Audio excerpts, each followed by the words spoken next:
And we're live. Welcome, everybody. What's up, everybody? Welcome out to the Limitless virtual pre-event with myself, Tarl Yarber, and Ken McElroy. How's it going, Ken? Great. Awesome. Good to see you, Tarl. This is going to be exciting. We have a jam-packed full day today. We have over 7 hours. Ken and I are going to be here with you guys for 7 hours. If you thought you were coming to a 60-minute thing, you're wrong. This is a 7-hour live stream, nonstop. Halfway through, maybe we'll do some calisthenics together. But that said, Ken and I created the Limitless Expo back in 2022. And every single year, we think the next year is going to be better than the next, as far as the economy, as far as the world, as far as what's happening. It's the biggest reason why we created the Limitless Expo, so that Ken and I could figure out what's going on. But there is so much craziness happening right now. Last year at the Expo, we thought like, hey, things are looking better. But now we have the war with Iran. Now we have oil and gas issues. Now we have AI taking people's jobs. Now we thought interest rates are going to be lower and they're not. We don't know what's happening, and we couldn't wait until August 2026, which is when the next Limitless is, to be able to do something like this with you guys. So we have experts in oil and gas, gold and precious metals, real estate, interest rates, the debt wall coming, AI. We have people coming in all day today to talk to you guys about what's happening in the trenches, what's happening right now, how can we prepare for it, how can we take advantage of it. And we felt it was so important to do that now instead of waiting till August. So we got a big day ahead of you guys. So Ken, what's up? I just want to say I'm really, really thankful of our speakers today and you guys for showing up, because these are some important folks. They are going to talk to you straight about oil and gas, about gold and silver, about water, about war, about oil, about real estate, of course. And so it's really, really exciting. As you guys know, at Limitless, they'll be there as well, but we have 50 speakers. So many. Right. All coming because it's a confusing time. But what I'm really excited about is our first guest. Our first guest, as you guys may or may not realize, has changed so many of our lives. In 2001, I was 17 years old, and I picked up a book. The Purple Book. Everybody knows the Purple Book. I remember exactly where I was when I heard about this book. I was in my car driving, and a radio show brought it up. It was talking about how it was the first time somebody was explaining how the middle class is different than people that are rich and they think differently. And I'm like, well, I don't want to be poor, so I should read that book. 17 years old, ruined my life because it completely made me not want to go to college, completely, upset my parents. So I said, I'm not doing that stuff. And I got into the business because of this man. And when we do Limitless every year, we ask people, the 2,000 people in the room, how many of you guys got started in business or real estate or investing because of this book? And every hand raises in the crowd. So thank you, Robert, for changing my life, and so many others. And happy birthday. Yes. Happy birthday, Robert. Hey, guys. He's here on your birthday. 79 years old, almost 80. Almost 80. Jesus. That's an old man, So we're But excited. my girlfriends get younger. Yeah. So a lot's happening in the world right now. A lot of changes, and we thought it was important to have you come out here. Before we get started, we have a little special thing just to kind of ramp things up for you guys. Oh, come on. We got some balloons. Let's get over here fast, ladies. Let's go. I don't know if we should all, he's not going to hear you all, I but know you guys came here, but we got to honor the man who changed all our lives, right? Happy birthday to Robert. Happy birthday, Robert. So everybody on your own, start singing happy birthday to Robert. But so appreciate you, Robert. Happy birthday today to come out and do a live stream with us, and on your 79th birthday. Wow. So congratulations. You could make a big wish, maybe wish for world peace or something like that. Yeah. But wish for lower oil prices. Yeah, lower. No. Anyway, thank you very Oh, much. of course, you bet. My wishes. Thank you. Awesome. Thank you, guys. Robert had no idea we were going to do that. Yeah. So appreciate you, Robert, for doing that. Happy birthday. I hope I could find a job. Yeah. So let's get started. All right. So, Robert, appreciate you coming in. I know, Oh, God. like, this is the year, right? Yeah. Like we were talking about last year and how different things were last year. I mean, gold's gone up $1,000 an ounce. Silver is, up, I think went up $30 an ounce. Oil is, of course, over $100 a barrel. It's gone up $40, $50 a barrel. Interest rates have not gone down like we thought we're going to. What's your crystal ball see? Well, let's, you always take the biggest picture possible to the smallest picture. So let's start with a really small picture. Yesterday I caught Uber, and the driver, I felt for her. She was not the most attractive thing, shall we say. And I was talking to her. She's going for her 4th master's degree. Oh, She's going to her 4th master's degree because she can't find a job. Wow. Now, if that doesn't tell you something, and so I thought about, I'm not trying to be political, but Barack Obama brought in the student loan program.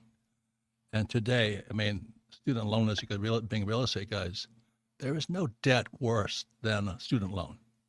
You can never shake it. So if she's going for a 4th or 5th master's because she can't find a job, she says, should I go for a PhD? I said, I think I'd do something different. did she But know that's who was kind in of the what's car going with her? on. Yeah. Right. I said, keep driving for Uber, But that was a gig of the gig economy. But you look at the big picture, we were, Kenny and I studying, and it was Nostradamus in 1500 said 2026 was going to be a big year. Well, this is 2026. Wow. And then Edgar Cayce in 1940 said 2026 is going to be a big year. So if these seers are saying what they're saying, and this young lady is going for a 4th or 5th master's degree, to me, in that gap is what's happening. That's how I the see messy middle. A lot of Messy people middle. call it the messy middle. it. When you think I about can't believe on that side, people getting their degrees right now, and with AI coming out, and also, there's a lot of speculation as far as the education system just going to falling apart because AI is going to create all sorts of aspects. Why would you go to college if AI is out there and you can learn everything from there? But you've been preaching forever that we need to change the education system, right? Good luck. Do you think AI is Do you maybe think AI is the final straw for the education system? I think it depends on the person. It's going to make a lot of people richer, but it also wipe people out. Absolutely. So that's this is where we are in 2026. And yesterday I was at Charlie Kirk's place, Turning Point USA. And as some of you know, I was on stage with Charlie Kirk at Arizona State University with Dennis Prager.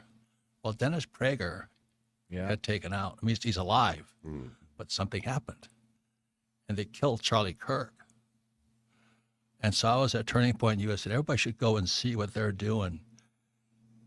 Reason Turning Point USA was shocking for me was its common sense. And what he was fighting against, Charlie Kirk, he's fighting the radical left, infiltrating our school system. And so he got X'd out. So I was at Turning Point USA. It's in Tempe, Arizona. Everybody should go see their operation. It's a well-run operation. But they took him out. We're talking about common sense. So I was on stage with him, with Dennis Prager. The professors attacked us. I called my friends at the Arizona legislature, Senator Anthony Kern, and was Carrie Lake at the time. And I said, can you do something with these professors? So they held a hearing at the Arizona State Legislature for these professors. Guess how many showed up? 0. 0. And I studied Marxism, and I went to military school. And Marx was an intellectual like these professors. And they think because I am a professor or I'm an intellectual, I am better than you. That's what's going on, and it's inside our school system. My opinions where the battle is. That's why Turning Point USA, it was common sense what he was saying. No big deal, but they took him out. I can't help but think though, there's a lot of fear when it comes to AI and taking people's jobs, but I think one job that definitely might be at risk is professors right now due to AI. So that might actually help you out. Well, let me tell you this. I'd rather listen to us than a professor. Yeah. So that's YouTube right now. How many people do I listen to on YouTube? All the time. There's some flakes on board, of course. But there's some very smart people on YouTube. I don't need to go to college to listen to a guy with no experience. He can't run his own life. Why she's going to tell me how to run mine? I remember when I was in accounting, I was in my MBA program for a whole month, and I asked my accounting teacher, I said, "Are you an accountant?" He says, "No, I teach accountancy." I said, I didn't ask the question, "Are you an accountant?" I knew more about accountancy than he did, but he could teach it. That's what's teaching our kids. Yeah, and what's interesting is that this book is really a book about accounting, right? I mean, that's what Rich Dad Poor Dad is. That's all it is, a book on accounting. Yeah, but it's Income statement spoken in balance. a way that everyone can understand it. Yeah. Yeah, I mean, I grew up in, I would say upper lower class, if that makes sense, right? So we weren't quite middle class, but we weren't like all in the trench of lower class.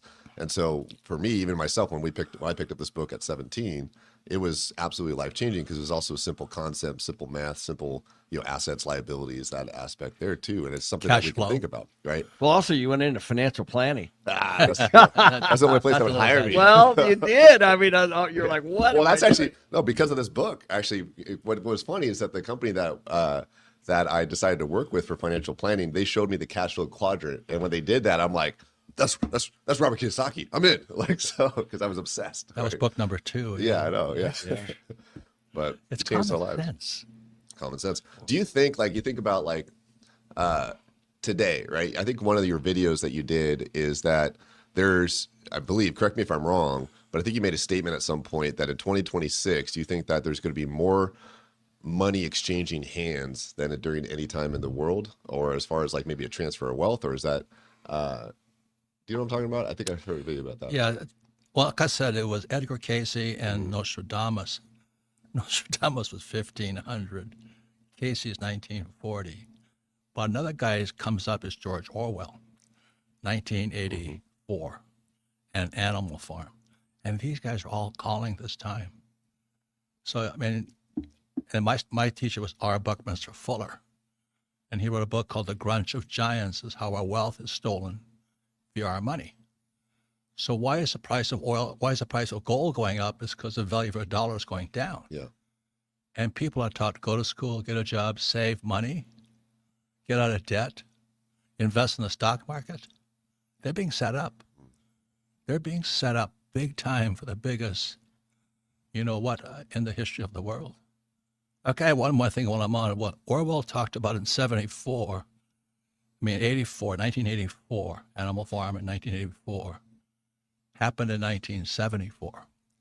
In 1974, the U.S. government came out with ERISA, Employee Retirement Income Security Act, called the 401k. This is my prediction. I'm a real pessimist. I was in Vietnam twice, I'm a Marine pilot. And every night I would watch Walter Cronkite, and back then. And this is Walter Cronkite, and that's the way it is. Da-da-da-da. And I'd sit there screaming at the TV set on the air. I was an aircraft carrier. That didn't happen. That didn't happen. So Cronkite's there telling us about what happened in the war, and I was in that battle. I said, that didn't happen. So as George Orwell talks about, he says, what's in the news is not the truth. So Big Brother takes the truth and fits the Communist Party line. That's what's going on. And so my concern is this: 1974 was ERISA. 1974 was a petrodollar. Oh, by the way, we're having a war in Iran today over oil. Yeah. Coincidence? Just a coincidence? Do you know what I mean? Going, what is going on here? But the biggest thing that's going to happen, this is my horror prediction, and why you should attend Limitless. I predict what they're going to do is crash the stock market for my generation. So the boomers are the first guys with a 401k. We're out of time. I'm turning 79. The oldest is turning 80. They're going to crash the stock market. It's called the S&P. They're going to crash it, and my generation is going to be homeless. The boomers are effed big time.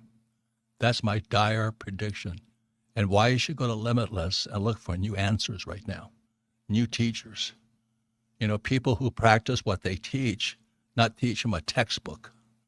I hate those kinds of teachers, textbook teachers. So that's my biggest prediction of all, is they're going to crash the S&P 500. So my generation is homeless. So that's a good point. And actually, my grandpa, he just turned 80, and he started living with us when my grandma passed away. And he had all his retirement in, IRA, 401k, and there was being professionally managed and all that stuff. And I stayed out of it because my grandma always took care of it. And then, when she passed, I kind of became the manager of his funds. And the first thing I started doing with that is like putting him into to where he can control his own money and start investing in hard assets and putting into real estate and starting to and so forth. But I think a lot of people don't know how to do that. And that's why you come to Limitless. Mm-hmm. How many speakers you guys have? We always have 50 to 60 plus, but they're in the trenches. They're doing the business. That's the biggest thing. They're real teachers. They're real teachers. And the reason I go to Limitless, because, I like to open my mouth and speak, but I'd rather go there and listen. I learn more from so many different, real teachers doing different things. And that's why I really, when Arizona State University sent the professors to attack myself and Charlie Kirk and Prager, we're conservatives, And yesterday I was at Turning Point USA, Charlie Kirk's place. He wasn't saying anything radical. It was common sense. It was. I'll tell you something that happened to me, Robert. When my dad passed away, I was in the unfortunate situation of digging into my parents' finances for the first time in my life with my brother and my sister. And I remember as a kid, my dad used to say, I have this life insurance policy. Your mom is taken care of. He used to say that a lot. He was really proud of that. I have this life insurance policy. Your mom is taken care of. So now I'm digging through looking for that. And I found it. It was $10,000. Yeah. So when my dad bought that $10,000 insurance policy, around the same time they bought their house, which actually my mom still has, which was $10,700. So at the time, think about this, the insurance policy was worth a house. Yeah. So my mom's house went like this. It's worth $750,000 today. Same home I grew up in. And the policy, $10,000. It's the same price. So it was a $10,000 policy, but the difference, of course, was the inflation just eroded the price of the policy. So that's when I learned about, buying something, any financial product that actually moves with inflation. And that's, you want to come to Limitless in Arizona, August 14th and what's the 16th? 16th, yeah. You want to talk to real teachers. Yeah. These financial planners, most of them are school teachers who can't find a job. Because in 1974, I was getting out of the Marine Corps. And they said, you too can be a financial planner. So I go down to, it was, I think, Schwab or some of those guys. The room was full of school teachers going to be financial planners. And I sat there going, I said, oh man, there's going to be a train wreck coming. Well, the train wreck is now. Well, I spent 6.5 years as a financial planner. Okay. And so I can agree with you with what you're saying. I was 20 years old when I got licensed, just so you know. And I was commission salespeople. Pure commission. That's right? All it is. And I would sit down and we'd sell mutual funds and IRAs and 401ks, but we did term life insurance. We never did that crap cash value. But all that stuff. And I was looking back, I'm 41 now, and I look back, I didn't even understand inflation. I didn't understand how all that worked. I didn't understand how the mutual funds worked, but I was selling them, right? Because I would get paid commission for doing that. Right. And when you're 21, 22, and you gotta eat and you're willing to make cold calls and go, it kind of taught me pretty quick that most financial planners are just salespeople at the end of the day. And they're just selling whatever product their company has in front of them to pay them commissions on. Actually, with the highest commission. With the highest commission. Yeah, right. Which is why they sell cash value life insurance. But that was something, and even despite spending 6.5 years doing that, being licensed and all the stuff, I didn't understand until like probably in my late 30s that even, you think about, it actually came from one of your books about inflation and how it affects, hard assets, right? I thought that like my house was going up in value because of supply and demand, which it does. But I also thought that when inflation was going up is because it pushed my house in value. But in reality, the dollar just got cheaper. And that took me a long time to really realize. I don't want to even admit that I was probably 37 by the time I figured that out.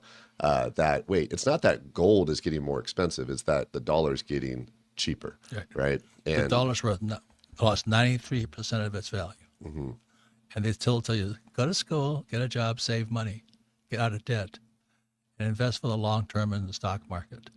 And I'm predicting this. There was a cartoon called Peanuts, where there was Lucy and Charlie Brown.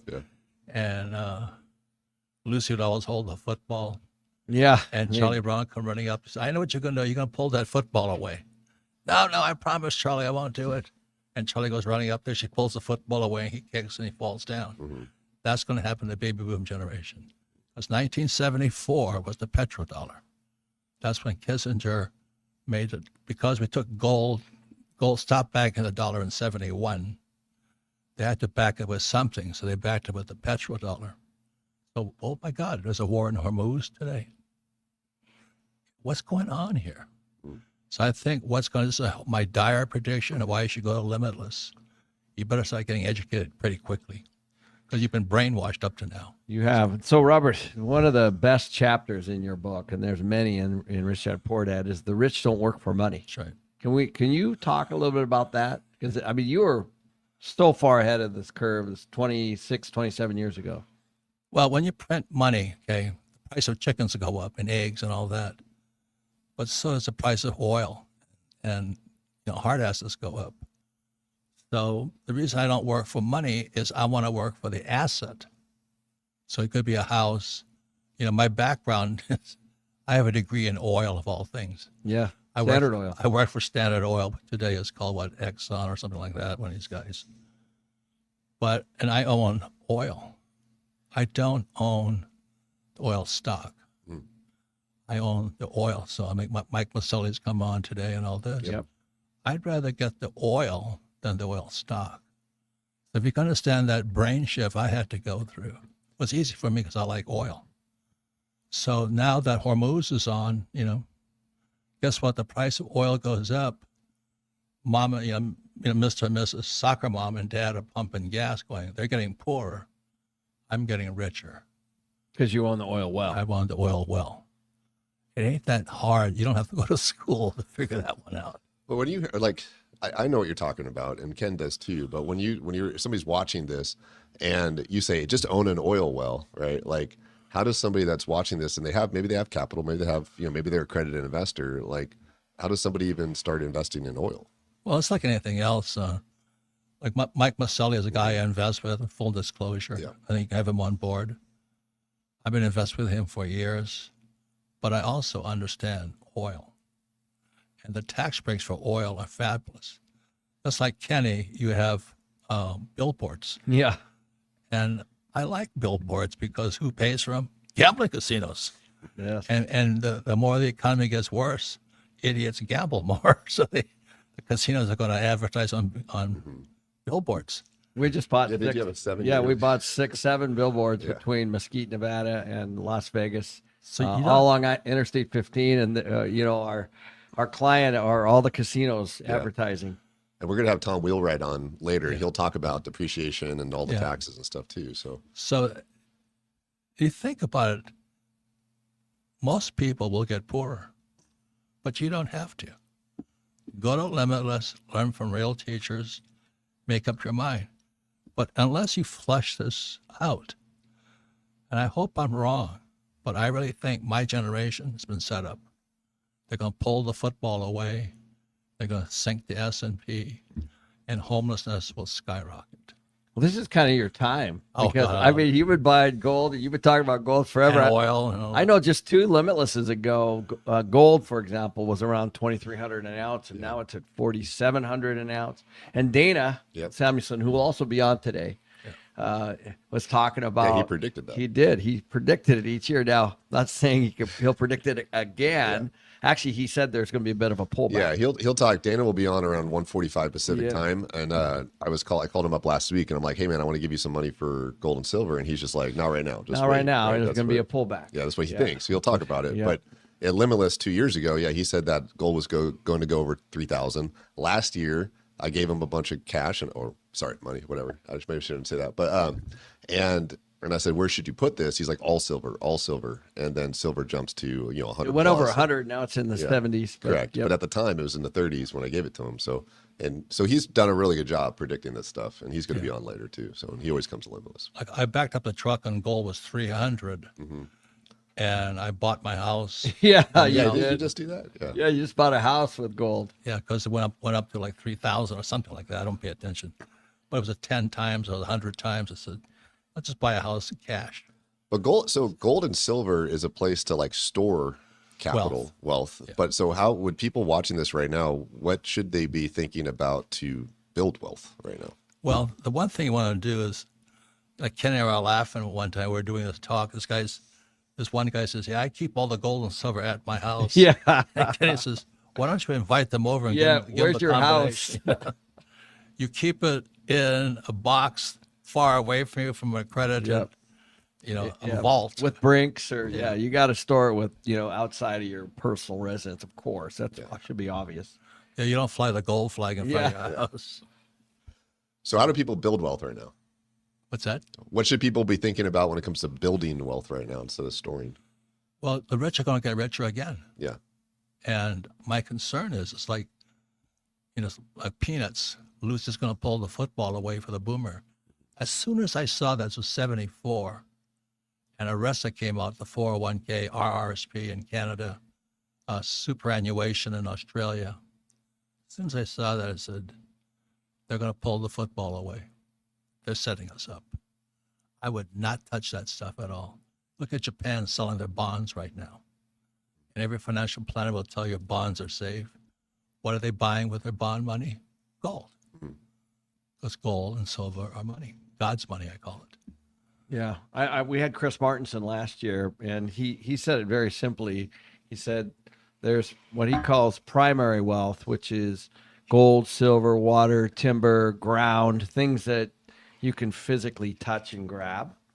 And then the next level is what he calls secondary wealth, which are all the companies that extract it, so you can invest there. And the top is what he calls tertiary wealth, which is paper. So that would be the stock. And so what Robert's talking about, the top would be like the ETF, the gold ETF. But at the bottom is the actual physical gold. You could put it in your pocket. You could get on a flight and fly somewhere and pull it out and exchange it, for whatever dollars you're going to get in that country, for example. Yeah. Right. And whenever somebody says something is safe, run.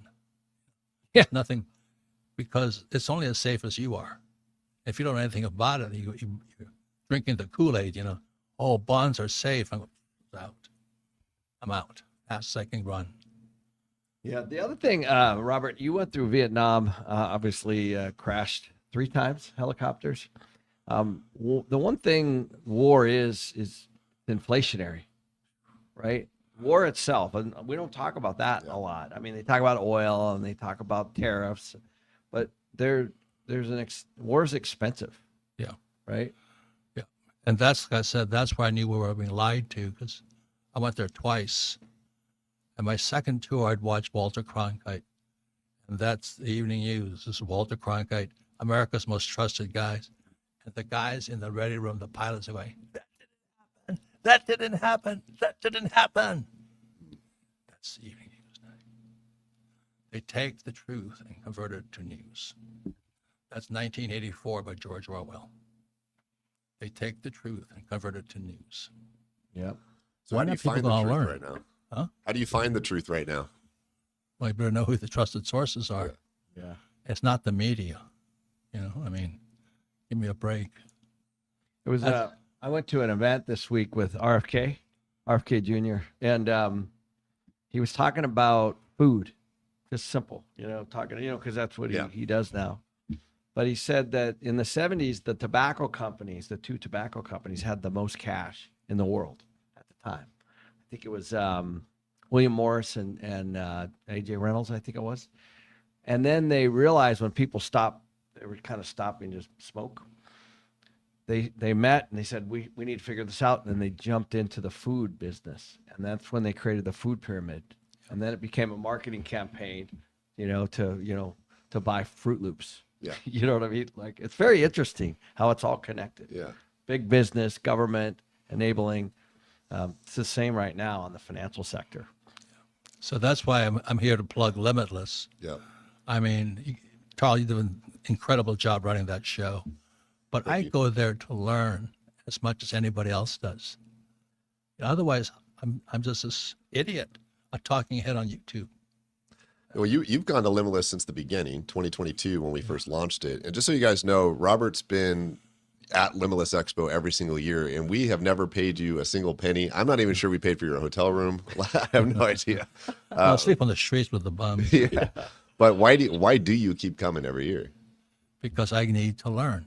Things are changing so fast.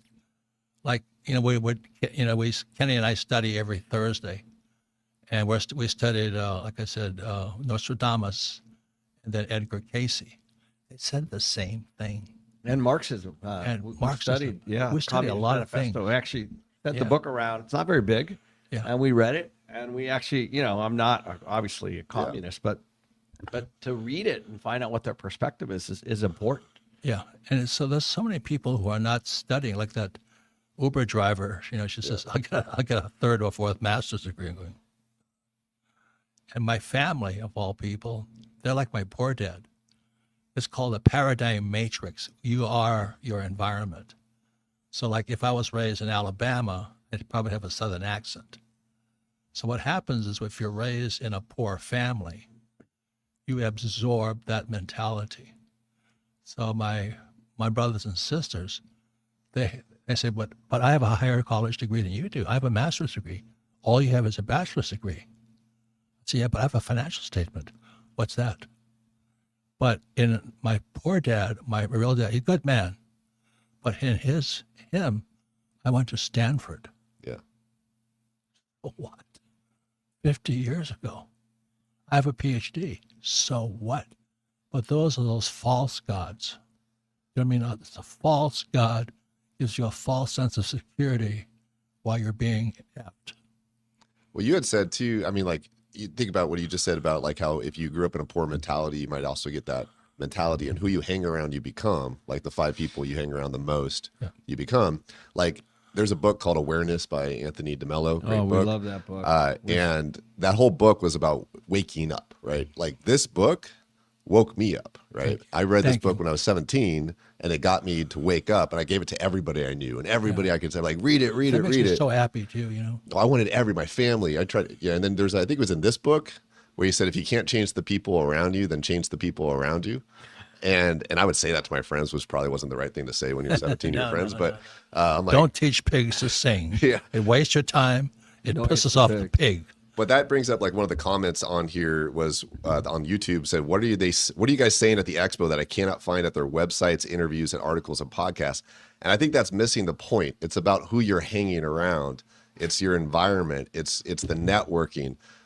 When we go to the expo, like, Ken and I aren't just talking on stage, or Robert's not just and then leaving. Like, no. And we're not just going to the sessions. We're in the rooms talking to the people. We're trying to find out what's happening. It's what happens after the expo. It's what happens with those relationships. And if I didn't take to heart the whole who you hang around, you become. Like, if you can't change the people around you, then change the people around you. Like, I'm 41 now, and dude, it's the most important thing. Is who you hang around. It's who shows up. It's everything. I mean, I go there. I met Kenny because of that, because we kind of show up, we bump into each other, we talk to each other, and you become friends. But the speakers aren't my friends. Now they are, but in the start, it was just, I'd meet guys who were just showing up who were interested. If you're not interested and you don't have the time for that, you're not my friend. I really have no time for you. Right. Go to school and drive for Uber. Yeah, I met you at an event. You did. Yeah. All my friends we meet at events, like going to it, and it's because it's like-minded people, right? You want to be around like-minded people, and you want to learn and grow. Well, we're just trying to evolve. That's all. I have a perspective like everyone here. We have a bias. We have a perspective. We have a programming in our own brain of how we think. But if you're open-minded and you're sitting in an event, hopefully you can maybe have a different perspective. You call it the 3 sides to a coin. Yeah. Well, it's the heads, tails, and the edge. So I go to these events and somebody says, do this. I want to find out what somebody says is the other side of the coin. Like Bitcoin. I get so much grief. You know, I'm a technological dinosaur. Don't take my advice on Bitcoin, except I have millions. Yeah. You know, I don't know shit about Bitcoin, but I got more than you do. You know what I Yeah. mean? Give me a break. I don't know anything. But I went there, listened to it. I said, okay, Mel, maybe there's something to it. So I bought it, backed it up when it was only 6,000 a coin. I went, okay, I'll just keep buying. I'm not good at math, but I know it's more than that now. But Yeah, people want to discuss it. I'm going, Yeah. just how many do you have? Yeah. Kenny, you never really got into crypto. Some. Yeah, yeah. My wife and I did a little bit. Okay. You know, but very small level. I didn't quite understand it. For me, you know, I like things that other people pay off. Yeah. Like that's where my head is. So I'm gonna buy a Amen. a You house. got to know what you invest in. Yeah. Yeah. So if I buy a house and put a renter in there, the way I feel is it's my down payment, but the renter pays it off for me. Well, there's a great book. We'll probably invite him back out. He was out last year. Robert, you're the one that introduced us to him, but The Big Print by Larry Lepard or Lawrence Lepard. Yeah, he's so and funny. I highly recommend that book. There's another book you guys talk about all the time, which is the Creature of Jekyll Island. Right. And the way I kind of say The Big Print is like it's a more condensed version of the Creature on Jekyll Island. Like the first half of The Big Print basically summarizes the Jekyll Island book pretty quickly, because the Jekyll Island book's like this. But for those of you guys like me that doesn't want to read a The book, Jekyll Island book is not crazy. you have to read that. you have to read. That's a phenomenal book. Interesting. It's so interesting. And in the big print, he talks about the Creature from Jekyll Correct. Island book. Yeah, Yeah, big it's all connected and all related. Yeah. And there's one more thing is that you want to make sure the teacher practices what they teach. Kenny has been with me. We're standing on the New York Stock Exchange, ringing the bell, Yeah, for oil. taking a gold company Gold public. company, yeah. Now, when you take a gold company public, then you can tell me you know gold. Yeah, that was fun. Until then, kiss my butt. Yeah, we flew to New York. We rang the bell on New York Stock Exchange. Yeah. How do you take a gold company public? And I listened to all these other characters, all these talking heads. You know, Blair Singer calls them chihuahuas. You know, then all the facts and figures. How much gold do they have? None. You know. A lot of experts out there. Yeah, a lot of experts. A So that's lot why- of opinions and a lot of experts. That's why you come to Limitless. You meet Yeah. people like you. You find out who's real, who's using toilet paper out there. Whoever has the biggest social media is I would- the best expert. I Right? was talking to somebody the other day. I think one of the things that I learned from Robert early on was, who are your teachers? Right? Yeah. And it's okay to go through the school system and the education system and all that kind of stuff, but you got to be careful on who you're taking advice from. Like Toro has done thousands of single family flips and 700. 700. Sorry. So he would be a guy I would call for that. How does that work? How do you do it? But sometimes there's people out there selling courses and books and stuff. And they just don't have that kind of experience. So you got to pay attention to who are your teachers. Yeah, I listen to YouTube, and I'm trying to, what they call suss them out. A lot And of you're so young experts, with that. a lot of experts on YouTube, and all the facts and figures. You ask me about gold, I don't even know the price of it, but I do know how to take a company public. So Yeah. kiss my butt, you know what I mean? But there are people on there that really understand it. And those are the folks that we try to bring to Limitless. Absolutely. I don't have time. Then what do you have time for? Mm-hmm. And I hate to be so pessimistic, but 1984 by Orwell, and then Charlie Brown, I think we're being set up. So 74, the dollar became the petrodollar. 74, the S&P 500 took us. They became the 401k. I sat there, and I just come back from Vietnam. I came back from Vietnam in 73. And I sat there. I could hear Walter Cronkite says, and that's the way America is, 1970. They're lying to us. So I really think what's going to happen is they're going to pull that S&P 500 out, because you know who warned us was a guy named Thomas Jefferson. He says, if a central bank, which is the Fed, ever takes over, your children will wind up homeless in the land your fathers fought for. quote Thomas Jefferson. He warned us back in 1700. And we still, and these idiots, well, the Fed's going to do this, the Fed's going to do that. I said, I don't give an F what the Fed's going to do. I wonder how many ounces of gold, how many ounces of silver, how many barrels of oil you pump in a day. You know, how much food are you producing? We're entrepreneurs, but most of these talking heads, they know the facts and figures, but they got nothing in their pockets. So what do you think is going to happen to the dollar? Dollar's toast. It's never survived. There's no dollar, no currency has ever survived throughout history. Never. Just study history. So what does that mean for us? Like, what do we do? What does that mean for everybody? I'm going to get rich. Okay. I'm going to own gold, silver, oil, food. You know, I lost my friend Greg Jaggers. Yeah. When I was a kid, I used to go and watch the breeding bulls, you know. So I was at a dairy. Here and we go. The bull would sit there, and they'd bring the cows in. And this bull would sit there and just hump and have a good time. I said, what does he do? That's all he does all day. He has sex with cows.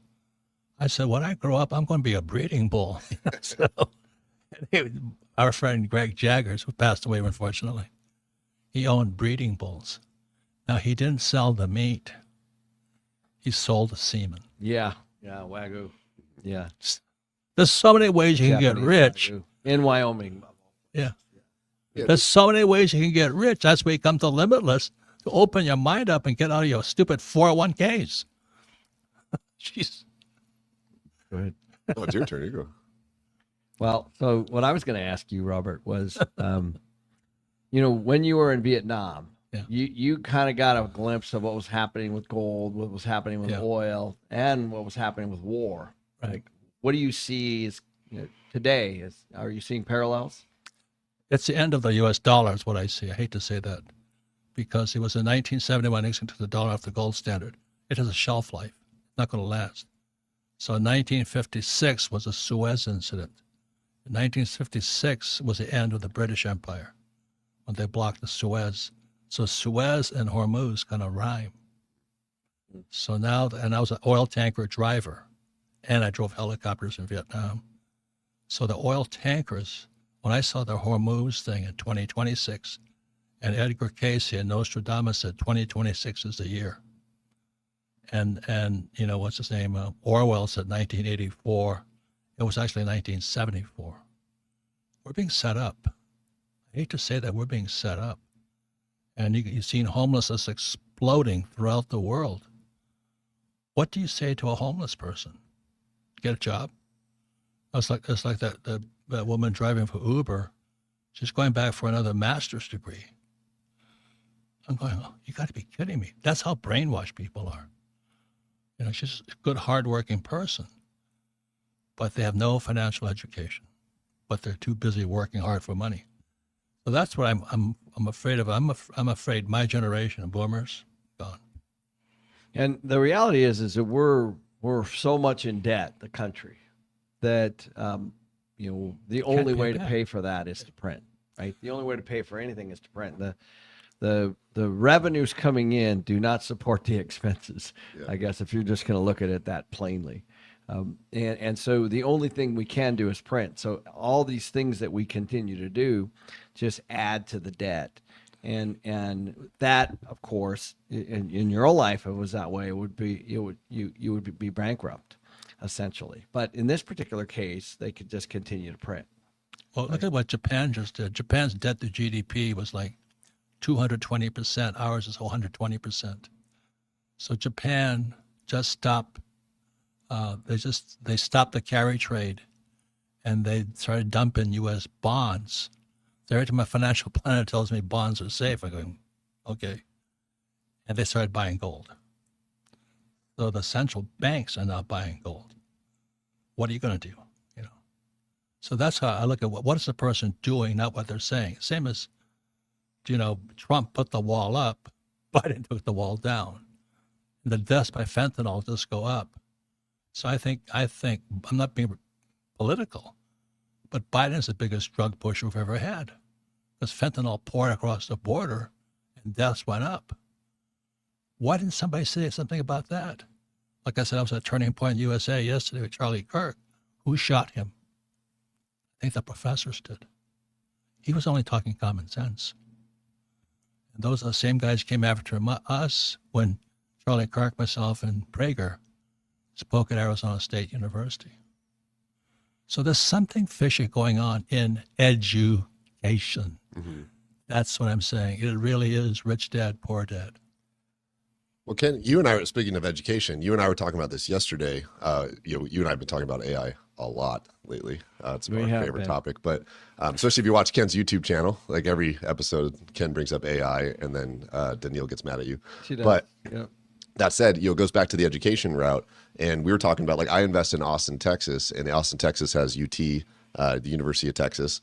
And I was thinking about, like, all right, well, what happens with the University of Texas as AI continues to grow and that changes education?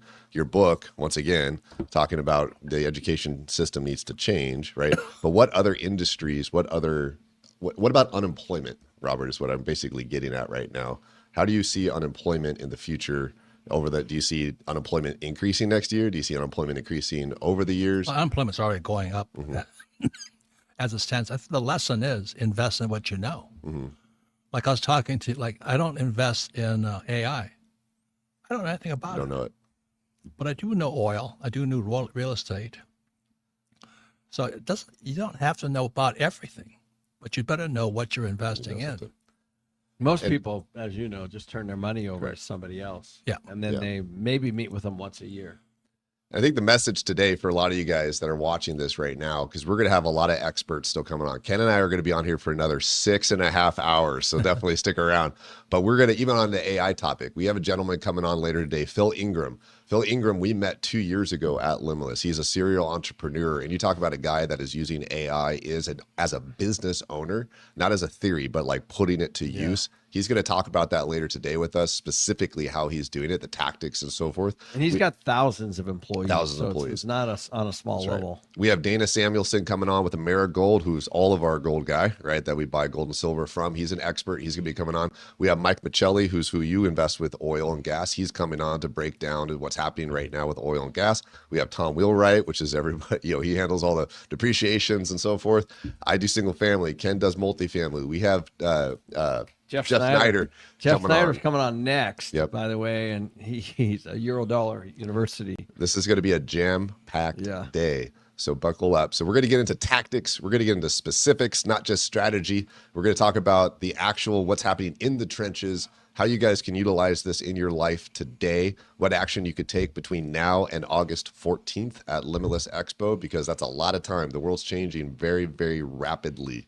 And we can't wait for 4 months to figure out what to do. We need to start doing something today, in my opinion. So just look at the news. This is a most exciting time. Best time to get rich is now. But unfortunately, as you know, most people get poor. Mm-hmm. Just like that Uber driver going for third or fourth master's degree. Well, something that, like, one of the things that really, you preach all the time on this is that the middle class is getting destroyed. And I can't, as much as, like, one of the reasons why I started Limitless with Kenny is because I was like, we need to educate more people. We need to be, maybe we can help out the middle class more. I grew up in, like I said, in upper lower class, right? But I get so upset every single year, the more stuff that's happening in the US about what's happening to the middle class. Like, and I even think AI is like one of the final nails in the coffin for the middle class too, in my opinion, but we'll talk about that more later. But I don't know, what do we do, Kenny? Well, I think it's interesting. When we started Limitless, we started it because we were coming out of COVID. And, when we were trying to, obviously having all that stimulus money hit, and then the inflation coming and interest rates going up after that, what's going to happen as a result of all that? And we're kind of going, even though it's very different now, just 3 or 4 or 5 years later, I think this year's Limitless is, we've been refining our message and refining our speakers and trying to find more and more people that can speak, because we don't know all the answers either. Mm-hmm. And so a part of our job is to, and we would, hopefully you guys have even some recommendations for us, is to bring the right people into the room that are actually in the trenches, doing things, using things, buying things, seeing things, because it's impossible to be great at everything but you should be diversified. And so for me personally, going to Limitless, that's how I am learning about all these other things. That's like the billboard business. It came out of there. It came out of there from somebody who was in the digital media space. And it took me a couple of years to get into it, but now that's one of my businesses. And it would have never, ever happened had we not been connected and I had not been in the network of these folks. And the person that I'm doing it with is not a real estate person. They were doing solar leases and these other things, right? So something completely different from what I do. And I think it's just really important to, when you're in a room like that, to have an open mind. We're all in our own lane trying to figure out the best way to keep what we have legally, pay as little as we can legally using the tax code. That's why I think we have Tom coming on today. But also, how do we set ourselves up generationally and also be on the right side of history? Because there's a few things that I think we all believe are happening. We don't think that interest rates are going to go down anytime soon. We don't. Even with the new Fed chair that's coming in, we don't think so. So what does that mean? Okay, that's number one. Number two, are we going to have high inflation? And what's that going to do? Could it be pulled back? Of course. But right now, we have an inflation. And then, of course, AI. With the unemployment, we have 3 speakers coming that all have told us that they think that we're going to have double-digit unemployment in 18 months. So that's a lot. That's a lot to wrap your head around. Yes. And each one of those, in my inside, I want to argue with them. Yeah. I'm like, how can that possibly be, right? And then after you sit with them a while, you start to realize they see the world just a little bit differently, and we should be listening. You don't have to agree, but you should at least be listening. Well, Robert, as we're wrapping up our time with you, we actually have a book in front of you as well. We've been asked by our people that we have a raffle going on for those of you guys that are part of our VIP group here, that we're raffling off some signed books from Robert. So okay. Robert's doing it live. You guys saw it right now. But if we can get you to sign that would be awesome. Give me this one too. You sign that one. Yeah, Robert, thanks for coming. I appreciate it. Thank you. When I was I think I was 20 years old. I went to an event in Los Angeles called the Learning Annex in 2005, and you were there speaking. And I stood in line for like an hour to get you to sign a book. And I had this whole plan of how I was going to tell you how cool you are and how much you changed my life. And I get into the front of the line and you're right there. And I just Robert, and you just looked at me like there was something off about me, because there was, and you just signed it and handed it. I'm like, that was the coolest moment of my life. He probably remembers. He still remembers that. He remembers that guy. Right. And that makes me the happiest, because that's what our job as teachers, right? Yes. Mm-hmm. Like even right now, there's cash flow games going on all over the world. Yeah. So I sit here talking to you guys, and people are teaching people outside the school system. Yep. Like Bitcoin, gold, and silver, Ethereum, they're outside the financial system. And I think that's why I like to focus my time right now. Is I don't want to be a victim of my own government. So, Robert, are there any final pieces of advice that you give these people while we continue the show before we wrap up with you, sir? That's a good question, because Ken and I are going to do a study on, we study all the time. This weekend, I'm at your house.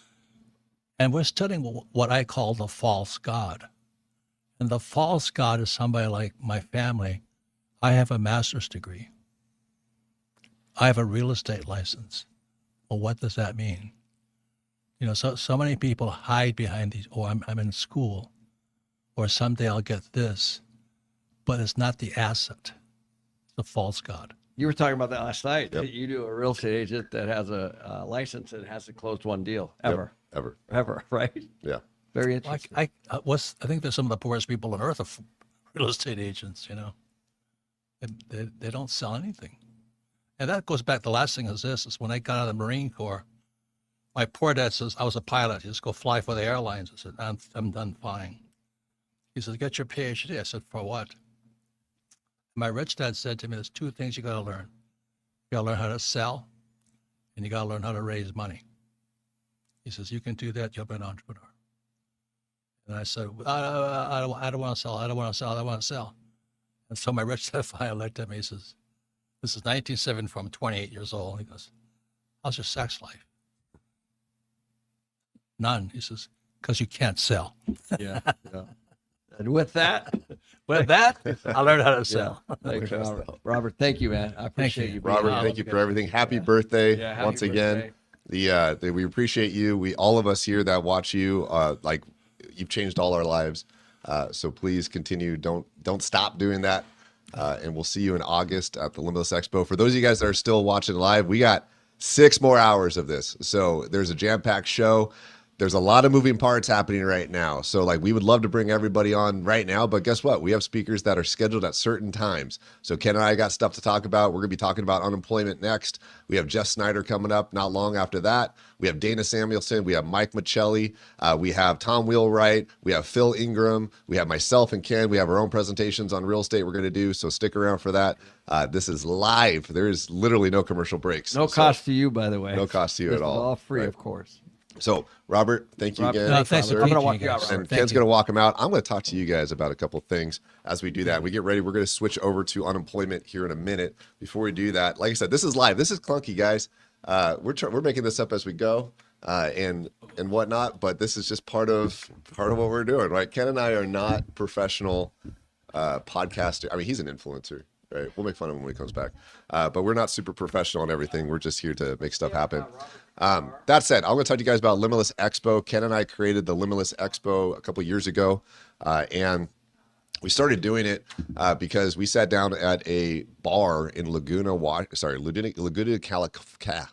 California in 2021 in December. We were at a private equity conference and we were trying to figure out what the heck was going on in the world. We're trying to figure out if we should be investing in something, what we should be doing. And we were talking at the bar and we were explaining to each other like what's happening in our businesses, our lives, our families, and so forth. And in that conversation, we discussed like how can we get into more rooms with people that actually are in the trenches, because that conference we were at didn't have the right people in it. These were people were, suit and tie guys. They were Wall Street guys. They weren't in the trenches. They weren't getting stuff done. So that said, Ken and I, over that one conversation, decided to create an event called the Limitless Expo. So Limitless Financial Freedom Expo. So it just happened to be that he used to run events for his LPs and they would teach and educate and so forth. It's one of the reasons why he started his YouTube channel, was just to be able to teach people and figure out stuff. For myself, I have an events company. I also have a big real estate business and stuff, portfolio, hard money lending. And we were still trying to figure out what to do. So that said, Limitless Expo is happening August 14th through the 16th in Scottsdale, Arizona. We started Limitless Expo in Scottsdale. We went to Dallas for 2 years, and now we're back in Scottsdale again. We average over 1,500 attendees. This is not it's not a newbie event, right? So, but it is totally fine for people that are new to the industry and new to investing or new to business to absolutely show up. But you're going to be in a room full of people that are doing things. That's the most important part with this. We have 50 plus speakers. It's 3-day access.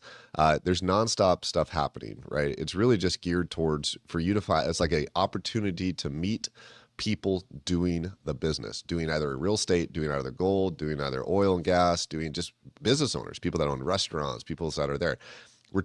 All of us are trying to figure out right now what to do with our money, right? Even myself, I'm a single family real estate investor. That's all I do, 1 to 4 unit. I don't want to be Ken. I don't want to build a multifamily business.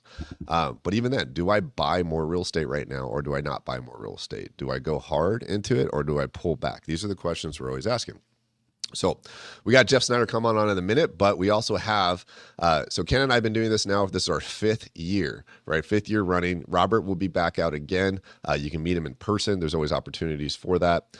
We have so many speakers coming out. Now, Ken and I, we don't actually announce all the speakers until typically a month or 2 before the event, because we don't know where the world's going to be at that time. So we don't know if it's going to be something that maybe we should be focusing more on oil and gas. Maybe we should focus more on real estate, but we always are talking about every asset class right throughout. So we've had people come in and out for years. There's networking, speakers, premium vendors. It's kid friendly. So if you guys have anybody under the age of 18 that is part of your family that you want to have come out to the event, they could show up for free. So we're big supporters of kids. We have tracks for kids. We'll even have, I think this year we're going to have a whole room for kids to be able to play Cash Flow Quadrant, meet other people, teenagers. We've had speakers on stage that are teenagers that bought their first house and so forth. We're very kid friendly. So bring your kids and just let us know they're coming. That's the big thing. So email us for that. If you want to meet vendors, we have 70 plus exhibitors. Typically 80 is kind of our max, and they're finding who you're looking for. So macroeconomics, gold, silver, real estate, oil, gas, war, all that. We go over all of it. We have one deal structure wrong. I don't know. These are all sales slides. Forget it. This is what's happening right now. So that said, there is a discount. Prices do go up this Friday. So every single month we do raise the prices. It's the only way to get people to buy tickets sooner versus later. Right now, if you are watching this webinar on Friday, the prices will increase. But if you use a discount code webinar10, you have 3 opportunities to be able to attend this event. You could do it in person as a general admission. Right now, discount code all it gets you down to $764. You could do it as a VIP.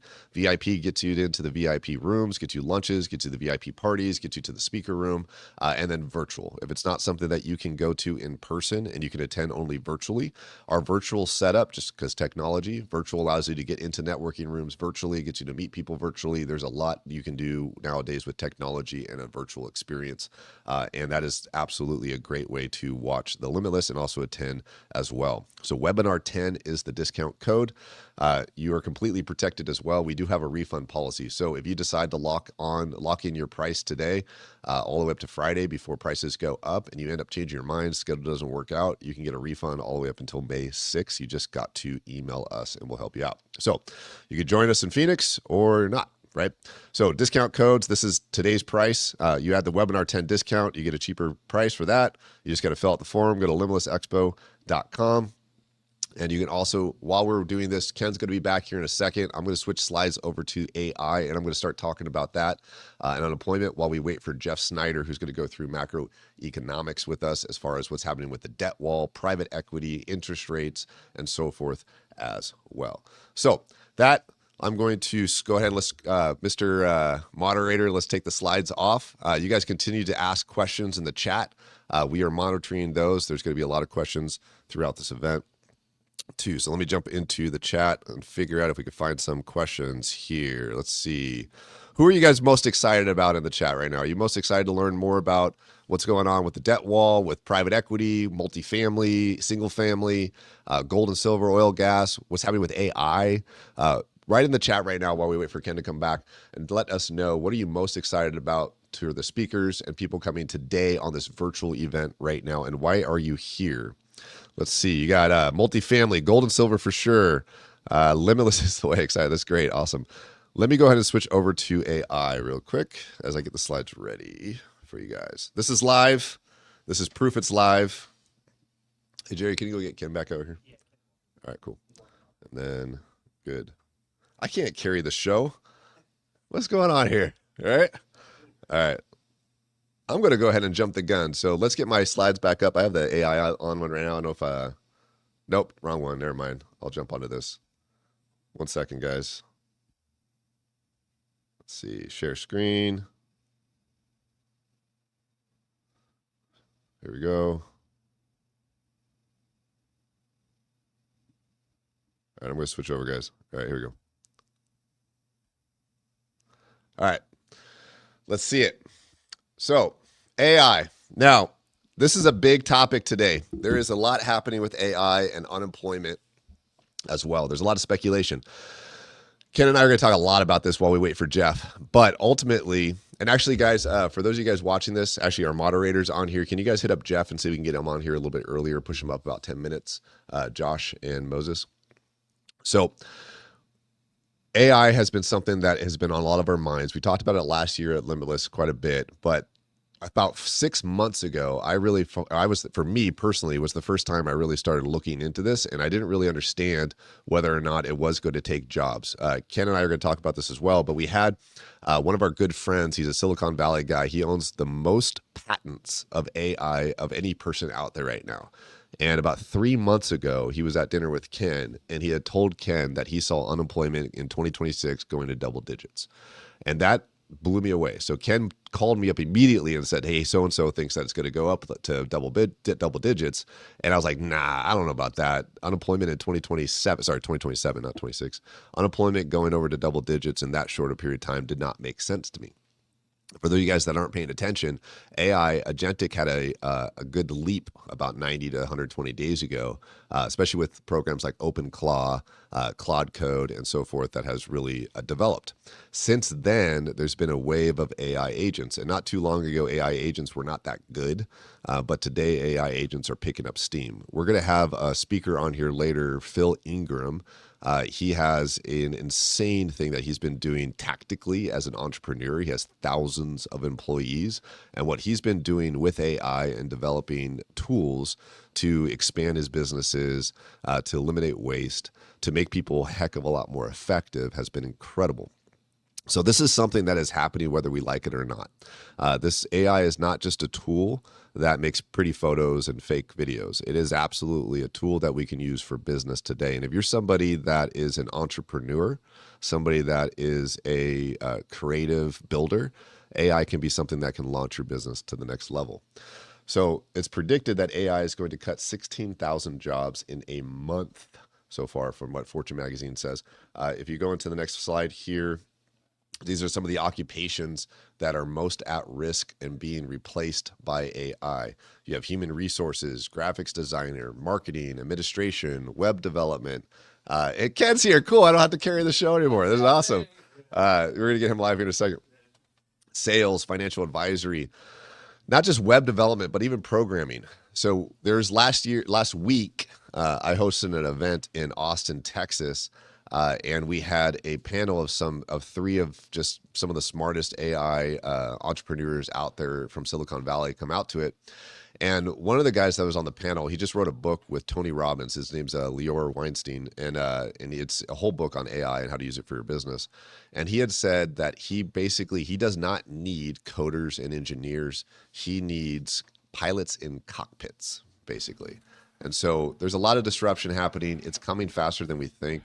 And the question we're going to debate right now between Ken and I while we wait for Jeff is, how is this going to affect real estate? Yeah. How is this going to affect our investment strategy? And for those people that are watching right now, what can we be thinking about when it comes to AI, especially if unemployment does go up 10 to 10%, 15%, even 20% over the next 12 to 18 months? So Ken, you've been doing this for a while, right? What happens to AI? What happens to real estate? Well, I'll tell you how we're already implementing it. I think we'll start with that. Just some really basic things that we're doing, I think is really, really, really cool. One of the things that we're most excited about in our company, so we've got now 400 people, is we have a huge maintenance staff. And one of the things that would happen before is, let's say we have 10,000 tenants. Those tenants would call the office and say, hey, I've got a leaky toilet, or I've got whatever. And then that would be a work order. And then the work order would be communicated to the maintenance person, and the maintenance person would, go fix it when they could. And usually they had a number of those things going on each and every day, and amongst everything else that they have going on. And they're very, very, very busy. So now it's all AI. So we rolled this out. It's fantastic. So now you're the same customer. You're one of the tenants, let's say. It walks you through a bunch of ways that you could potentially fix it on your own. Not expecting that, of course, you're not any kind of a plumber or anything, but you're just in a position to where they say, try this, try that, try this. And if that doesn't work, then it immediately makes an appointment for you with the maintenance person, and there's no human at this point. Immediately, and then it immediately pings the maintenance person, says, be here at this time, and all does it, for the customer. And then the maintenance person shows up and then does the work, and then they get to say thumbs up, thumbs down. They did a great job. They did not do a great job. Immediate feedback, and it's all done seamlessly through AI. Now, why is that important? It's important because just the extra processes that require people, obviously. By the way, we're doing this for leasing. We're doing this, there's no contact leasing. This kind of started during the pandemic. But those are all things that are rolling out in our industry. And I haven't even gotten to the corporate office, where we're talking about marketing, we're talking about graphics, we're talking about content writing, we're talking about ads, we're talking about just following up on customer service type things. I'm not talking about IT or HR or even accounting. Accounting is really, really black and white. So because it's black and white, you could literally set up most of what you're doing, using AI. Yeah. So there's all these things that are starting to happen, and it's, some people aren't doing anything, which is very, very interesting. But there's companies that are embracing this and then bringing it to businesses like ours, and then we're starting to take a look at it. So how do we do this ourselves? And what's happening is we're what we believe is that you should be able to grow without really having to expand your staff. In other words, you're not replacing staff, but you're making them more efficient and making it so that they can do more using tech. So that's kind of the way we're embracing it. Yeah, it's about like, how do you make people more effective in a sense, right? Like, yeah, versus and replaceable. I have a really good friend that he's actually coming to Limitless. He wrote a 35-page white paper for YPO. If you guys know what YPO is, I'm in YPO. For EO, which is Entrepreneurs Organization. That's what I'm in. And for Tiger 21. Yeah. So, this is a really, really smart guy that has run many, many, many businesses. And he wrote a paper that actually was targeted toward real estate. And I'm talking about on the title side, on the mortgage side, on the lender side, on the property management side, on the ownership side, on the asset management side. It's all in this paper. And so I asked him to come speak on it. And so he's going to come to Limitless as well to talk about, how these applications are being rolled through right now, things that you can do, action steps that you can do to roll these things out into your company. The one thing that, an old company like mine, 25 years old, is oftentimes resistant to new technology, right? It just is. I mean, I get it. People are busy. They're up to here. They're at capacity. Do they really have the mindset, the openness to be able to pull in some of the stuff? Oftentimes the answer is no, right? They just don't have the time. Well, before we bring in Jeff Snyder, and I want to put a bow on some of the AI talk, because we're going to come back to this multiple times throughout the next few hours. Phil Ingram's coming on later to give some very, very practical, tactical things that you guys can use today in your businesses, in whether it's investing or so forth, or even just your entrepreneurship career, using AI as a tool and something you can build upon. But I do want to put a bow on this part, because I'm super curious on this myself personally, because I'm still trying to figure it out. If unemployment peaks, if we get to, let's say, 15 or 20% unemployment, what happens to real estate, Ken? Well, it's not going to be good. Okay. I mean, let's just be truthful. I mean, we saw high unemployment and people, we got a little glimpse of it during the pandemic, right? I don't think it'll be that dramatic, of course, but people need money to be able to pay for stuff, right? So it's going to affect retail. It's going to affect office buildings, because those are oftentimes corporate offices in those office buildings. Certainly it's going to affect multi, right? And it's going to affect single family, the ability to buy something. So it's going to be a really, really, really interesting time. And I'm still trying to wrap my head around what some of our speakers that we're bringing have said, that they believe that they're going to see double-digit unemployment.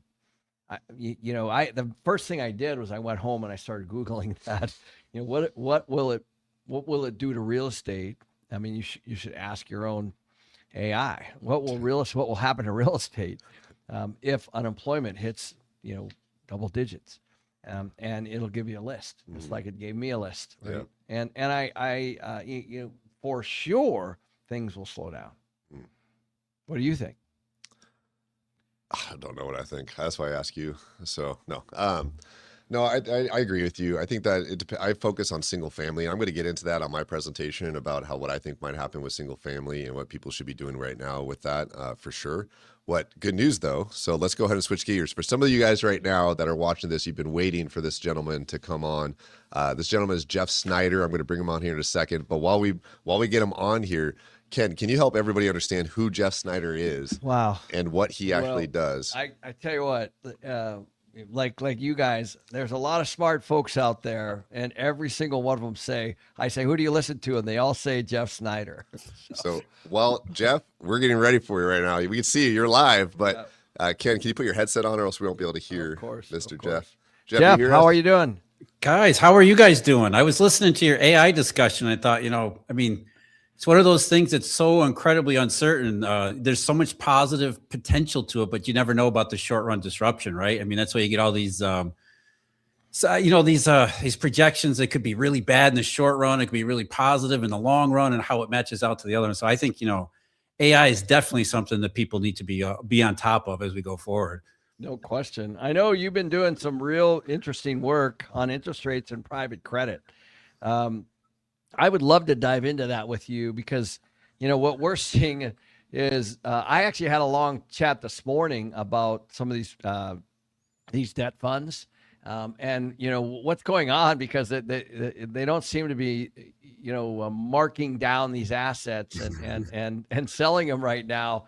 And there's some big companies sitting on, toxic real estate where the values are below the loan. How do you think all this is going to play out? Well, hold on. You just literally switched gears really fast. What are we talking about right now? Private credit. Okay, private credit, right? Interest rate. So what is private credit? Let's do that. Let's get everybody on the same level here. Jeff, that's what I'm here for, guys. Like, what is private credit?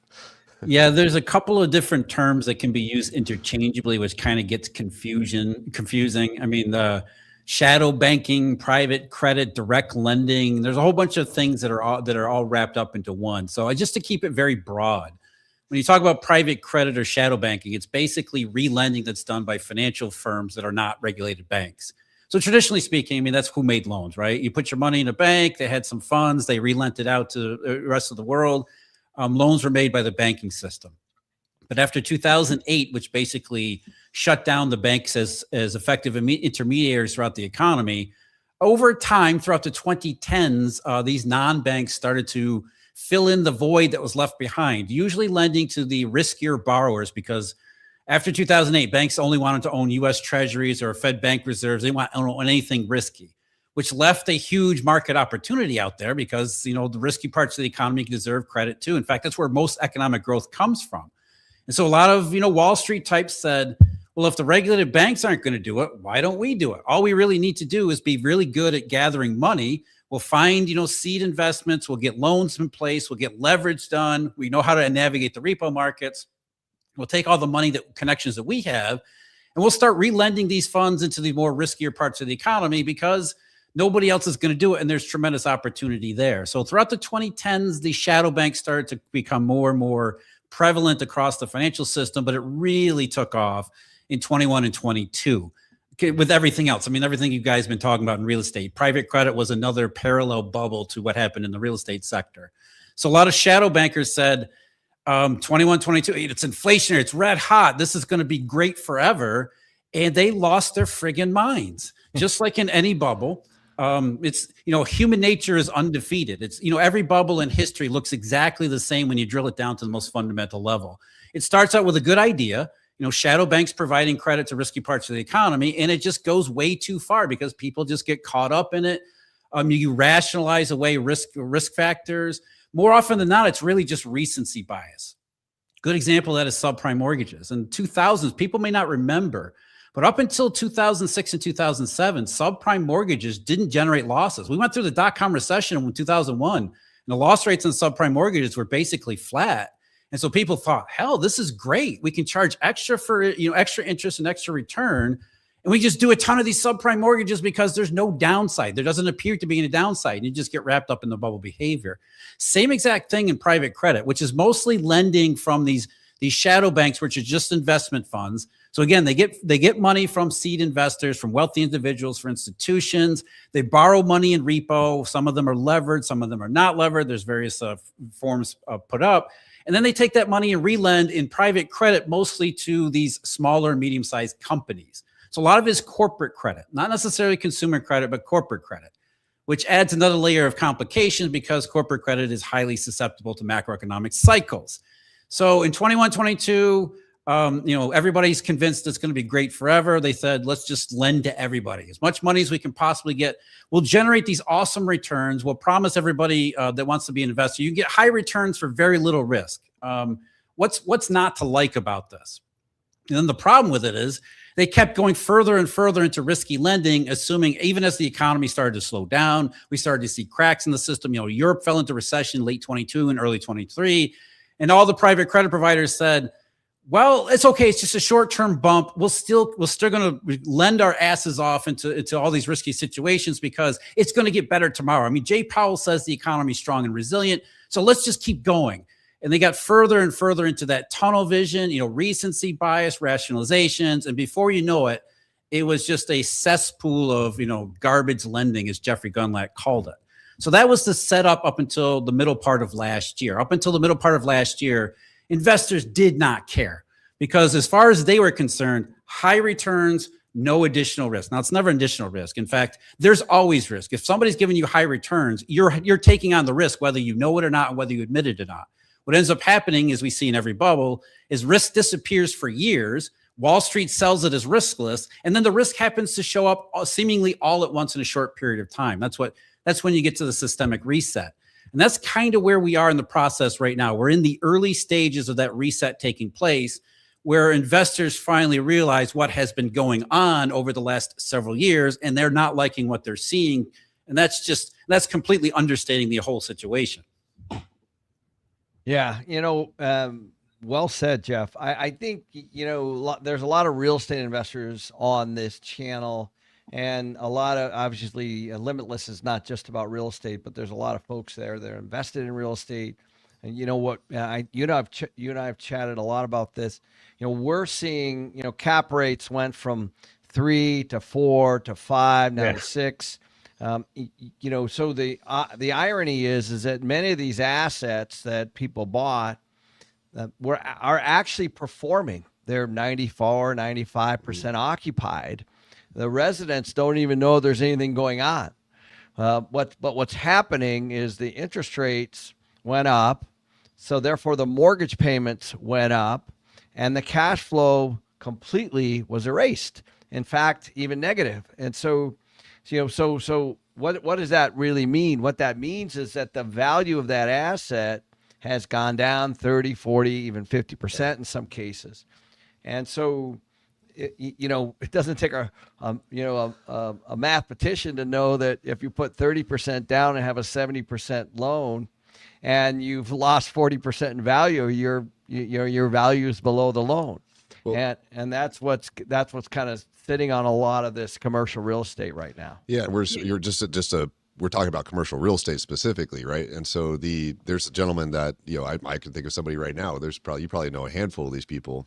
I can think of somebody right now that they bought a multifamily property for up to $80 million, I think, in 2021, if I remember correctly.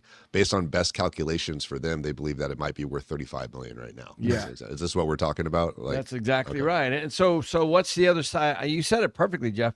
There's another side to that equation, right? So if you're an LP investor, you're of course not happy because there's no distributions. But if you're a lender or a debt fund or private credit or in this space, that the minute that loan matures or the minute they sell that or whatever it is, you have a very significant write down on the investment that you've made in the form of debt. What do you mean by write down? Just so we can be on the same page, Jeff. Or what does Ken mean by that?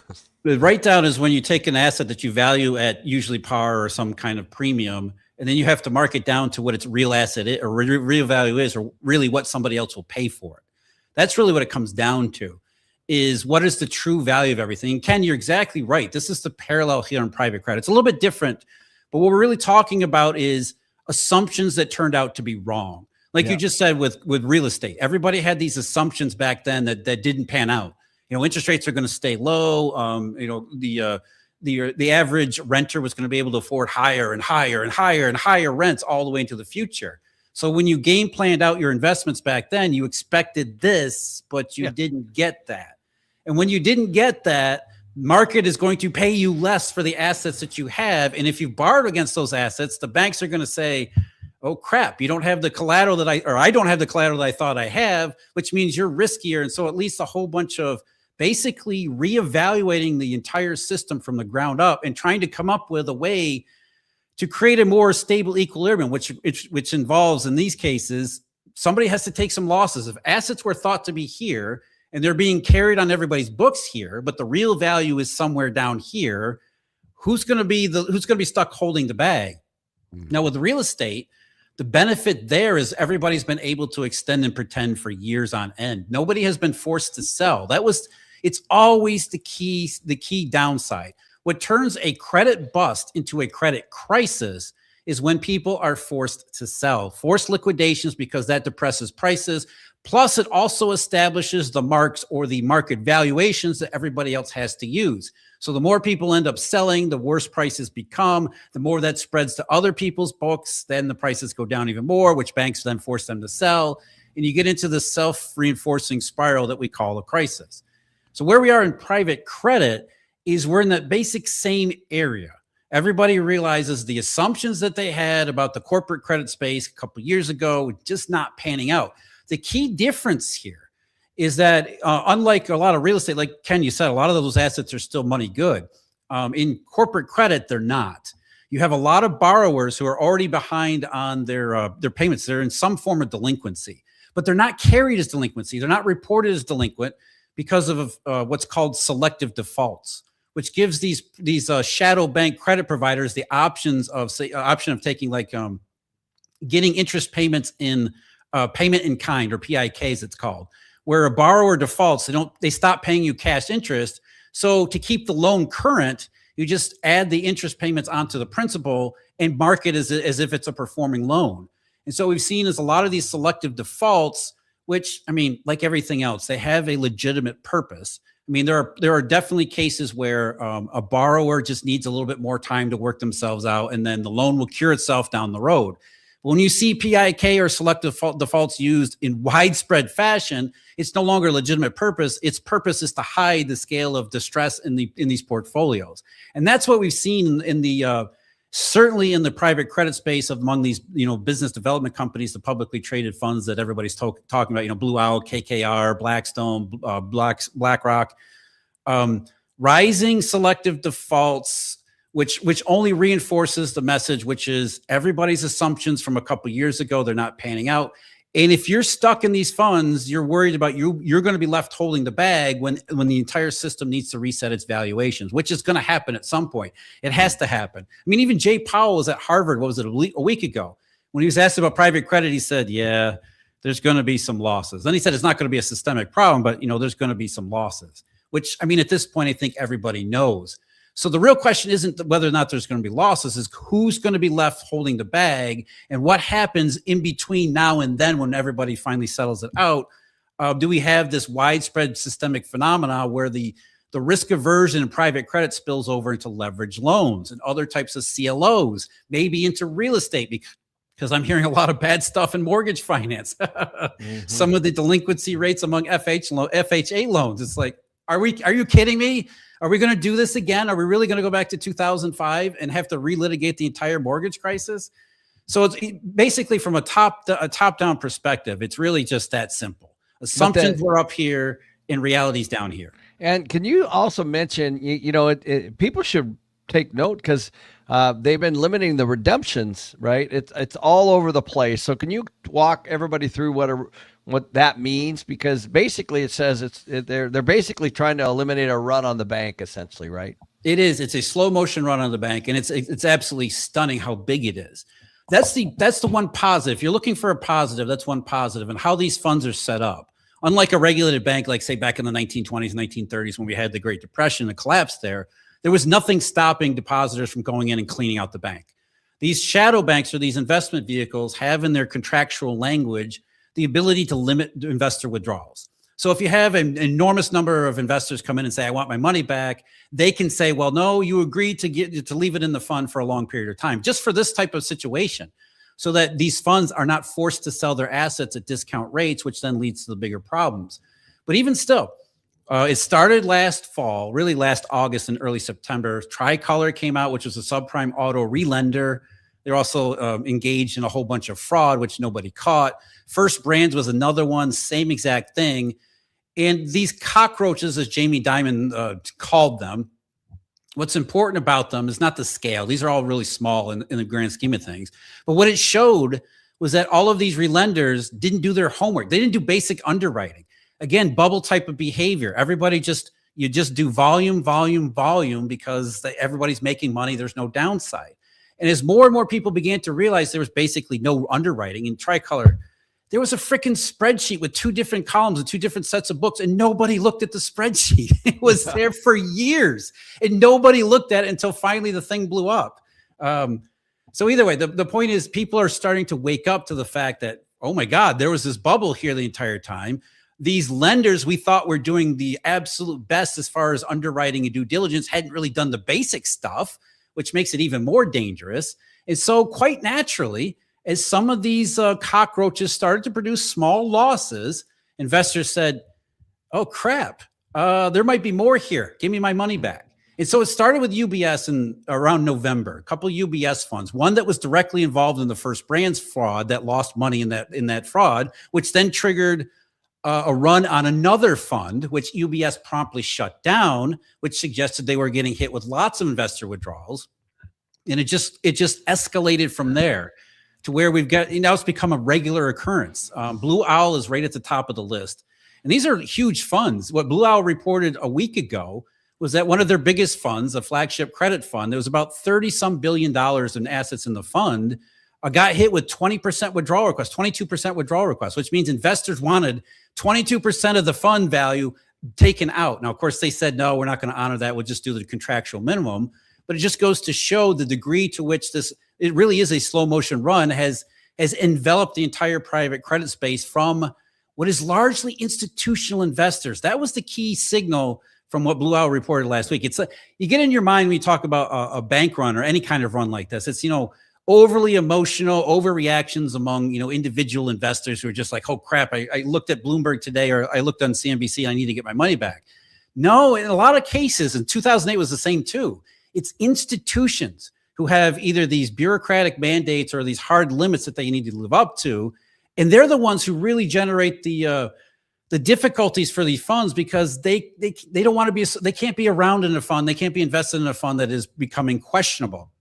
That's really how you turn an asset class that is relatively decent into something like toxic waste. There really weren't a lot of money losses in subprime mortgages in 2007, 2008. I mean, there were a few, but it really wasn't a lot. What killed the system was the lack of ability to revalue everything and make everybody want to stick around to see how it plays out. And that's really where we are today. That's why you keep hearing people making these 2008 comparisons, because we're in a situation where people are nervous. People see that there are going to be losses, and we are not getting any information about the scale of losses, who's going to end up taking them, how much they're going to be, when it's going to take place. And so quite naturally, institutions as well as individual investors react as any person rationally would. If I get my money out, I'm going to get my money out. Why should I take the chance of getting stuck with something that I don't want to? Because everything that's happened since this first showed up last summer has only reinforced all of those fears and big concerns. And it's even worse than that, because all of these shadow bankers and private credit providers, the only thing they ever say is, we don't know what's going on. We can't imagine why people are withdrawing their funds. Our funds look at our performance. Our performance is solid. Our underwriting is terrific. Our characteristics of our portfolio assets are unimpeachable. And if that's all you're getting from these guys, of course you're going to withdraw your money, because it's so obviously fake and false. And so it's like everything that's taking place only reinforces the idea that this thing is going to continue to get worse until something really big happens. But the one thing that hasn't happened very much of is the selling. So far, these funds have been able to stave off a lot of forced selling, which has kept at least the prices that we know about within reasonable tolerances. But that's the more investors withdraw money, the more banks back away, the more institutions back away, the greater the pressure there will be on liquidity that can then lead to the real downside here, which is the selling. So, Jeff, everything you just said, all right. I'm a investor. I'm out there. I'm in the trenches. I'm an operator. I'm watching you say all these things. Why do I care about a bunch of billionaires that are losing money right now, like that invest into these funds and doing whatever? Like, how does that even affect me? Why should I even care about anything you just said? Like, as somebody watching this. Absolutely, because if you're not invested in Blue Owl or KKR, then really, what would you care? Yeah, why do we care? So hedge fund investors and some institutions get their asses handed to them, and so it's too bad for them, right? They chose this. They chose to ignore the risk, right? They fell for the idea of high returns at low risk, but that history shows it's never like that. I mean, 2008, perfect example. What did anybody care about subprime mortgages other than say house flippers and those who were subprime to begin with? What ended up happening is it didn't stay with subprime mortgages because the entire system was unresilient. It was fragile, to use the term that gets thrown around here. So the problem here, and there's a couple of different ones that get wrapped up into one. The first problem is a credit crunch, because as I said from the very beginning, these shadow bankers were one of the few outlets that a lot of smaller and medium-sized businesses had to obtain loans. We're not talking about loans to do stupid crap with. We're talking about loans to fund their operations, like working capital, inventory management, payrolls, meeting payrolls. So they would go, a lot of these direct lenders that are providing short-term credit to these businesses to keep their operations open. So if we have a larger withdrawal and a liquidity pressure on private credit providers, that means the money's going to stop trickling down into the real economy, which means some of these smaller businesses are going to be shut off from working capital. They're going to be shut off from credit flow, from money flow, which will impact their operations. It means rising unemployment. It means more difficulties among businesses to engage in regular commerce. So the economy suffers at the margins from the lack of credit flow. In terms of financial markets, as we know only too well, there's so much interconnectedness throughout the entire financial system. You really don't have a problem, especially if it gets bigger and bigger. You never have a problem that gets firewalled over there, right? It's not like you can have a credit crisis strictly in private credit in only one segment of that market, and it just doesn't go any farther. Everybody gets walled off, and we just leave it over there. Because what ends up happening is private credit, you start to see some selling there, asset prices get marked down, which then people look at that and say, well, this is price discovery in the corporate segment. What does that do to valuations in leverage loans? And then leverage loans, which are another form of corporate credit, those prices start to readjust to what we're seeing over in private credit. And as those prices adjust down here, that reduces the value of collateral, that leads to margin calls, which then creates volatility in those markets. And that volatility then gets reinforced in other asset markets that are taking their cues from what we can see in private credit and corporate credit overall. And it leads to what we saw, for example, last March and April, where even the stock market gets wrapped up into what really shouldn't be something that involves the stock market. It starts way over here and ends up way over here. And before you know it, if it goes too far, you've got stocks declining, you got risky assets declining that have nothing to do with private credit. You've got the economy taking hits from all these small companies that can't hold their employees, so unemployment rises. And as you guys were talking about before I came on, as unemployment rises, what does that do to other markets?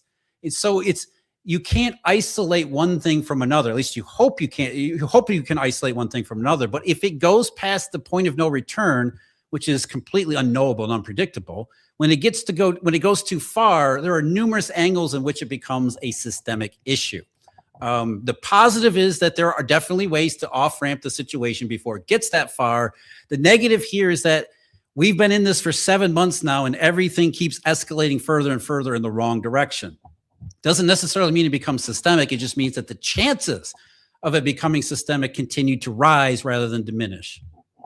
So, Jeff, when we saw the stimmy money hit, let's say pandemic, and then we saw the inflation come, I think we peaked around June of 22, I believe it was. The Fed reacted with the high interest rates to combat inflation. And now we're sitting in this, I don't know if it's going to be temporary or not, this kind of high inflation due to due to this oil issue with Iran and the impact of war over there. What do you see next? Because a lot of people are hanging on lower interest rates. Yeah, lower interest rates are still coming. The question is what central banks will do in the meantime. Historically, oil shocks always go in one direction. It's not inflation.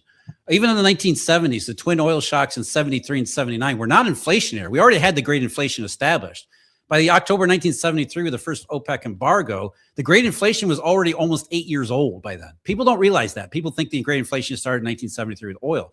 Now, what oil did is it made the temporary consumer price rates go way up, and then they went down again temporarily before the great inflation came back in the middle part of the 1970s. So what happens in an oil shock, we saw this in 1990, which is probably a very good example. In 1990, you had a relatively weak economy that was already on the edge, very close to the edge of recession to begin with. There was the S&L crisis that turned into a credit crunch. And then Saddam Hussein invades Kuwait. Oil prices go from $15 a barrel to $40 in 3 months. And next thing you know, before the end of the year, the U.S. economy is in full-blown recession with unemployment rising. And what happens in interest rates during a recession? Interest rates go down. But there's this short run uncertainty. I hate to use that term because it's overused, because you can end up like 2008.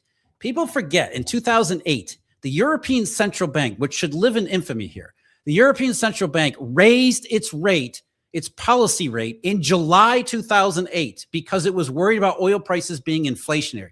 The worst deflationary crisis we've seen since the Great Depression. And here was the ECB overreacting to oil prices by raising its policy rate.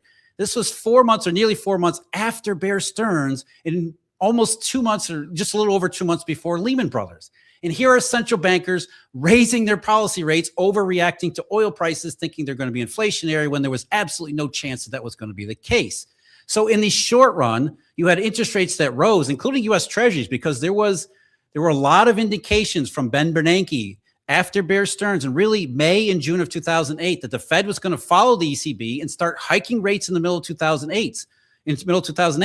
So you had Treasury yields that were way down during Bear Stearns and immediately after. And the 2-year rose, I think it was 160 basis points in a matter of just 6 weeks. Once in one period, I think it was just a week, the 2-year Treasury rate went up about 70 basis points, 60 or 70 basis points. I'm going off the top of my head, so don't quote me. But there was a huge rise in interest rates in the middle of 2008 because, like today, many central bankers were overreacting to oil prices and underreacting to the fundamentals of the economy and the financial system, which were still in tremendous difficulties. So in 2026, depending on how oil prices go from here, thank God we got a ceasefire agreed to and oil prices have come down. But even so, it's very likely that a central bank, maybe two, are going to hike rates in the short run before, just like 2008, they end up having to turn around and drop them, because historically energy shocks lead to recessionary conditions, not inflationary conditions. So if the question for us here in 2026 is whether or not the oil price shock was, first of all, high enough in terms of how high oil prices got to be, and did they last long enough to create the sort of damage that leads to something like a full-blown recession? We're seeing rising unemployment on top of the rising unemployment that we've had over the last couple of years. So even if central bankers do hike rate in the short run, it's not going to last very long. They're going to turn around and go back down to rate cuts at some point anyway. Oh, that's actually encouraging. So in your mind, we could see rates go down. What happens if, we're hearing, and we're at Limitless this year, we're really gearing up for some of these AI experts, AI panels to really kind of dig into how to use it, but two, what is it going to really do? How's it going to ripple through the economy? Where's it going to hit first? And so the question would be, if the Fed is now facing, these rising unemployment pressures, will that affect interest rates on the other side of the equation? Yeah, there's also, we always keep in mind that the market interest rates and the Fed policy rates are oftentimes two different things. Market interest rates, which is where mortgages come from. Mortgages are priced off of U.S. Treasuries, you guys know. Market interest rates are heading lower, not quite regardless of what the Fed does in the short run, but market interest rates want to go lower. There's always that natural tension between what the Fed does, which oftentimes, like I just said in 2008, is in conflict with reality. So it really is how much time and space central bankers have to do really stupid things. Like 2008, they didn't really have much runway because the whole system just fell apart within a matter of weeks after the ECB raised rates. It might have, the situation is not nearly as bad in the middle of 2008 as it is in 2026 as it was in 2008. So you can see central bankers raise rates in the short run, their rates at the same time market rates would be reacting to fundamentals and coming down even before the Fed reacts. So it's really kind of the same process in interest rates that we've seen over the last several years. What has happened since 2023 when rates peaked? The market moves first, then the Fed reacts to the same things that the markets were predicting, because eventually the Fed sees what the market was pricing to begin with. 2024 is a perfect example. Everybody was talking about sticky inflation. The Federal Reserve was doing so. They were talking about the employment reports that looked absolutely spectacular, which we know now they never were. And the market was saying, no, we're seeing more and more real world consequences for the weak economy in the aftermath of the banking crisis, plus the oil shock that was ongoing back then, leading to companies that were struggling. Therefore, hiring was falling off really sharply. It's really started the labor market difficulties that we see today. So the market was well ahead of the Fed in lowering interest rates, and then wasn't until September of 2024 before the Fed finally started to catch up. And then in 2025, as we know, the Fed stopped again, but the market in the summer of 2025 started to price rate cuts and really rates going down lower because the further development of the weak labor market, job losses started to show up a little bit more frequently and a little bit more intensely. So the market was well ahead of the Fed yet again. And of course, the Fed latter part of the year, almost same exact pattern as 2024. They lowered rates at the end of the year. Now here we are once again, the Fed talking about maybe hiking rates, maybe holding them up. And the market is like, no. You remember before we got to March, before the Iran conflict, rates were going down. The 2-year Treasury, I think it was February 27th, again, going off the top of my head, late February, the 2-year Treasury hit a multi-year low just before the Iran conflict started. So rates were starting to move back down. And this is not just in U.S. Treasury, it was globally. Safety rates were starting to go back down again, which was, for the third straight year, the market's saying rates want to go down, fundamentals in the economy for lower rates, and the Fed holding up, likely throughout the summertime if there was no energy shock. And then maybe by September, yet again for the third straight year, the Fed catches up to where the market was earlier part of the year. So that's where we were before we even got to the energy shock. And the energy shock is very likely to make the situation in the real economy worse, more financial volatility. We're seeing dollar shortages erupt across Asia, which adds a little bit more of a deflationary element to it. So the fundamentals in the real economy argue for lower rates regardless of what the Fed does in the short run. And eventually policymakers end up catching up down the road. So help me out here on one thing, right? So the one of the biggest reasons why I started doing the Limitless Expo with Ken is so I could talk to guys like you, and so that I can learn selfishly. I want to learn, what is my family going to do with all the information you said? What am I going to do with all the information you said? So let's play a scenario here that everything you said, along the lines, rates go down, energy crisis happens with all that stuff, right? You have unemployment goes up, right? The private banking and the debt wall collapses, all that. What if all that happens? What should I be thinking about investing in? What should I be thinking about placing tactically? What should I be doing to hedge? What can I do today to maybe prep for all the worst case scenarios that maybe you're predicting in some capacity? Well, just from general terms, you want to be more defensive. I think that that's the most obvious thing. There's no insight in that statement. If everything happens, or even just half the stuff that you listed off happen, you want to be more defensive. And there's a number of different ways you can do that. If you're a very simple retail investor, the easiest thing to do is stay away from anything risky and just buy treasury bills. You can roll over treasury bills completely risk-free. You get a little bit of a return. It's not something spectacular, but at least you can sleep at night. You can say, I don't care what happens as far as the unemployment rate. I don't care what happens to Blue Owl. None of that bothers me. I'm just going to roll over treasury bills until we get to the other side of this thing. And that's where it's much easier to make more risky investments, because if we do go through all of these things, what ends up happening is asset prices get revalued, which means they go down. Yep. And at that point, you're going to want to be there and ready to take advantage of lower prices. You want to go bargain shopping. You want to go want to go really deep into the bargain bin in those periods, because after prices go down on anything, doesn't matter what it is, the stock market could go down. I know people are probably shaking their head because they're conditioned to believe the stock market never goes down, but it can absolutely go down. And there you'd have the opportunity to buy some stocks relatively cheaper. Credit, most people make their fortunes in distressed credit after a cycle completes, after you go through a downswing in a credit cycle, after everybody has panicked, after all the forced sales are tallied up and all the debt prices are down to pennies on the dollar, that's where you really make your money, because you can scoop up some of those distressed credit opportunities. And it doesn't matter if you lose out on 4 or 5 of them, as long as you get 1 or 2 that works, you're set for life.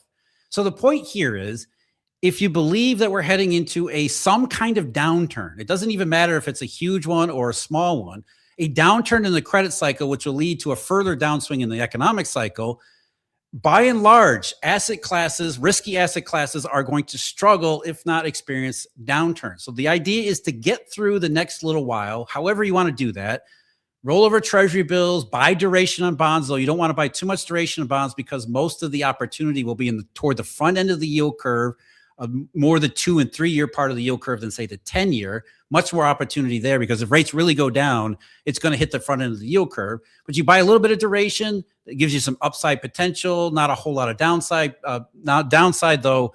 People have been in the short run treasury securities and government bonds over the last couple of weeks are not saying that. But there are various different ways in which you can take the short run volatility out of your portfolio, out of your investments, and just, sit back and wait. If you really believe that this is a downturn in the credit cycle, just wait for the end of it, or at least what you think might be the end of it, and then pick up the bargains and go forward from there, because historically speaking, that's where all the money gets made. Hey, Right. Good. I was going to ask Jeff, so we hear a lot about the US dollar, and we've watched metals, really jump the last couple of years. That's something real simple. A lot of people, think about, right? Like, do I save? Do I put money here? Do I use inflation-adjusted investments, or should I be in metal? Should I not be in metal? Anything around that, because that's something anybody can do, right? They can go out and buy an ounce of silver. They can, they can do simple things. They can not be in cash, for example. Yeah, you said T-bills. Yeah, and stuff. yeah. So anything along that line? And I'd love to know where you think the dollar's headed to. Yeah. Well, under the scenario we just sketched out, the dollar's going a lot higher, because in the deflationary circumstances, it's, very simple heuristic is deflationary conditions, or, just downside in a cycle, flight to safety. What does flight to safety mean? Everybody wants to own dollar-based assets, and everybody wants to own, safe U.S. treasuries, that kind of thing. So the dollar tends to go up, and it's really not flight to safety why the dollar goes up, but that's the simple, mental roadmap that you should have. The dollar really goes up because monetary conditions become very tight. And when the monetary conditions tighten up, everybody scrambles to obtain money, which is, the dollar is loosely a proxy for the price of money. It's not a perfect one. It's sort of a loose proxy. It's one of the signals that we get that tells you the tight money conditions. So as more and more the downturn of the cycle shows up, hopefully this is not the case, but as we continue to go along in 2026, just like 2025, we keep moving in that same direction. The dollar ends up going a lot higher. That doesn't preclude anything from owning anything like precious metals. In fact, during deflationary circumstances, precious metals do tend to outperform risky assets, though they do so with a tremendous amount of volatility. Gold in 2008 is a perfect example. From start to finish, gold was roughly even to slightly higher, but in between, it was like this. It was all over the place. And there were some periods where, around Bear Stearns, for example, gold just absolutely collapsed and then came back and then collapsed again, then came back and then collapsed again. So gold is not a perfect safety hedge. It's not a perfect play, but it is definitely an option to take into account if you believe, or if you're willing to tolerate the volatility in between. So like I said, if you're not willing to tolerate volatility in between, the easiest thing to do, just stick with the treasury bills, roll those suckers over every time they mature, stay out of the marketplace. Don't worry about it. If you want a little bit more upside, the easiest thing to do is go a little bit further down the yield curve, stay with U.S. treasuries, roll those over as they come up. You'll get a little bit of appreciation along the way if interest rates go down, especially the 2 and 3 year spot on the curve. Precious metals, absolutely. As far as, most people correlate, and they wrongly correlate the US dollar, or at least their idea of the US dollar, with precious metals. They think when gold is going up, that means something about the US dollar. Gold has to be going higher because the dollar is going lower, right? That's the mental picture people get. And that's just not the case. It's not inflationary either. Gold does not go up because inflation is about to be a big risk. Perfect example, 21 and 22. CPI rates were at their absolute maximum. People were absolutely convinced it was the 1970s again. What did gold do? Gold was sideways to lower. And the reason was because during 21 and 22, it looked like the economy was recovering, which meant that you don't want to own a safety asset if things are really picking up. So the reason why gold languished behind is because people didn't want its safe haven properties. They wanted to take risk in private credit and real estate. So that's really what drives gold. So gold has been going up a lot over the last couple of years as it's become more and more clear. Everybody made those mistakes back then, and somebody's going to have to pay for those mistakes. So the safety properties in gold are now in high demand, not because of inflation, not because of the dollar, but because people are worried about the fallout from private credit as well as the real economy and just the general downswing in the credit cycle and what that's going to do around the rest of the world. We can't forget either. This is not just a U.S.-based thing. It's not just a U.S. Focus.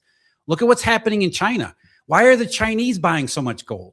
Because when you look around China, it is a complete and utter mess that's getting worse all the time. So gold, what's really driving demand for gold and therefore silver to an extent before it got into its supply squeeze is really just safety. It's not really about the dollar. It's just, hey, I look around the Chinese landscape and I don't like anything. There's no opportunities for investment. I don't want to own yuan, even though the yuan's going higher, because once the trade surplus in China disappears, those dollars disappear, and yuan's going to sink back over, fall over again.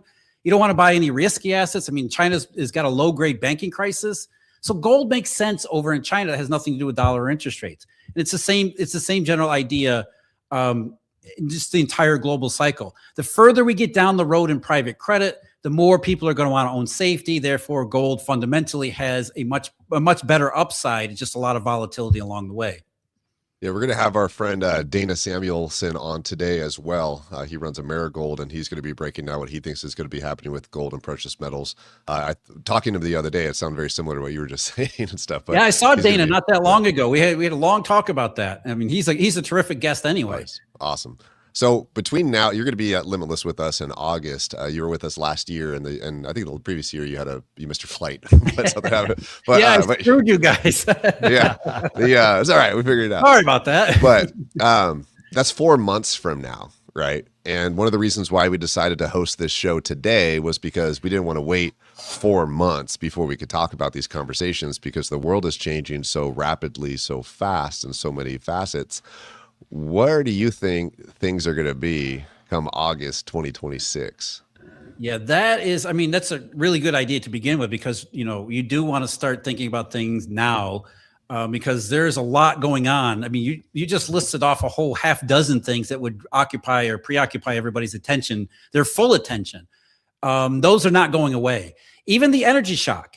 Let's assume that the Iran conflict is successfully dealt with. They work out a long-run resolution here. Oil starts to ramp up, flow through the Strait of Hormuz. It starts to get back together. Even the energy shock is going to continue to create ripples throughout the global economy for sure, especially in Asia for the next several months. It's going to take a while to get back to normal. So even when we get to August, I'll bet that we're still talking about the after effect of what happened with Iran and Hormuz. So just from that perspective, then private credit, like I said, there's a lot of potential there. As we continue to move forward, it gets worse, not better. It continues to escalate and move further and further down the path of a cycle that looks uglier and uglier all the time. Again, not necessarily the worst case, but it is, the chance. You can't say that it won't turn into a crisis. We should be able to say we won't have a financial crisis based on the private credit bust, but we can't say that, and the chances continue to rise all the time. So as far as predictions, and you can't make predictions, probability is better. The probability is that we will be focused on what's happening in private credit and probably already talking about how it has spilled over into other parts of the credit markets. How far it has spilled over is really is the open question. We don't really know just yet. We don't know what the potential is, but I would imagine that there'll be significant escalation between now and the summertime, and therefore we'll likely have seen more of the direct impacts in other financial markets, as I said, but also a real economy that's not in great shape to begin with. You guys know this. Labor market's been in, it's not catastrophic by any means, but it has been struggling for the last couple of years. Just look at the payroll reports. There were no jobs created. in 2025, an entire year without job growth. And I know people have put up all sorts of explanations. It has to do with immigration policy, or it was, it was this or that. No, this started back in the early part of 2024. And so it's a long, continuous process. It's a cycle all of its own. And that doesn't look like it's going to change anytime soon. The last payroll report notwithstanding, I hope people have finally realized you can't trust the payroll numbers on a monthly basis. So, I mean, from just those two things alone, private credit and the employment situation, which, by the way, those two things are combined, or they're really the same thing. I mean, the reason why we're talking about Blue Owl and private credit is because we had no job growth in 2025, which began to expose all of the fallacies that went into the private credit bubble to begin with. So if you have worsening employment conditions for whatever reason, it's only going to further amplify the pressure on private credit. And the further pressure you get on private credit, the more it's going to amplify the negative consequences on employment. So my guess for by the time we get to Limitless is we'll be talking about rate cuts from the Fed yet again for the third time because of those two things. The private credit cycle will be worse, and the employment condition will be right there along with it. I think those are the big themes in the summertime.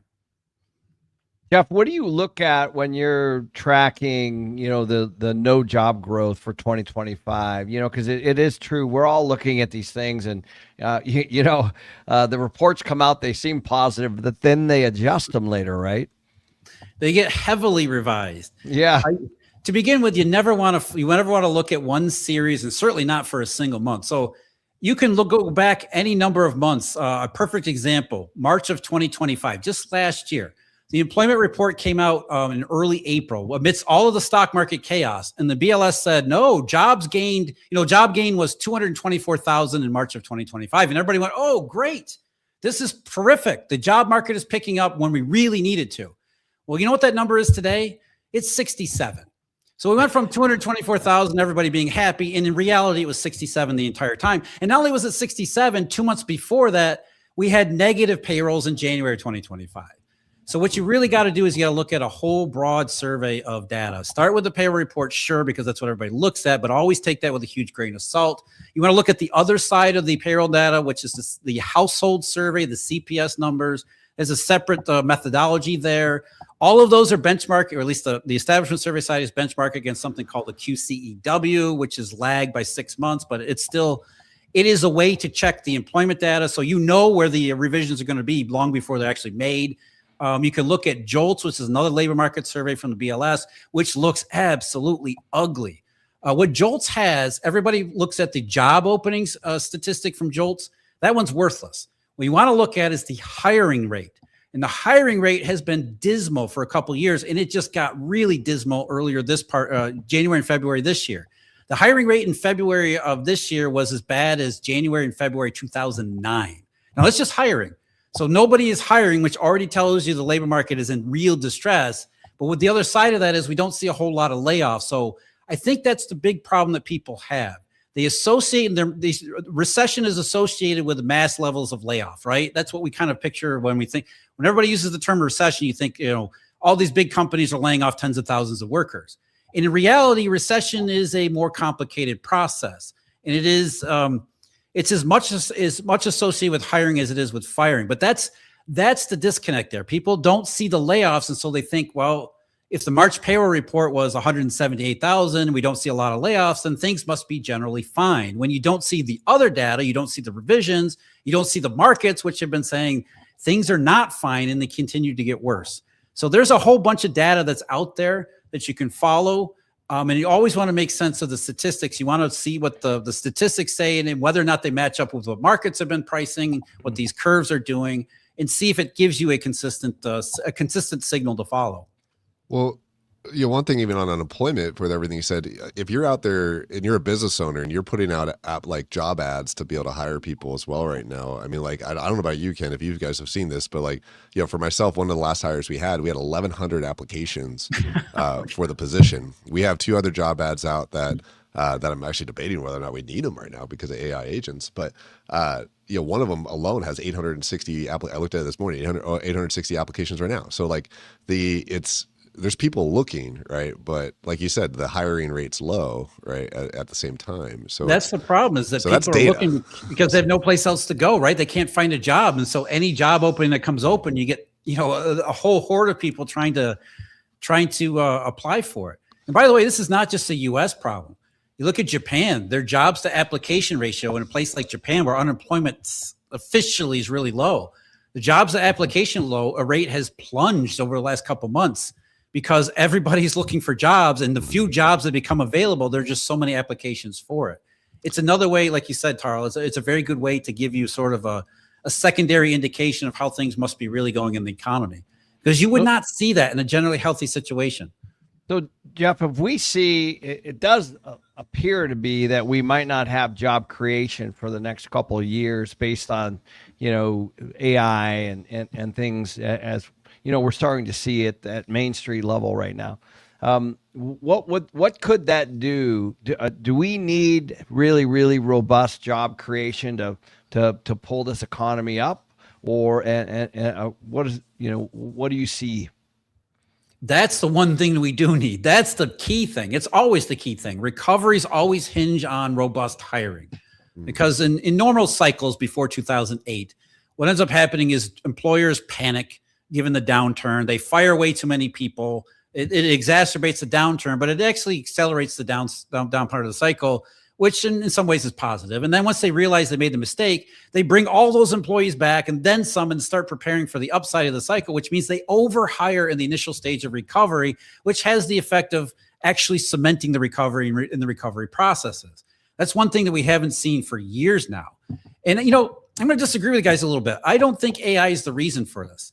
In fact, you see a couple of surveys.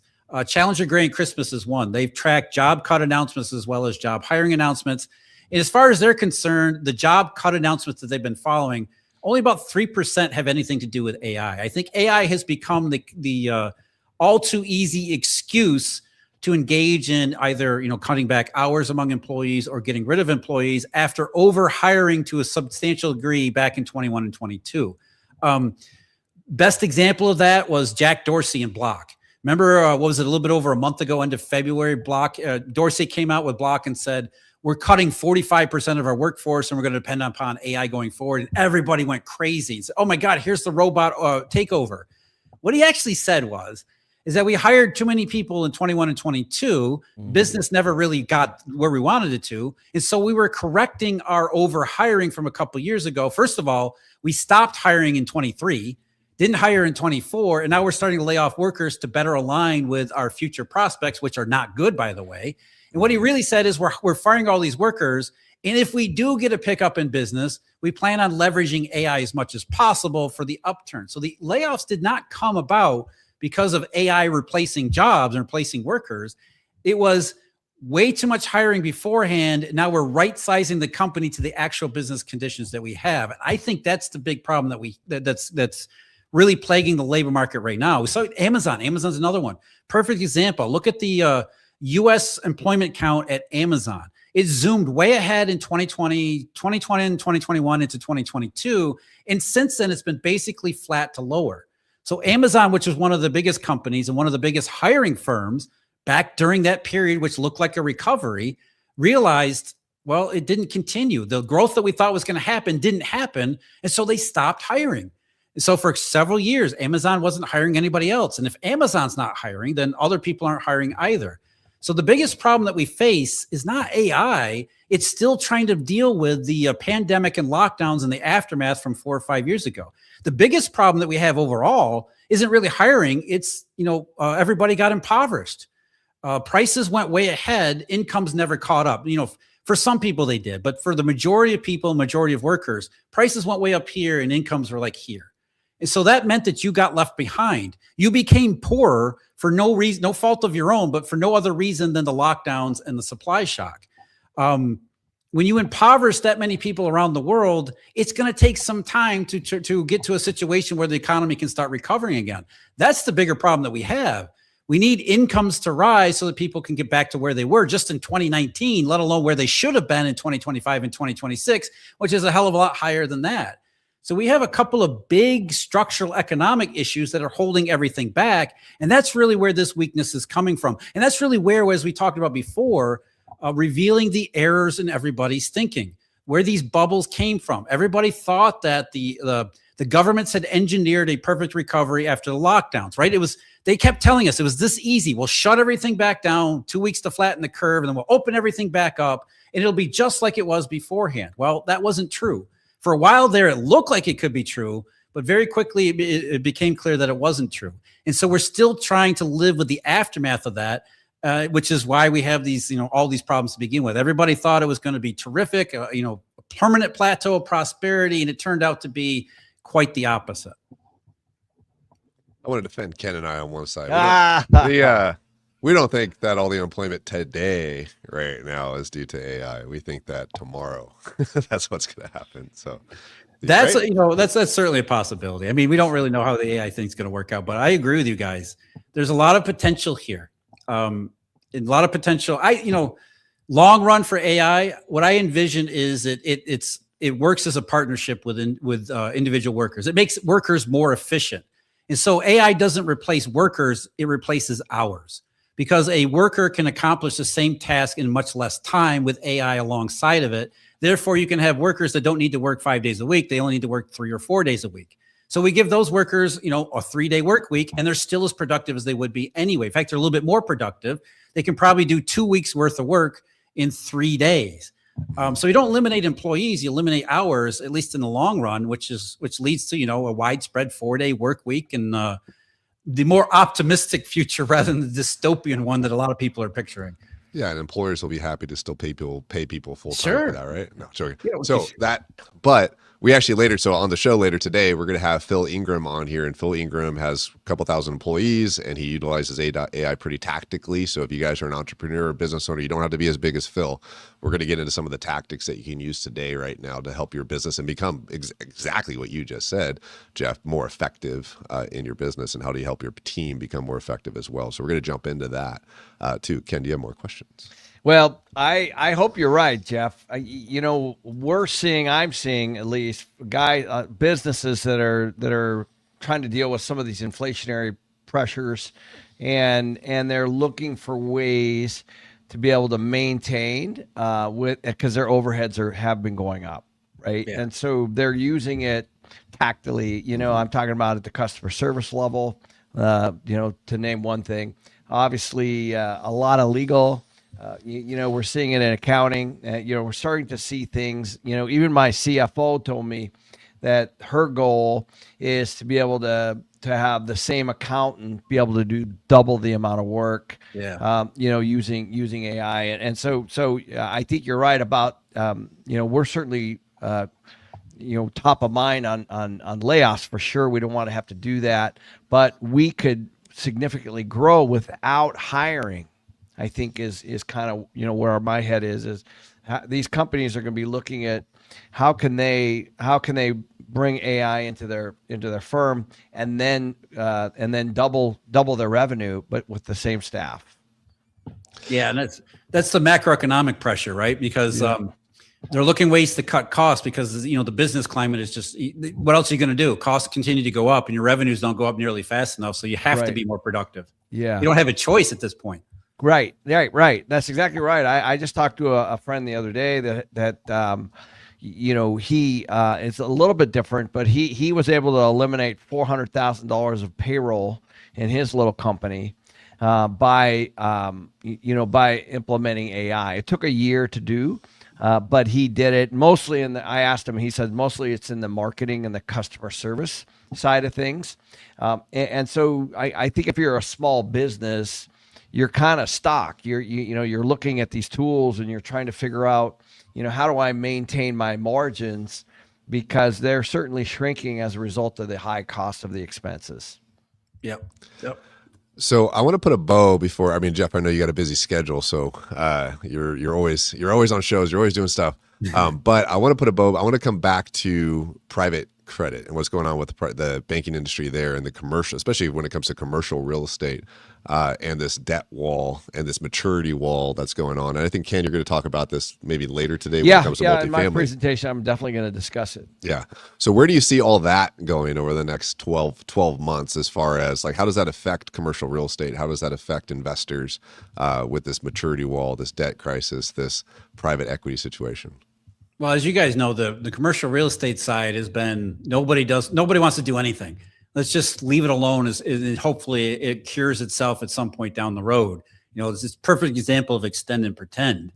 The danger here, the downside case, is as especially the regulated banking sector starts to pull back from private credit, that risk aversion behavior could then be it could definitely affect other parts of the regulated banking system's businesses. So maybe the banking system says we're going to need a little bit more liquidity room from some of the other assets we've been sitting on for a long time. So maybe we have to force some sales. We have to foreclose on some properties. We have to liquidate some collateral. It's a potential. There is some potential where, especially the banks, pressured by their exposures, whether they're voluntary or not, to the bust in private credit, leads to some changes in behavior and outlook that then affects other. Again, this is what we were talking about before, the potential spillovers just outside of private credit.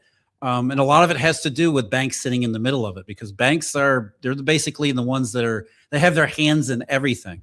And that's really where you get contagion from. It's not necessarily runs on banks. It's actually banks who take a look at their balance sheets and see more risk than they thought that existed beforehand, and have to alter their activities and their behavior, understanding that the environment has changed. And as they pull back in private credit, they pull back in other areas. And if they can't get any liquidity in private credit and you start to hit some liquidity pressures, you have to start selling assets as you possibly can. So yeah, there's that potential for private credit to spill over in commercial real estate. And obviously, the fundamentals there are not good to begin with. So I don't think it really necessarily takes a whole lot to unlock a lot of the transactions just kind of been sitting on the sideline. I know there's been more transactions more recently, but I don't think anybody believes there's been any legitimate price discovery in commercial real estate any more than there is in private credit or other parts of the credit markets. So anything that any liquidity matter that really starts to force some price discovery on less than ideal terms, that's the real threat there. I don't know how much of a probability it is. I mean, right now there's not really a whole lot of information, not a whole lot of details. I mean, you see some signs, some anecdotes that are out there. I mean, a big one for the private credit side of things is JP Morgan. More recently, they revalued some of the collateral that they'll accept on some of the revolving credit lines that they've issued to some of these shadow banks, which is basically them saying, we have these revolving credit lines for you, and you thought you were going to be able to count on them if a lot of your investors took out their money and you had to pay for those withdrawals. You're going to draw on your credit line with me, but I'm going to change the collateral terms to make sure that you can't draw on those credit lines.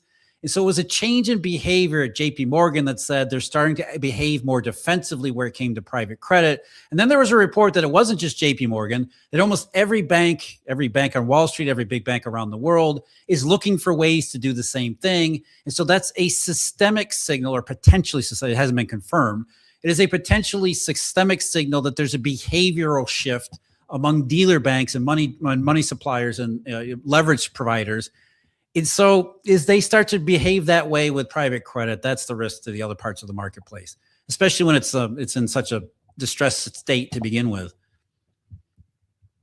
Yeah, I know, for us in the commercial space, whether it's office buildings or retail or industrial or multifamily, which is kind of the area I'm in, everyone knows we've been repriced, right? It's not a secret.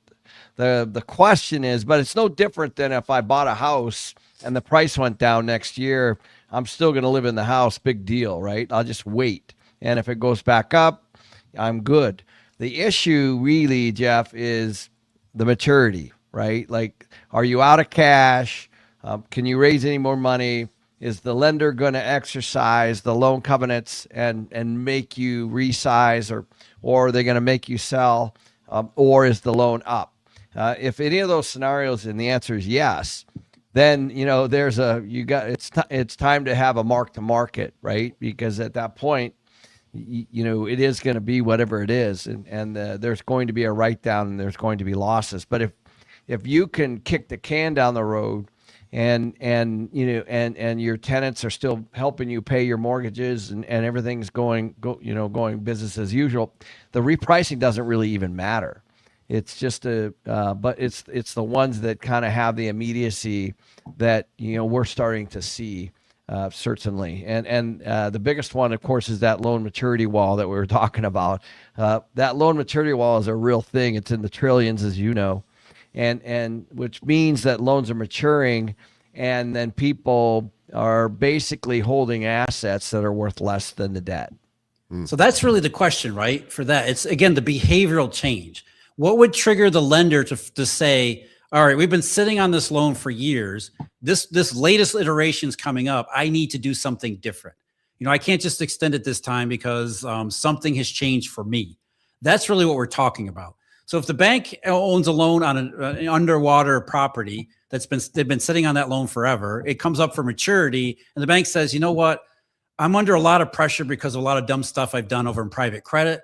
I got to clean up my act. I can't sit here on this underwater loan because, like you said, Ken, everybody knows it. It's not the secret. Everybody knows you're sitting on crap. You're hoping it turns around, but I mean, we've given this thing a couple of years and it doesn't seem to be turning around. So what if the lender says, or it doesn't even take a lot of lenders, it's just a couple of lenders say, look, we're under pressure from everything else that's going on in the credit cycle. We've got to clean up a little bit. So some of these loans that we've been carrying, we've got to do something different. We got to work on, if we can't work it out, maybe we do have to foreclose on the property. Maybe we need to get whatever liquidity we can out of it. We have to sell the thing.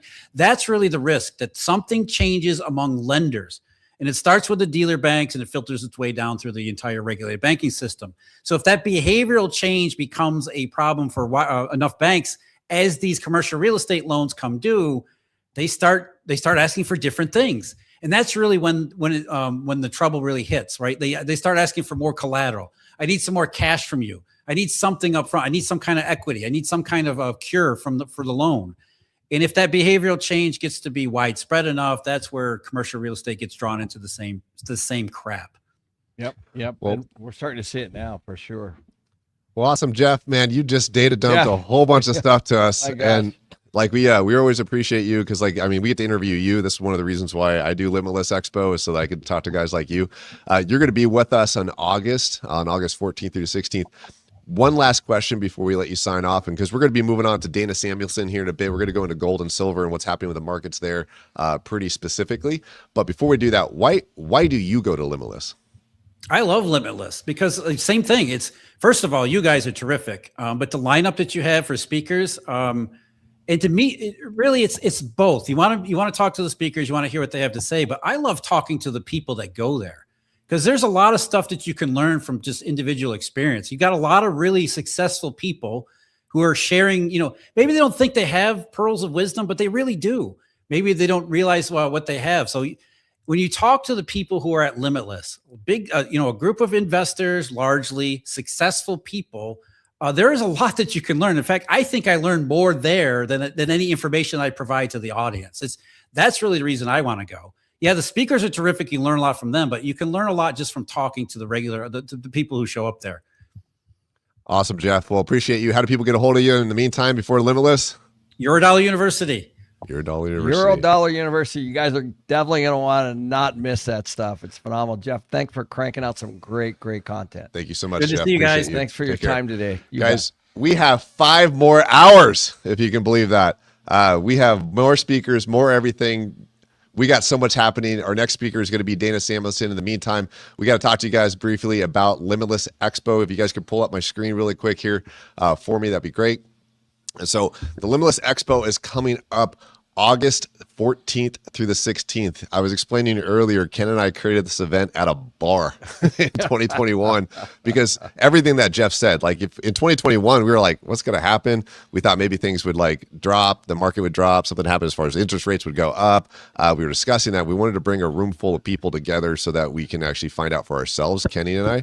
And then every single year, we said this earlier today, 2.5 hours ago when this thing started, that every single year we're like, all right, maybe it's not as bad and won't be as bad next year. And then world gets crazy again. So, the irony is that we were at a conference trying to learn, and then we created a conference because we were at a conference. And what does that mean? What that means is that you have to be out there. You have to be in these rooms. Correct. You have to be listening to people with different kinds of views. And for Tarl and I, we were actually very much on the same page.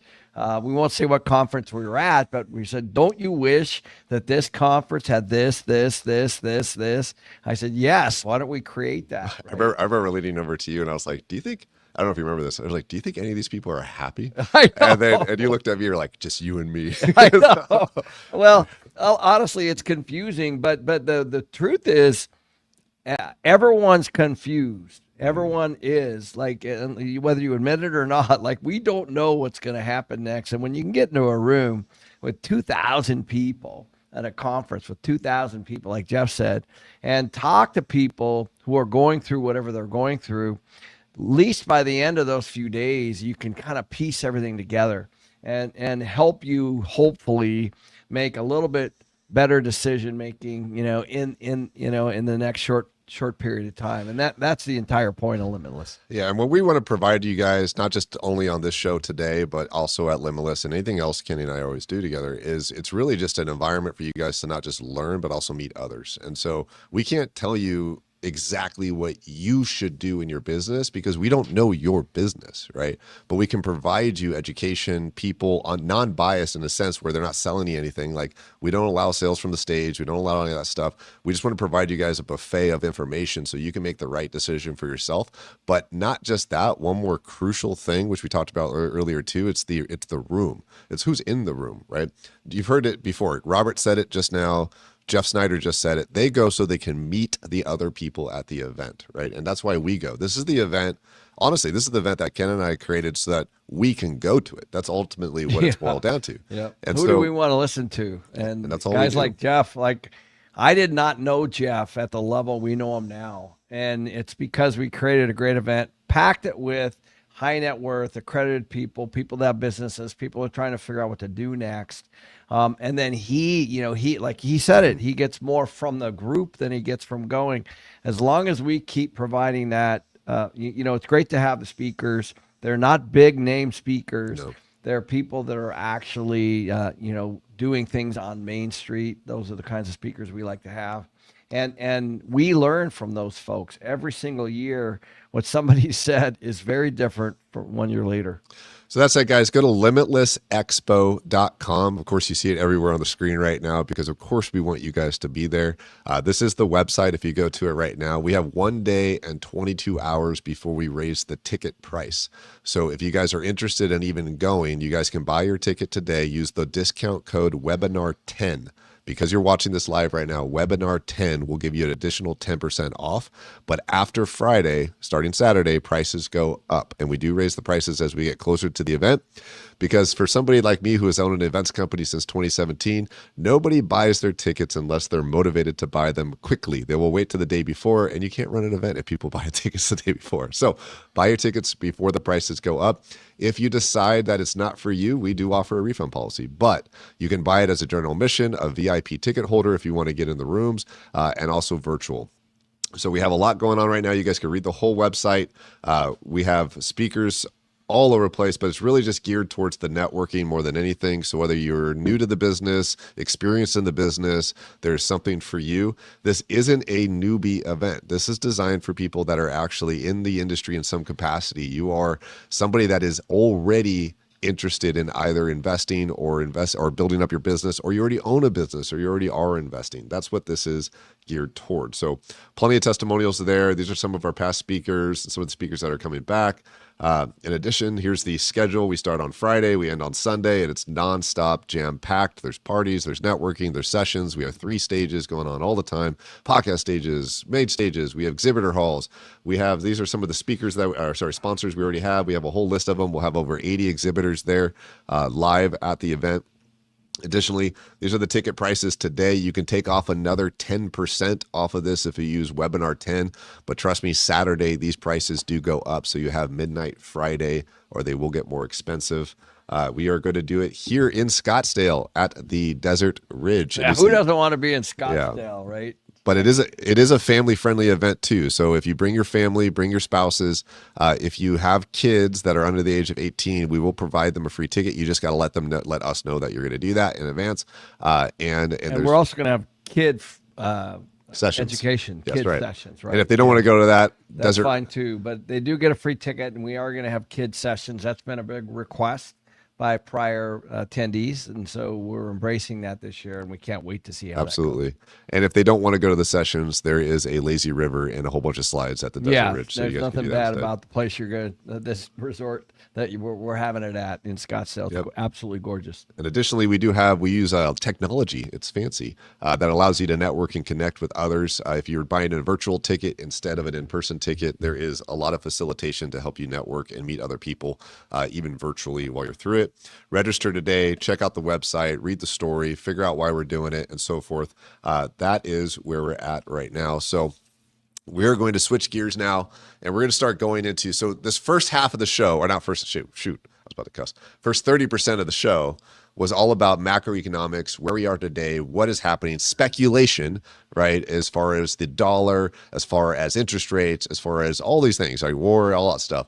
Now we're going to go into the tactics. Now we're going to go into the real things that you can invest in, the hard asset portion of this entire show. And we have somebody coming on right now that is a dear friend of Ken and I's. I've gotten to know this guy because of Limitless. The first time I met him was 2022 Limitless, and he's become a close friend of mine. I've got to concerts with him, hang out with him, good person. He is my gold guy. He is Ken's gold guy. He is Robert Kiyosaki's gold guy. He is the one we call when it comes to gold and precious metals. And he has been right. I'm not going to say he's right all the time, but he has been right quite a few times. And so let's go ahead and bring Dana Samuelson up on the show right now. We love that guy. What's going on, Dana? How have you been? What are you doing right now? Hey guys, thanks for having me. What an event so far. Jeff Snyder is just amazing.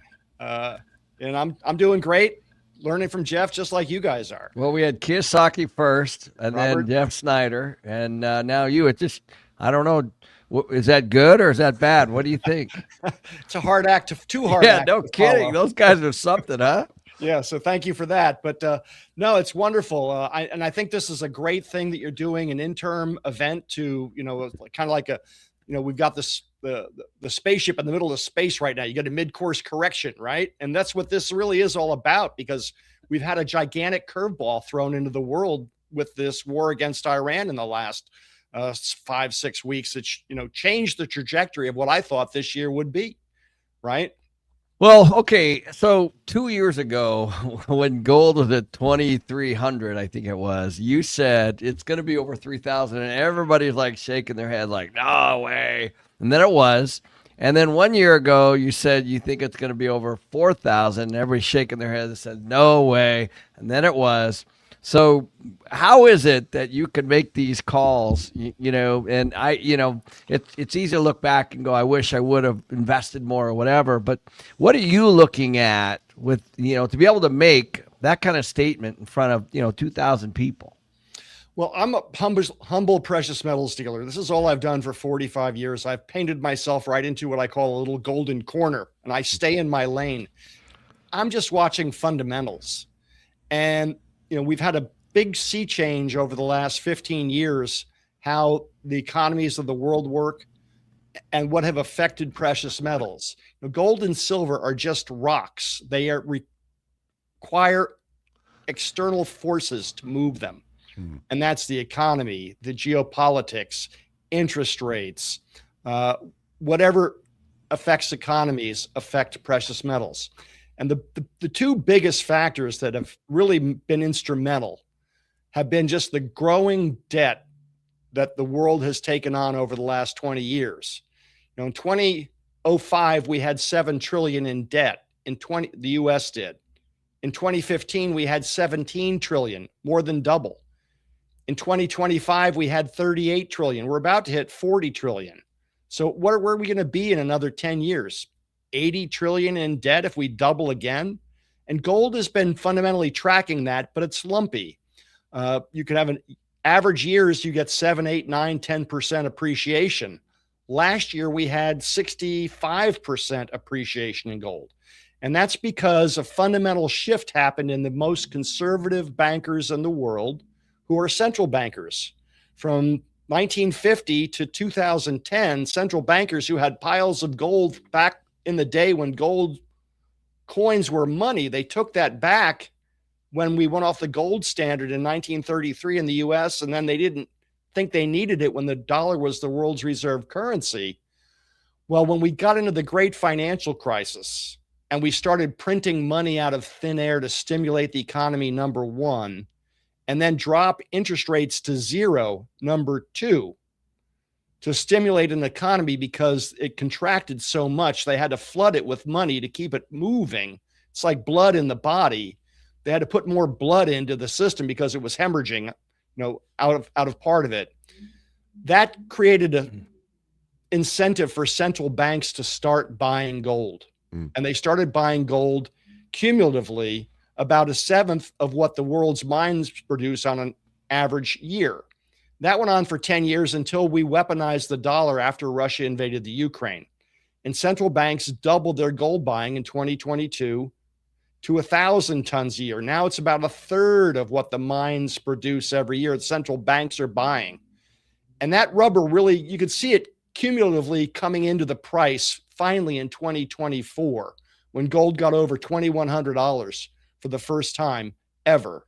And 2024 was really the breakout year for gold. It got to about 2,700 by the time Donald Trump was elected president at the end of 2024. And then, so that wasn't too hard to see 3,000 over the horizon, the way the central bank buying had continued over 3 years to really eat in to the available supply. So Dana, let me just summarize real quick. This is fascinating. So you're saying that, first of all, gold is it's a worldwide currency, right? It's not like the US dollar, right? So, yeah. So you're saying the central banks basically had been buying all along, but what they stepped up their buying, they became a better customer, and they started depleting the reserves. Is that accurate? Almost. I didn't quite say it correctly. They were net sellers. They were discarding what they had from 1950 to 2010. And after they turned the printing presses on themselves across around the world to stimulate the economy, they realized, hey, the damage we can do by diluting the purchasing power of our own currencies. Oh my gosh. Creates risk, right? So, and gold has no counterparty risk. That's really its biggest attribute. Its performance or its sellability, its liquidity, and its value is not contingent upon another party to a transaction living up to their end. If you have tenants, you have counterparty risk to help you pay the mortgage. If you're a company that's public and you have a stock price, well, you have to earn profits to keep that stock price up. That's counterparty risk for the stockholders. Gold doesn't have any counterparty risk.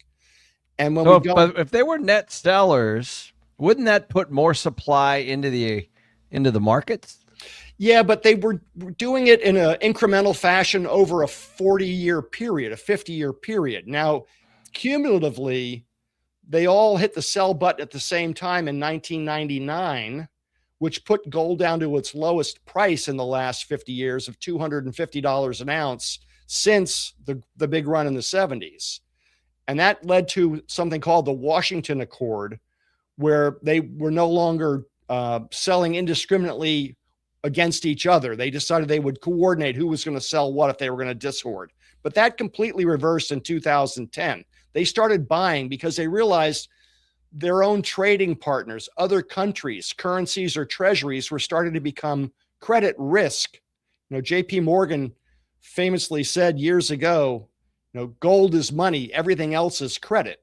And that's really what we're talking about, credit risk, following the great financial crisis. And then when we weaponized the dollar, they doubled their cumulative buying, which really is what put their finger on the scale and moved the price after it was, already the highest it had been at $2,000 an ounce between 2020 and 2023. And then last year, President Trump, through the tariffs, put a monkey wrench into the world global trade order. And it caused everybody to distrust the U.S. a little bit because of the way it was deployed. High tariffs on, tariffs reduced, tariffs off. If you do something we don't like, we're going to tariff you more than somebody else. And it created some distrust in the dollar and some distrust in our treasuries. And the world went on a global gold buying spree last year, which was unprecedented. And it was reflected in the price, which is why we hit a speculative peak in January, late January of this year, 5,600 for gold, and silver went from $30 to 121. and it's a real hot run. I've never seen anything like it since the late 70s. And it was a global move. It's not a US centric move. We had good stock markets last year in the US. We had a decent economy. Things were pretty stable. But around the world, if you looked at the US and said, what's going on over there? Can we trust them? What do we do instead? And Jeff mentioned China as being gold buyers.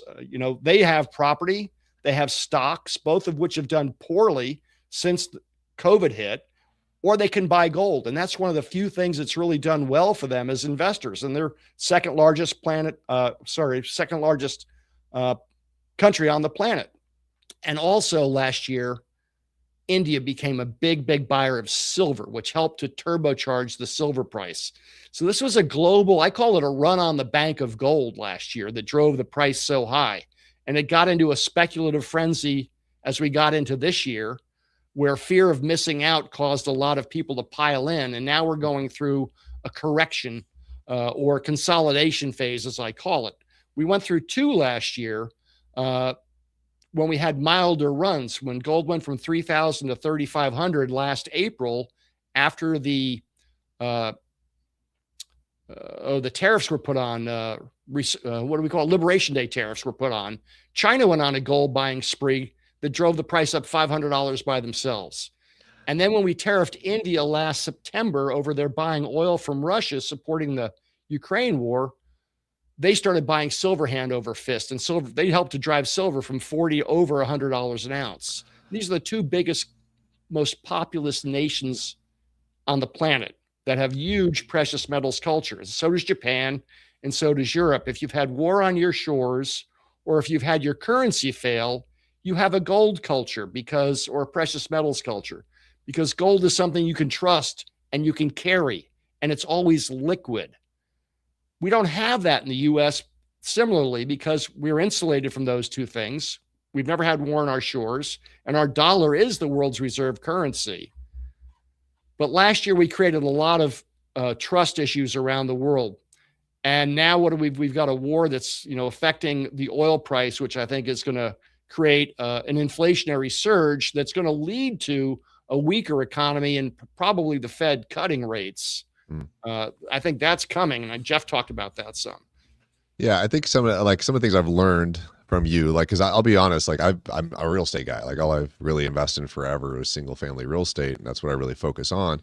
But since Limitless and so forth, and opening my eyes that there are other things to invest in besides houses, and learning about gold and silver from you, is that I never really paid attention to the fact that India is a buyer, China's a buyer, and all these things affect the precious metals and so forth because of the trust of the US dollar or so forth, whatever that it might be. Today, you just said a couple words, you said speculative gold price and so forth. And you also said there's a pullback currently. I had called you up last week saying hey man, I want to give you some more money. And you're like, wait, right?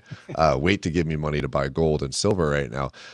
Before we get into that, do you have any slides or anything like that? Just so I know logistically you're set up, or is that, I do. I have a presentation, okay. But it seems a bit pedestrian after following Jeff. No, that's fine, right? So I have to go take a mandatory union 5-minute break. And use the bathroom. But he's gonna stay with you I'll be back in 5 minutes. But I just want to make sure you're set up. But you said there's going to be a pull back, right? And in fact, just so you guys know, credibility from Dana at Limitless, which was only in July last year or something like that.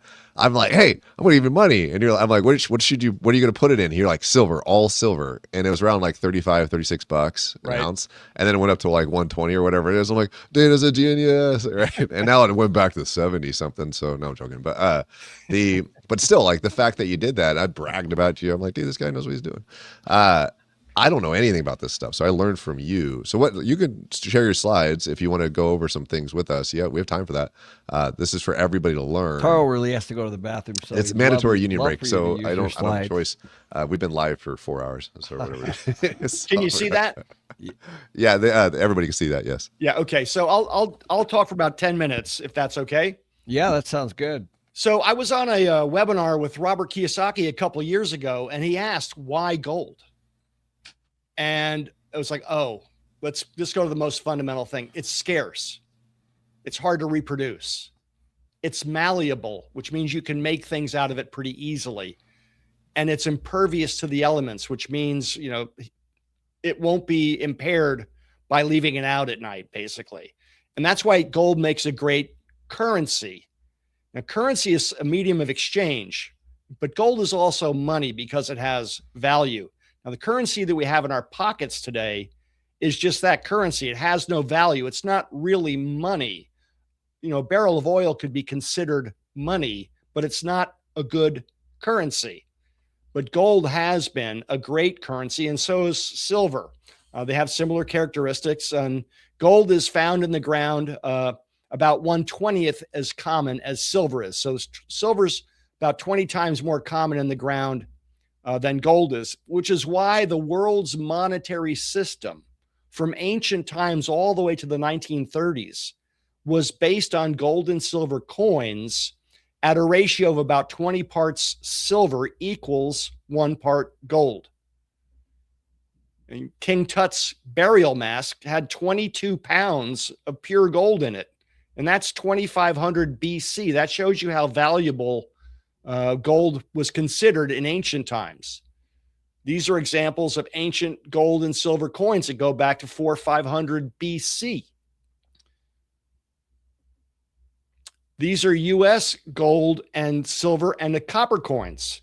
When the U.S. Mint started making gold as currency and silver as currency and copper as currency in 1793. You know, a copper penny in 1793 is about the size of a $50 today, because that's what 1 cent worth of copper was at that point in time. And our monetary system for gold coins was based on gold being valued internationally from 1850 to 1933 at $20.67 an ounce. So a $20 gold coin that has $20 face value has just a hair less than an ounce of gold in it. We'll get to that in a second. But these are European gold coins. Same thing. Switzerland, France, Belgium, and Italy all had 20 franc coins that were the same exact weight from 1865 to 1935. It was like a golden euro back in the day. There wasn't paper money back then. These are other examples of European gold coins. German 20 marks, Netherlands 10 guilders, Denmark 20 kroners, Brazil 20,000 reis. These were all, circulating currency coins back in the day that went out of favor in the 30s. And these are our own U.S. versions of the same thing. A $10 gold coin that had a little less than a half an ounce of gold in it, and a $20 gold coin that had just a little less than an ounce. So its face value equaled exactly its gold weight. And that was the norm until we got off the gold standard as gold coins in 1933. And we're going through a similar phase in the world these days. We had the roaring 20s that led to rampant market speculation, which led to the Wall Street crash. And then in 1933, new President Franklin Roosevelt had to do something to stimulate the economy. He wanted to put more money into the system, but he couldn't do it easily with gold because it's too hard to print gold quickly and fast. So he called the gold in and made gold illegal to own. In 1935, and that made all those other coins I just showed you that were trading as face value coins worth more in their gold weight than their face value. So it pulled all of the gold coins out of the currency around the rest of the world, because you can now get twice as much for gold value as you could face value when the international gold price, after the U.S. collected it all, the rest of the world didn't, was revamped from $20.67 to $35 an ounce, a 75% increase in one of the greatest wealth thefts in history, right? And then we had World War II, which decimated Europe and Asia. And we couldn't go back to a gold standard at that point in time. So we went on a dollar-based standard after the Bretton Woods Agreement, where the dollar would be backed by gold in Fort Knox, and we would never print more dollars than we had gold ounces in Fort Knox to back it. And that worked pretty well until 1968, when under Lyndon Johnson, we started to spend a lot of money. Medicare, Medicaid, the race to space, and we had inflation started to perk up. And that was what Jeff was talking about. The first waves of inflation really started in the late 60s. And then what happened? Well, the gold price was ramped up from $35 to $38 an ounce and then to $41 an ounce. And we no longer had enough gold in Fort Knox to back the amount of dollars we were printing. So President Nixon closed the gold window where you could no longer convert paper currency that said redeemable in gold for gold. And gold, the gold price was now free to trade on the open market. And then gold was re-legalized in 1974 under President Ford. And my first real boss, Jim Blanchard, was the man that got that done. He saw that when we went off the gold standard in 1971, just like Robert Kiyosaki did, that the dollar would lose purchasing power over time, but gold would hold its purchasing power. Hey, Dana, before we jump off this slide, I have a couple questions. Sure. It's really interesting to me, and I don't think a lot of people realize that one of the U.S. presidents recalled U.S. gold, right? Yes. I mean, I think that's an important thing to note, that, we had money out there in the form of gold, and then a standing U.S. president said it's illegal to own, right? Right. There was a window of time where you could turn your gold coins that were, everywhere, ubiquitous, back in for paper dollars. But if after that period of time you were found to have gold, it could be seized and you could be fined for having it. Yeah. And then, so it went in at, call it $20, and then then for some reason they made it 35. Like, isn't that like the same as what the Federal Reserve's doing?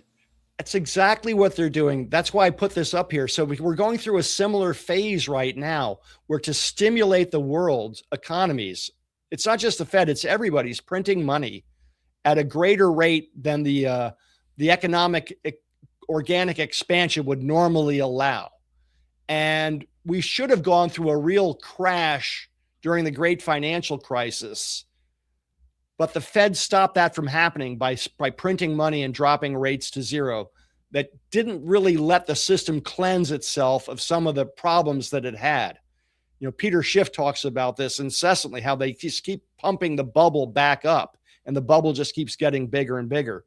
But that's exactly what happened then. And that's really what's happening now, only it's not a US centric thing, because gold was recalled in the US only. The rest of the world, that didn't happen.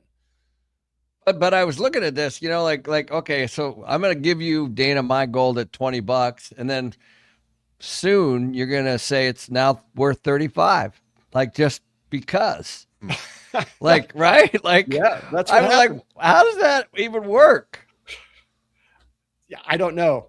I really don't understand how they pulled that off, but that's what the world decided to do.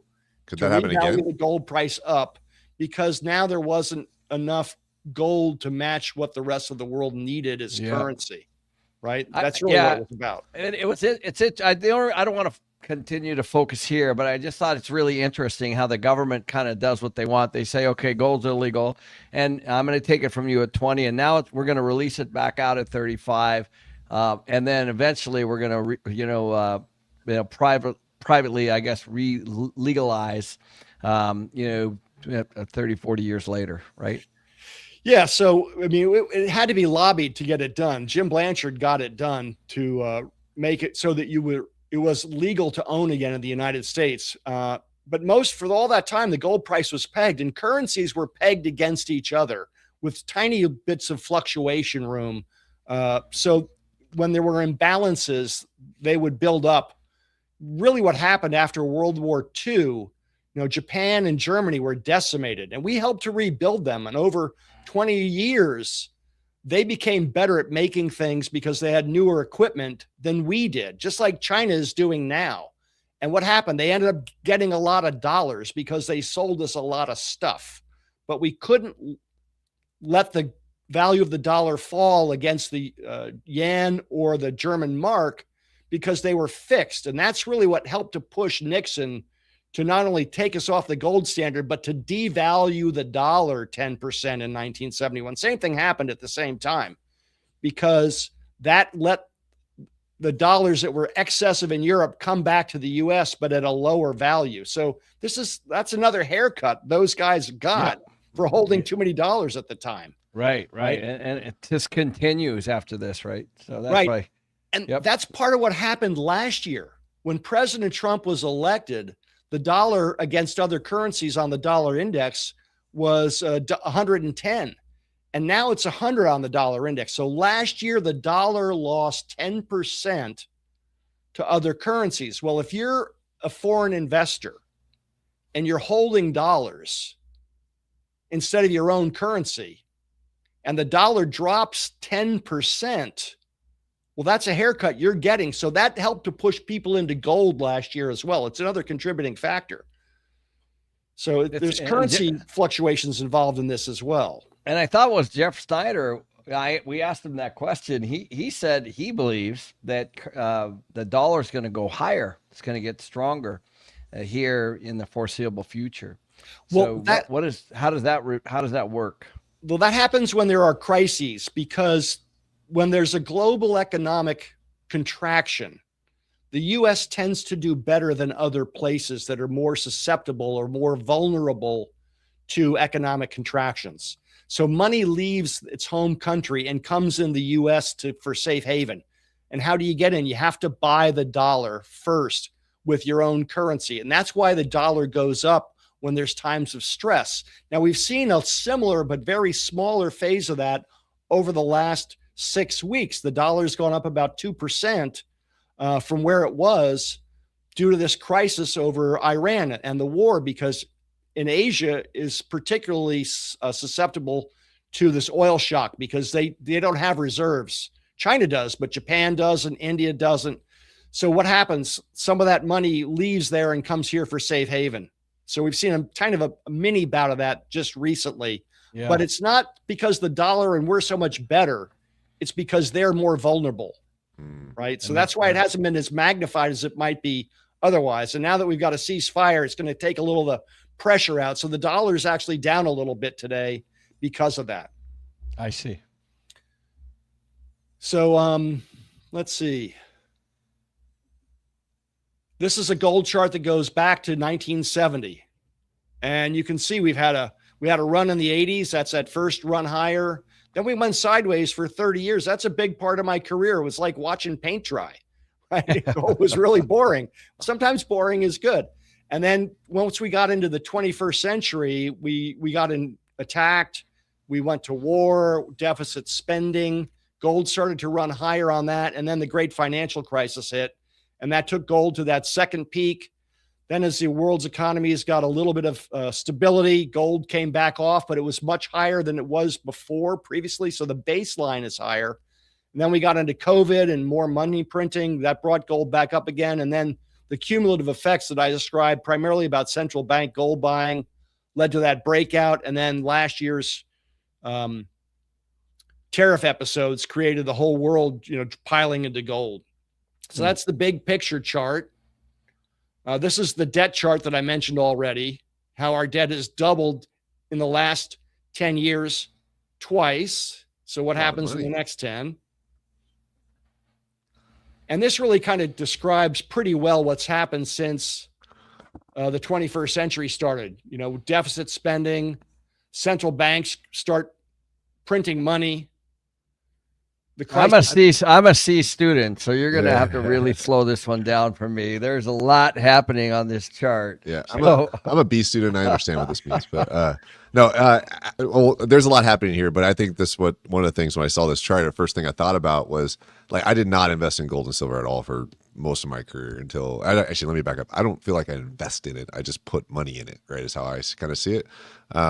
But it took me a long time. We said this earlier with Kiyosaki. It took me a very long time for me to understand that a lot of times when the gold value goes up, it's actually because the dollar goes down in value. And at least that's how I saw it. I'm like, if gold is neutral, I'm just basically taking chips off the table every time I put money in gold and silver. That's how I see it as an investor. I'm taking chips off the table to store wealth.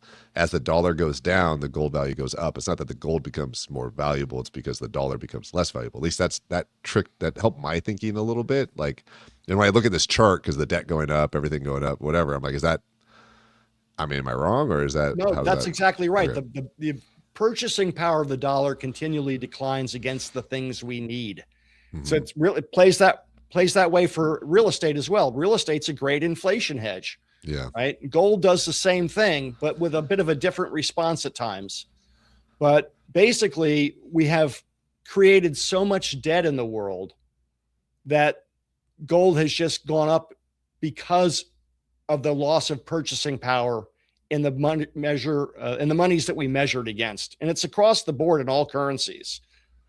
So I see. So this chart really is a continuum of the last chart where you were showing the debt. Yeah. This reflects the period that the debt has doubled twice. Got it. Okay. Basically. It But takes if I me a show- minute, Dana. Maybe we should let you explain it, Dana. I don't know. We're just guessing. Well, this puts those phases where we went into deficit spending because of the war. Then we got into the great financial crisis. That's that first run up to 1900. Then we went into that corrective phase where gold fell back down to 1,050, but that's what the top was before. And then we got into COVID and gold ran up to 2068. And then it went sideways. Russia invaded the Ukraine. Central bank gold buying doubled. And it took 2 years for that really to become material in the price, but that's what led to the breakout. Now, this only goes to 2025, because if I tried to put the latest move on the same chart, it would make all that stuff so much smaller, you wouldn't be able to read any of it. Right. Yeah. So we'll get there in a second. Okay. But this is a central bank gold buying. They were net sellers from 1950 to 2010 for most of that time. Then they started buying. Those are the blue charts above the line. The brown charts below the line are those dishoarding of gold. And that's all those old coins they had. But when you see a chart like this, what do what moves do you make? Well, this is a fundamental trend change, right? So now suddenly you've got a lot more fundamental demand that you didn't expect to see. And that's going to be price supportive, which means it's a good store. It becomes a much better store of value. And it's a great way to save money that you want to take out of the system or take out of a depreciating dollar. That's really what gold's best attribute is. Number one, I mentioned no counterparty risk, but what gold also has is liquidity. It's easy to sell at any point in time in the system. And there are times when, bankers, this, Ken, Carl, this, bankers loaned money to dead people in 2007, just like everybody was looking for loans last year. They could get them easily, but now it's a lot harder, right? If you want to raise cash to take advantage of an economic downturn, but you can't get a loan and you have gold, well, you can sell gold to raise cash easily. So gold is a great counter-cyclical investment or way to hold value if you want to do some trading. And I love trading gold for real estate or vice versa when it makes sense, because I like holding both of those. I think you're saying something that for us real estate investors, maybe we should listen to a little bit closer here. Like if you guys were listening to Jeff a second ago and we said like, hey, Jeff, if you're, all these worst things happen or whatever it might be, what should you do? And he basically said, put your money into something safe and wait so that you can take advantage of opportunity later. Now, at the same time, us real estate investors might think about what you just said. Oh, I'll just borrow money when there's deals, right? But I don't know about you, Ken, but every time that I've seen that there's lots of great deals, it's actually harder to borrow money. And when there's lots of easy money, it's harder to find good deals. Yeah, for and sure. So, to that point, for those of us watching, like, oh, I'm just going to wait for the market to drop or whatever, I'll start buying real estate again. It's going to be hard to find capital at that point. And so if there's a place to maybe store money while you wait for the market to possibly correct or whatever, I don't know. That's what I just thought about. Everything you just said is that, this might be a good place to put some cash. That's exactly right. It's a great savings vehicle, but physical gold, which I'm a dealer of, has some friction to the transaction. So it's not something you want to trade in and out of. If you're going to put some money aside for physical gold, you want to commit it for a period of time, unless you absolutely, have a better opportunity or you need to raise cash. But going one step further on the central bank chart, this takes us through the last couple of years when the buying actually doubled. So you can see that. And that's when the price really started to become material in 2024 and the gold price took off. Now, last year, 2025, it's a little weaker, but it was also the highest price we've ever seen. So the amount of other currencies spent on gold by central bankers is actually more, but they got a little bit less because the price went higher. What did you mean by dollar weaponized there in 2022, I think? Well, Russia invaded the Ukraine, and what did we do? We penalized them. We kicked them off the SWIFT international bank transfer payment system. We seized $600 billion of their assets. We basically told the rest of the world, if you do something politically that we don't agree with, we can take your money. Yeah, and they did. And we did. And that's what helped to stimulate more gold buying internationally and that makes push sense. the central bankers, more of them, to buy more gold. Right. So the U.S. exercised their, I guess they weaponized the dollar, and the whole world said, "Uh-oh, I'm going to move into gold." Right. That's the power of the world's reserve currency. If everybody needs it, that gives you power over them. And we've never really exerted that power until 2022. But that was a head snapper for the rest of the world. And central bankers, they're the most conservative bankers in the world. So they went into gold, and then it created a run, which created more fear of missing out last year. Yep. So this is why gold is up, 150% in the last couple of years. De-dollarization, central bank buying, they're getting into a neutral asset as opposed to an asset that can be weaponized against them. Sovereign debt concerns. The U.S. interest on our debt now is $1.5 trillion a year, which is the same as our military budget. And we might have to start printing money just to pay the interest on our debt. That's a classic debt death spiral. You've got inflation and geopolitical concerns. Inflation's been stubborn. It's been sticky. Trump's trade tariff wars had disrupted the global trading order last year. And now we're going through a reflationary period, which is what I call what President Trump is trying to do by reshoring. We're duplicating the world's manufacturing capacity on our shores. So we're taking a system that really ran pretty well, and we're duplicating it. That's fundamentally reflationary because we're spending money to create something that already exists. And I think a lot of people miss that. And then there's the, us against them mentality in the world, the BRICS nations, the global South, China, India, Russia. We've gotten some comments. We've got something like 8,000 people, that sign up for the webinar. It seems like a lot of people are asking about BRICS. Can you just, before we skip over that, kind of talk a little bit about what that is? So the weaponization of the dollar really woke up the BRICS nations, which are Brazil, Russia, India, China, and South Africa. And now they've added others, including Saudi Arabia, the United Arab Emirates, and Iran. So you've got really the world's biggest oil producing countries and the biggest oil consuming countries are in the BRICS nations. And they've decided that they, want to be less dependent on the dollar. But the dollar's embedded in the world's system because it's the world reserve currency. It's really hard to shake the dollar. So to create an alternative currency of their own is really a much more difficult challenge than most people, I think, appreciate. And if you have China and India, I don't think either one of those countries will cede control of their own currency or central bank to the other because they really don't get along that well in the great scheme of things. But what they can buy is gold as a neutral asset. And that's really helped to create a lot of demand for gold as well. I think the BRICS nations are a rising block of power that will eventually challenge the dollar, but it could take years for that to happen. And it is taking years. Because one of the underpinning issues of currency is trust.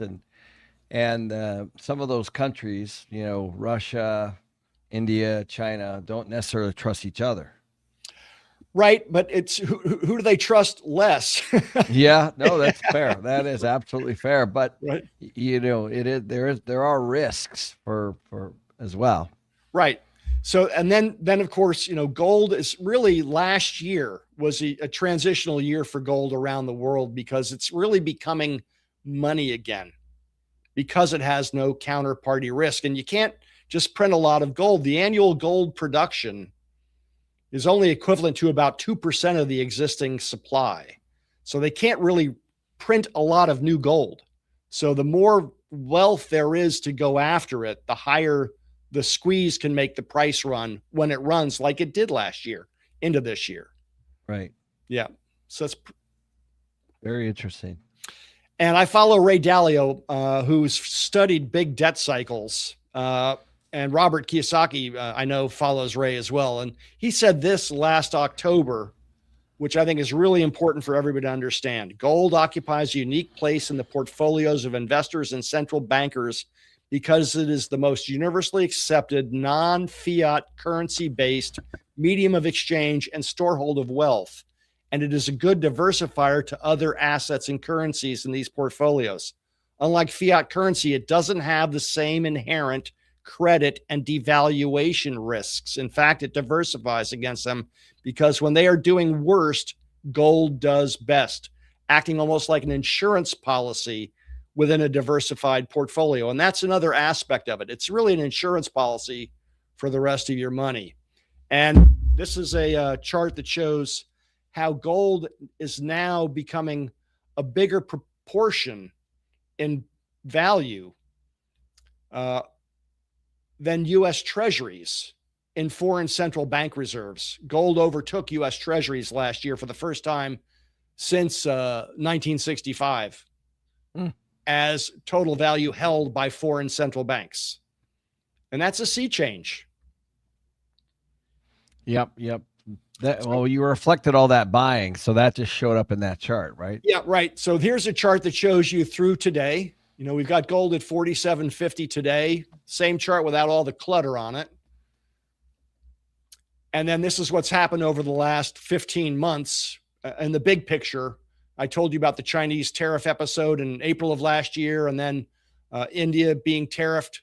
And that helped to really turbocharge the rally after it went through a consolidation phase, which is when gold goes sideways. And it can do that for a period of time. It ran up to 43.57. Then it fell to 39.31, last fall. And then it took off again after Thanksgiving last year, all the way up to 54.19 on a New York close. And now we're going through another much bigger, more volatile consolidation phase because we've had these huge gains. So I do think gold is going to be choppy and going sideways for a period of time. And now we've got the wild card that this Iran war has thrown into the mix with the higher oil price that will last higher for longer. We can't just flip the Hormuz Strait back on, or all those supply interruptions that we've gone through, which are significant, and mediate those quickly. So I do think we're going to see oil probably over 80, 85, $90 a barrel for a couple of months at least. And that's if everything is over now and we don't have this continue on. Well, we have right after you, Dana, we have Mike Machelli coming on, who's our oil and gas guy, right? So we got a lot more stuff going on, gentlemen, ladies and gentlemen, right? Dana is just the beginning. So we have Mike coming on later, right after Dana, to go into all that oil and gas speculation and what's happening with there. He is an expert in that field. So sorry to interrupt, but I just want to plug that real quick. Dana. That's okay. Appreciate that. And Mike's a great guy. I've met Mike. He really knows his stuff. I trust him as an oil man. He really has the experience and the wherewithal. But just taking this a little bit further, this shows gold's price performance over the last 15 years in all currencies: US dollars, Australian dollars, Canadian dollars, CHF or Swiss francs, Chinese yuan, euros, British pounds, Indian rupees, and Japanese yen. The Indian rupee was affected by inflation last year. So if you go across the 2025 chart, you can see the US had a 66% price increase, but India had a 74% price increase in their currency because of inflation, which was higher in India than it was in other places. So that's just to put gold's average annual price performance into perspective in other currencies. What happened in 2013 and 2015? Like what was going on? That is following the great financial crisis after gold went from 1,000 to 1,900, and the U.S. economy and the economies of the world started to get traction again. So the gold price went through a pretty big correction at that point in time, down from about 1,700 back down under 1,300. And that is why gold fell in dollars more than other currencies, because the dollar became stronger and there was less need for it as a hedge against risk. Interesting that it happened 4 or 5 years later. Because the GFC started in what, 07, 08? Yeah. Gold peaked in 2011 at 1,900. And then it went sideways for a year and a half. And then it really tumbled. And 2013 was a correction year. Yeah. Where it really went from about 1,650 actually back under 1,350. So gold got a little bit ahead of itself. Like it could have gotten a little bit ahead of itself last year as well, based on everything that's going on. And then I do a lot with shorter term charts. And this is why I kind of told you to wait, Tarl, for a buying, because we're going through a correction. But what we really went through in the last month is a liquidity event, which is a credit crunch in markets around the world. And stocks took a big tumble, and gold sells off in sympathy, because if you want to, go to the sidelines because you don't know what's going to happen next, you sell and go to cash. And that's what a lot of speculative traders do. What also happened was Turkey sold 60 tons of gold in the last month, which helped to put price pressure into the market because they needed to raise cash, because now they're not selling oil like they were because of what's happening in the Persian Gulf, right? And so they needed to raise cash. That's liquidity, but that helped to push the gold price down. Now we're going sideways, but I think if we get into a more prolonged place where oil stays higher for longer and it impacts the economy, that what we've been going through may not be over yet. So we could get a further liquidity event, primarily in global stock prices, that helps to drag the gold price down. It may not happen, but I think the liability still is potentially there, which is why I said, it might be a little early just to get in just yet until we see how this all shakes out. But ultimately, I think Jeff is right that we will see a bit of a weaker economy and the Fed will be forced to lower rates.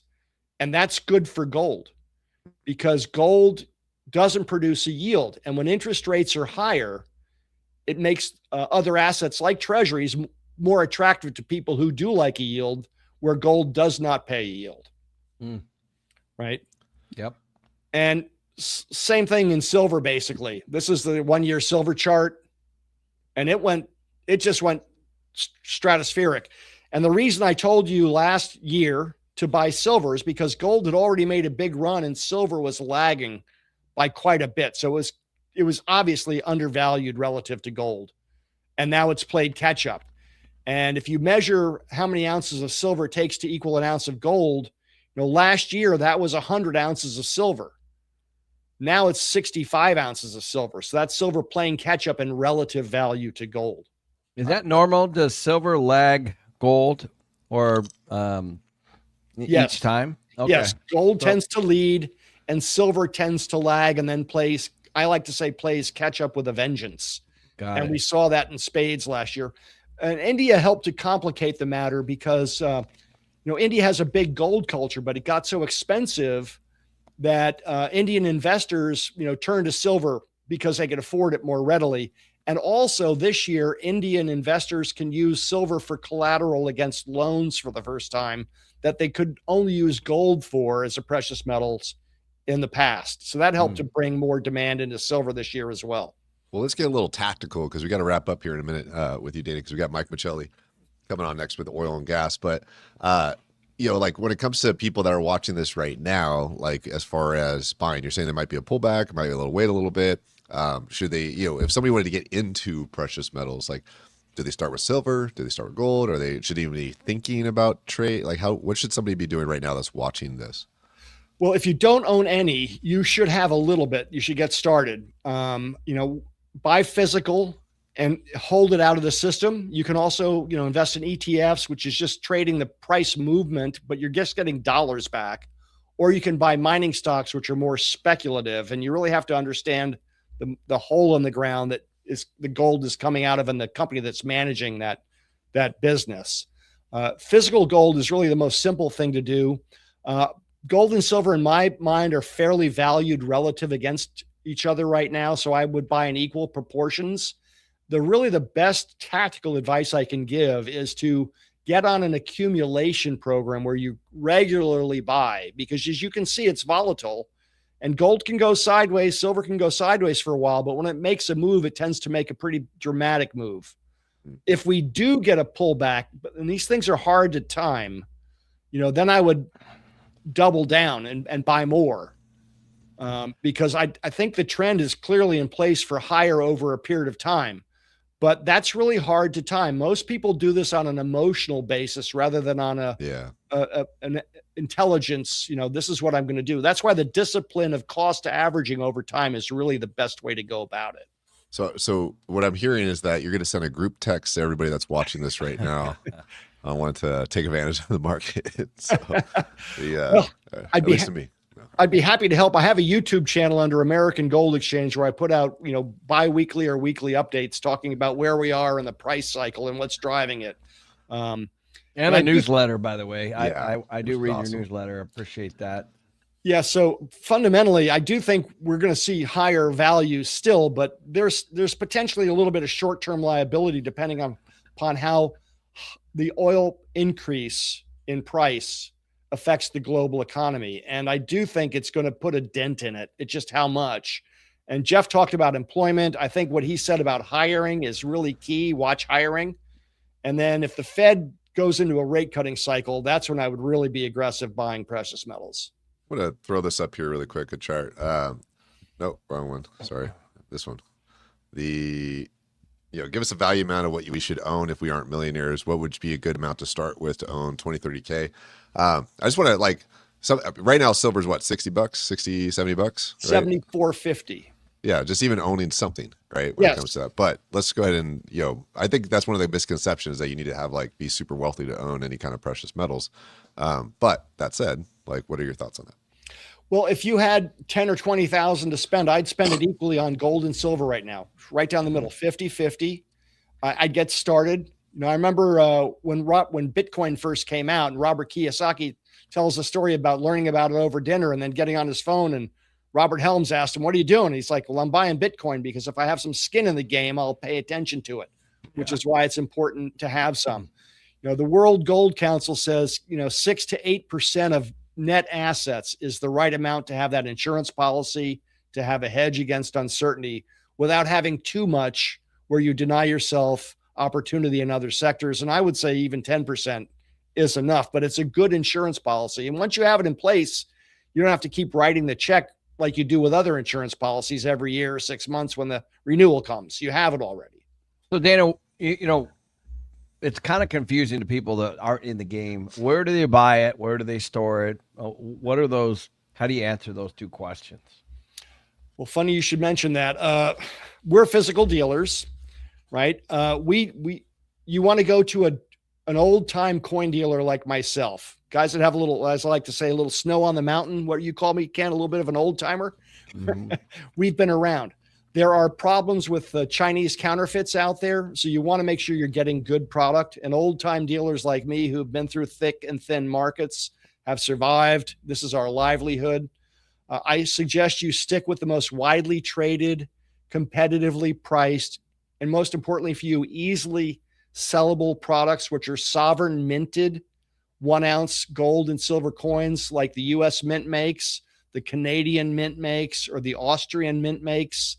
If they were ice cream, they'd be vanilla, chocolate, and strawberry, the 3 most popular flavors. It's really just as simple as that.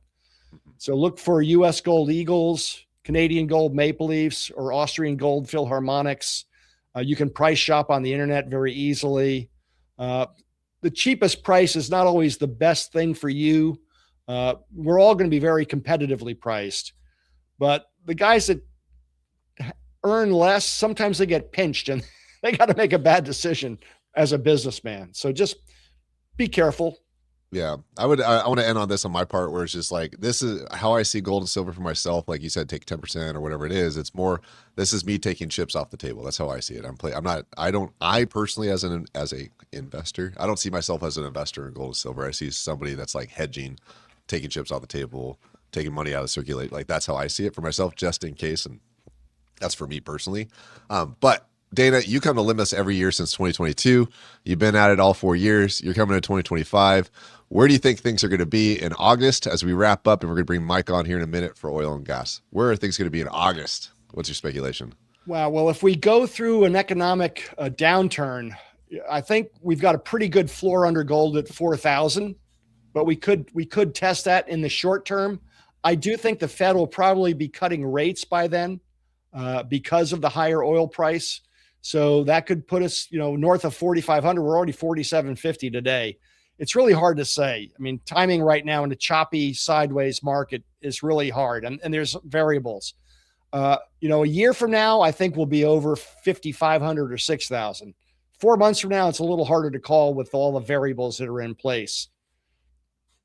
Love it. Yeah. Right now, guys, if you guys want Marigold, American Gold Exchange, that's where Ken buys. That's where I buy. That's where Kiyosaki buys.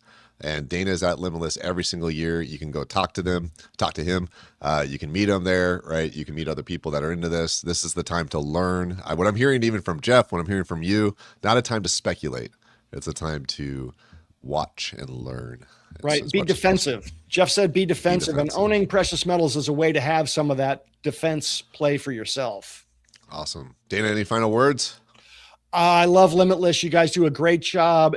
I learn every time I go myself from the presenters as well as the audience members, and it's a great balance of learning and fun because you guys know how to have fun too. And it's a great event. It's head and shoulders above every other conference I do in the course of a year for the experience I have, and I know the attendees have it as well. So you guys run a first-class event. It's a lot of fun. And it's a great learning experience as well. So that's why I look forward to going and to seeing you all and other friends that I've made along the way there. Yes, that's for sure. Well, if you're going to spend a weekend with us, we want you to both learn, but also have a lot of fun. There's a lot of fun. Yeah. Thank you, Dana, so much. We appreciate you. We'll be in touch for sure. See you soon, buddy. Okay, Dana, thanks for your time. Oh, he's out. Yeah, Jerry's so quick over there. He's that wasn't Jerry's fault. Somebody else got room. Oh, yours. No, I didn't touch anything. So that guys, that was Dana. Like I said, this is our first start. We're in the hard asset phase right now. What can you be investing in? What can you be focused on between now and the Limitless Expo coming up August 14th through the 16th in Scottsdale, Arizona? Go to limitlessexpo.com. Webinar 10 discount code for being here with us. Prices go up Friday night. So if you're thinking about buying tickets to the Limitless, now is the time to do that. There is also a refund policy if you can't go, but it lasts until May, so you got to make your decision soon. With that, we're going to bring up the one and only Mike Machelli. He has been with us at Limitless since the beginning as well. So let's bring Mike in. Mike is our resident oil and gas expert. He is the guy that we all talk to when it comes to oil and gas. How's it going, Mike? Thanks for joining us. Mike, what's happening? Great. Good to see you, Ken. Good to see you, Tari. It's pleasure to be on the show and talk a little bit about oil and gas. We've seen a wild ride in it here in the last 24 hours. My gosh, what is happening over there? But first, the last time I saw you, Mike, in person, Ken had lit your ranch on fire. That's true. Well, yeah, I just wanted to publicly say I apologize for burning down your ranch. Listen, the story of it is that Mike graciously allowed us to host an event on his ranch with some of our elite ticket holders that go to Limitless. And we had a bunch of Navy SEALs there and a bunch of ticket holders, and we're blowing stuff up. And something caught on fire, and half the hillside caught on fire. Yeah, I was talking to the guy that manages my ranch the other day, and he says, if they do that again, I'm going to burn the whole levee first before they come out there and shoot. Yeah. Well, it's tough to argue with a bunch of Navy SEAls, isn't it? Yeah. We were having water bottles. We're like, put the water out. Anyways, so Mike, let's talk about oil. Let's talk about gas. You've been at Limitless for 4 years. You're going on to year 5 with us since the beginning. Lots happened in oil and gas over the last 4 years, and a lot's happening right now. So we're here to talk to you about, today, what's going on with Iran, what's going on with oil. How's that all going to affect us? What do you got to say? Well, I think right now, prices have been, high. I mean, we've seen it go with, I guess, at the beginning of February when prices were trading at about $58 a barrel, all the way up to $110, $111 a barrel. Of course, we all knew or know that this is a kind of a short-term event. However, I do see prices when they fall back, they're going to fall back in the mid 70s. That's kind of where the industry needs to see prices in order to keep exploring in the type of wells that we have here in the United States. We've done a great job here in the United States. I mean, we produce close to 13 million barrels a day now. The U.S. uses right at about 22 million barrels of oil a day. We get the majority of our crude from Canada and Mexico. And now we're bringing in, of course, heavy crude from Venezuela because our refineries were originally built to handle that heavy crude from Venezuela. Their crude, when you talk about heavy crude, so crude is based, it's 42 gravity. That is what they call sweet crude. And that is the easiest crude to make gasoline out of. The oil in Venezuela, runs anywhere from 8 gravity crude. So it's very heavy, has a lot of tar, a lot of asphalt in it. So originally when they built our refineries here in the U.S., they built on the Gulf Coast, they were built to handle that heavy crude. So they take that crude and they blend it with the sweet crude that we have here in the U.S. and in most of our fields, and they come up with about a 28 gravity crude. And so it's a vital part. It's a great avenue that oil is being brought back on the market now. I recently heard that they're up to close to producing over 1 million, 1.5 million barrels of oil a day now. So that's going to see a rebound pretty quickly. Of course, when the war hit, I mean, we don't really depend. I think we get maybe 20% of our crude out of the Middle East that we use on a daily basis. So the war didn't really have a great effect on us, but because it closed the strait where 80% of the crude goes to, of course, Europe and in Asia and different places, that caused prices to escalate around the world. And again, we've seen higher prices in the last couple of months, and we expect that to, of course, fall back if this truce does hold. I have my doubts on whether it's going to hold or not, but we'll have to wait and see as far as what prices do. What happens if it doesn't hold?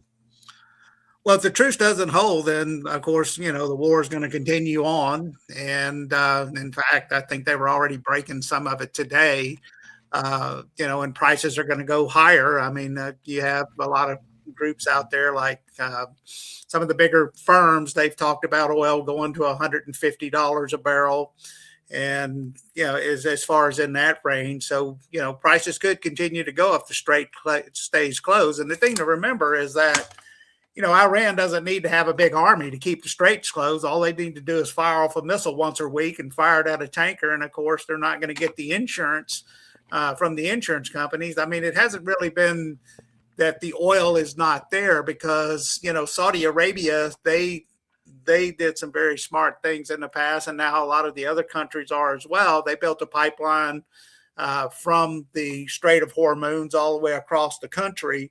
So they really haven't seen the effects as some of the other countries like Iraq and some of your other Middle Eastern oil producing companies. I mean, Saudis are still producing and still selling close to 9 million barrels a day because they've shifted over to the across the country where they're shipping it out. But if the war continues on, then prices are going to stay high. So, Mike,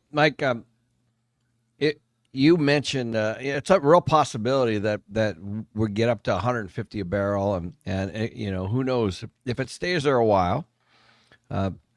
What do you think that rippling effect would do in the economy? Well, it's definitely going to cause more inflation as far as on that, simply because, our whole world runs on oil and gas. I mean, it is the number one fuel source that runs our whole economy. And there's over 6,000 different products that are made from petrochemicals, and anywhere from your cell phones to the carpet in your house, the paint. All of those products are made from petrochemicals. And so it's going to have a devastating effect as far as as far as the economy and stuff, if it continues to stay this high. And plus, just most consumers, I mean, what I've seen throughout my career, and I've been in this business over 35 years, is that most consumers will, they can tolerate $70 to $80 a barrel, but once oil goes over $100 a barrel, it's more of a mental block or something that basically starts to really push back not only on the economy but on the politicians. So I think if prices stay high, then there's a good chance that they could lose, and the Republicans could lose in the midterm, which obviously that's going to bring up a lot of different problems, because obviously the Democrats, they haven't been they've pushed back on oil, and they wanted to go more towards green energy, and over the last 4 years now. And so it's really going to cause problems for the oil and gas industry going forward. And how long do you think, let's say, I don't know. I mean, there's speculation either way, but let's say this does get wrapped up here kind of, within the next 30, 60 days. Does that mean we're going to still feel that inflation through this year? I mean, it takes a while to unwind, right? Yeah, I think so. I think prices are going to, they're not going to drop back to $56 a barrel immediately or 70. I personally believe they're going to drop into the 70s and kind of stay there. But as far as the, prices are going to probably go into the 90s for a while. That's where they're at today. It'll probably take several months as far as for prices start to trend down. And then, of course, at the gas pump, it's going to take longer than that as far as, prices to kind of come down. But, yeah, I do see it lasting a while. But I do like your comment on the midterms, because there's a political component to this as well. Obviously, there always is, it seems like. Right. But that midterm is a big deal. And if we go into that with, let's say, a high per barrel, we could have very different consequences, coming out of that, right? That's correct. And if you look back at the past 4 years, the 4 years before when Biden was in office, of course, as we all know, there was a big push for green energy then. And I think what it would do, they were basically, you couldn't get permits to drill offshore, even though they said they were offering them. I think they never issued any. And then, of course, they shut down the exploration in Alaska. So anywhere that the BLM owns land, obviously that's going to be difficult as far as to get permits to drill on that. And plus on Indian reservations, which a lot of oil and gas is under Indian reservations in Wyoming and North Dakota and Oklahoma. The federal government has control of that. So, and then, of course, just the permitting process, and not only in our industry, but in every industry, I think you'll see, more regulations coming back and stuff like that. Now, not while the President Trump is in office, but, if it passes once he's out of office, then if a Democrat does get reelected, then, of course, they can push those items through. But I think you'll see a stalemate if the Republicans don't win, So can you explain how Venezuela was such a strategic move here? Because, how soon we forget, right? Like that was quite a strategic move for us. Yeah, I think it all started with the, Trump wanted to basically go back to South America. I guess they call it the Trump doctrine, right? I mean, it used to be the Roe doctrine, I believe, but he wanted to have a trading block there in South America. And as we saw, what they were doing in Venezuela, the Chinese were buying cheap crude. I mean, obviously they were supplying them missiles and stuff like that. And I think what I read, they were paying about $20 a barrel for the crude. And the same thing they were doing in Iran and in Russia. I mean, the Chinese have really benefited from the turmoil that's been going on around the world by, when we're paying $60, $70 a barrel here in the U.S. and the Chinese are buying crude for $20 a barrel, obviously so that was one of the reasons why I think Trump went into Venezuela, plus the drugs. I mean, obviously they were pouring a lot of fentanyl, killing a lot of people, which was, I mean, the Chinese were obviously supplying that to Venezuela. And then of course it was going through Colombia was supplying the cocaine and so all of the fentanyl was pouring into the US. So that was another reason why he went in, but primarily oil. I think in the end, he wanted to take back that crude production. And of course the people of Venezuela, they've been, I mean, they've been going through this, I don't know how many years, but 10, 15, 20 years. I mean, so I think that's where it all started at. Now, Venezuela at the time, there was only one company there, which was Chevron. They were the only company that decided to stay in Venezuela, and they were able to work with the government and produce. And now you have a lot of the service companies that are coming back. You have other majors that are coming back into the country, and I think Venezuela at its heyday, was producing a couple of million barrels of oil a day. Now they are part of OPEC, so they would be under the OPEC as far as how much oil they could produce on a daily basis. So, but bringing that oil back onto the market is important for the future. So you've been coming to Limitless for a few years now. And I'll be honest with you, like when it comes to this, like there's one asset class I know very little about, and that is oil. And switching gears to, the actual practicality, a lot of viewers that watch this, a lot of people that go to Limitless are also people that are investing, trying to figure out where they should put money and so forth. There's a lot of benefits there's a lot of tax benefits also to investing in oil, but, despite the turmoil, what's going on with it, like, is there any opportunity as far as people looking to invest or people speculating, or how does this even work? Yeah, I can kind of run through, kind of what we do and the type of drilling that we do. I've got a few slides that I can show on that, and kind of see. I guess I can share my screen. Yeah, to share that, somebody on the other end will pull them up for you, as long as you share it on your screen. Let's see. 1 second here. Let me pull it up and.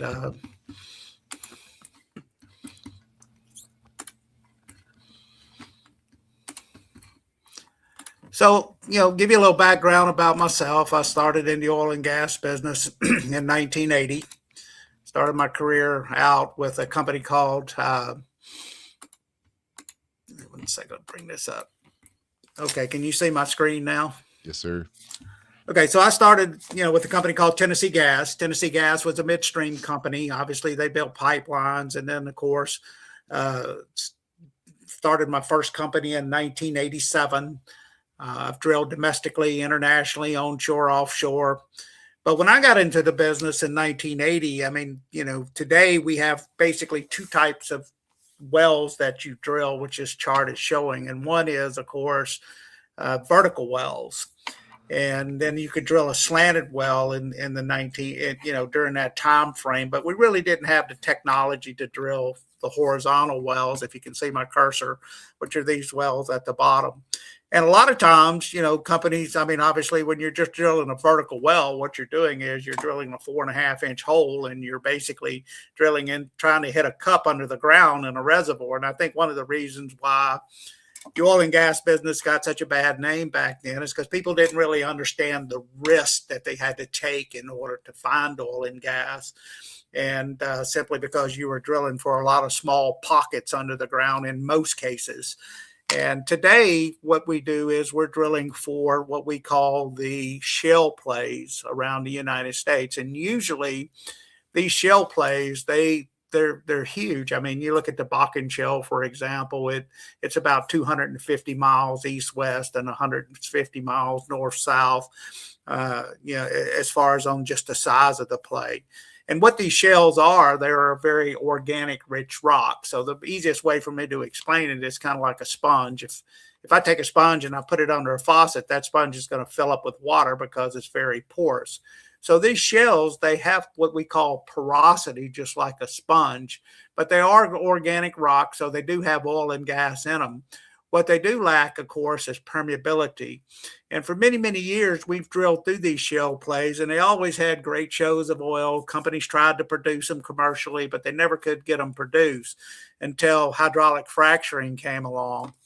And simply what we're doing when we're hydraulically fracturing a well is that we're pressuring up on the surface, we're cracking the rock below us, and by cracking that rock, and then we're pumping sand and water into that rock under high pressure. And of course, the water carries the sand out into the cracks we form. And and of course, when you relieve the pressure on the surface, so the formation tries to close back up, and the sand stays out there and creates the permeability. So if you just imagine a jar of marbles and you look at that jar of marbles, the spaces in between your marbles is your porosity. And then, of course, if I take a glass of water and I pour it in the top of it, it fills up very quickly because it has excellent permeability. If I pour it out, it pours out very quickly. So once we stick the sand into this shell, then, of course, the oil and gas comes to see us at there. And so normally, in most cases, if you look at a cutaway here, in a lot of these shale plays, when they go to drill one of them, they'll set up a 1,280 acre drilling unit on the surface. And on that 1,280 acre drilling unit, like, for example, this is the Bakken Shale, you have two layers, just like a cake, two layers in the cake that produce. You have the upper layer and the lower layer. And of course, you will end up with about 4 wells. You may end up with 2 to 3 wells to the upper layer, and then 2 to 3 wells to the lower layer on one of these 1,280 acre drilling units. So you do have a very small footprint on the surface. But the great thing about, I'll show you in just a second, is that on these types of wells is that you do get a lot of flush production. And the reason why that is because in most cases, you're going to drill a 10,000 foot vertical well and 10,000 foot horizontally. Some wells are going up to, as far as 24,000 foot horizontally now. And so you're basically, you've got all this rock open under the ground. So if you're in the right areas, you can get a lot of your money back in the first couple of years on these types of programs. So they do throw off a lot of cash flow. And of course, when you end up in a development, and normally what they do is they'll come to a lease line, and then they basically will drill 2 wells going, say, south and 2 wells going north. And that's how the field ends up getting developed.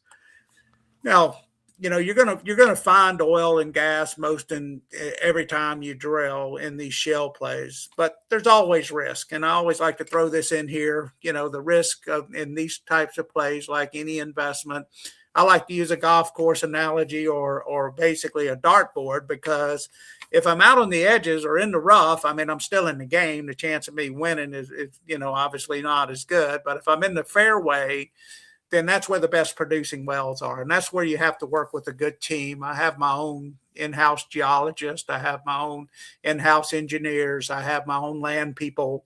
And so, of course, the geologist, he maps the rock under the ground. The engineers, they tell us how much it costs to drill the well, and then how much oil and gas we expect to get out of the ground. And then, of course, the land people, everybody's seen the show Landman, they go out and they basically pick up the leases and stuff. So there are risks, as I said, but in these shale plays, you're pretty much going to make oil and gas every time. The question is, are you going to make money? And so that's why you have to be in the right areas. And what I mean by that is, so this is an area that that we've been in now since 2020.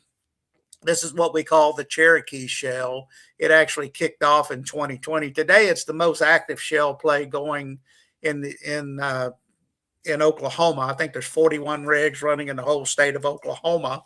And there's a total of 15 rigs running in this area. And of course, this map is up to date, so you can actually see the rigs that are running. So this particular shale play here is what we call the Cherokee Shale.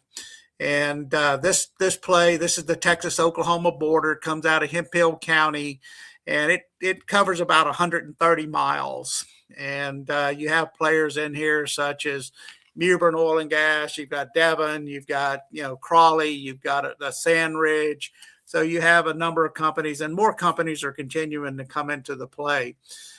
We got into this area in 2021, late 2021, and there's been about 180 wells drilled into play today, and we participated in over 140 of those wells.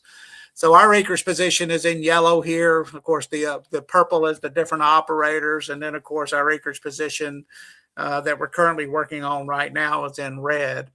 And we're continuing to pick up acreage in this area. But what I meant by being in the fairway, you can easily see where the fairway is here because that's where all the activity is, right? I mean, you see all of these rigs running. So these wells, the cost to drill one of these wells is basically, right at about $10 to $13 million per well. So if you went out and wrote a check for one of them yourself, that's what the cost to drill one would be, because they're anywhere from, 20,000 to 25,000 or 30,000 foot laterals. So you got to have a pretty good well to pay those types of wells out. And so that's why, you can see there's not a lot of activity out here on the western edge. On the western edge. Now this will eventually fill in because this is a old legacy production in here. But the play is pushing further to the east. It goes about another 30 or 40 miles east of here. And so this particular play, has been pretty much de-risked today. Now, doesn't mean you can't drill a bad well out here, but you're not going to drill an unsuccessful well. But as far as where, the heart of the play is, where the fairway is, that's what we get from the production.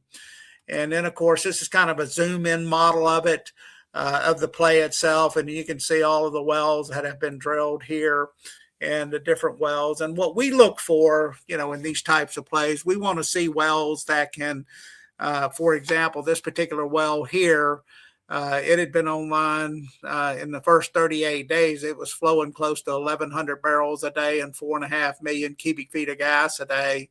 In the first 30 days, this well was flowing over 1,000 barrels of oil a day and 4.3 million cubic feet of gas a day. These wells here, they came in at 1,600 barrels a day. And so you can see, where the better part of the play is. Now, we give these wells an ultimate, what we call an EUR of about a million barrels of oil per well.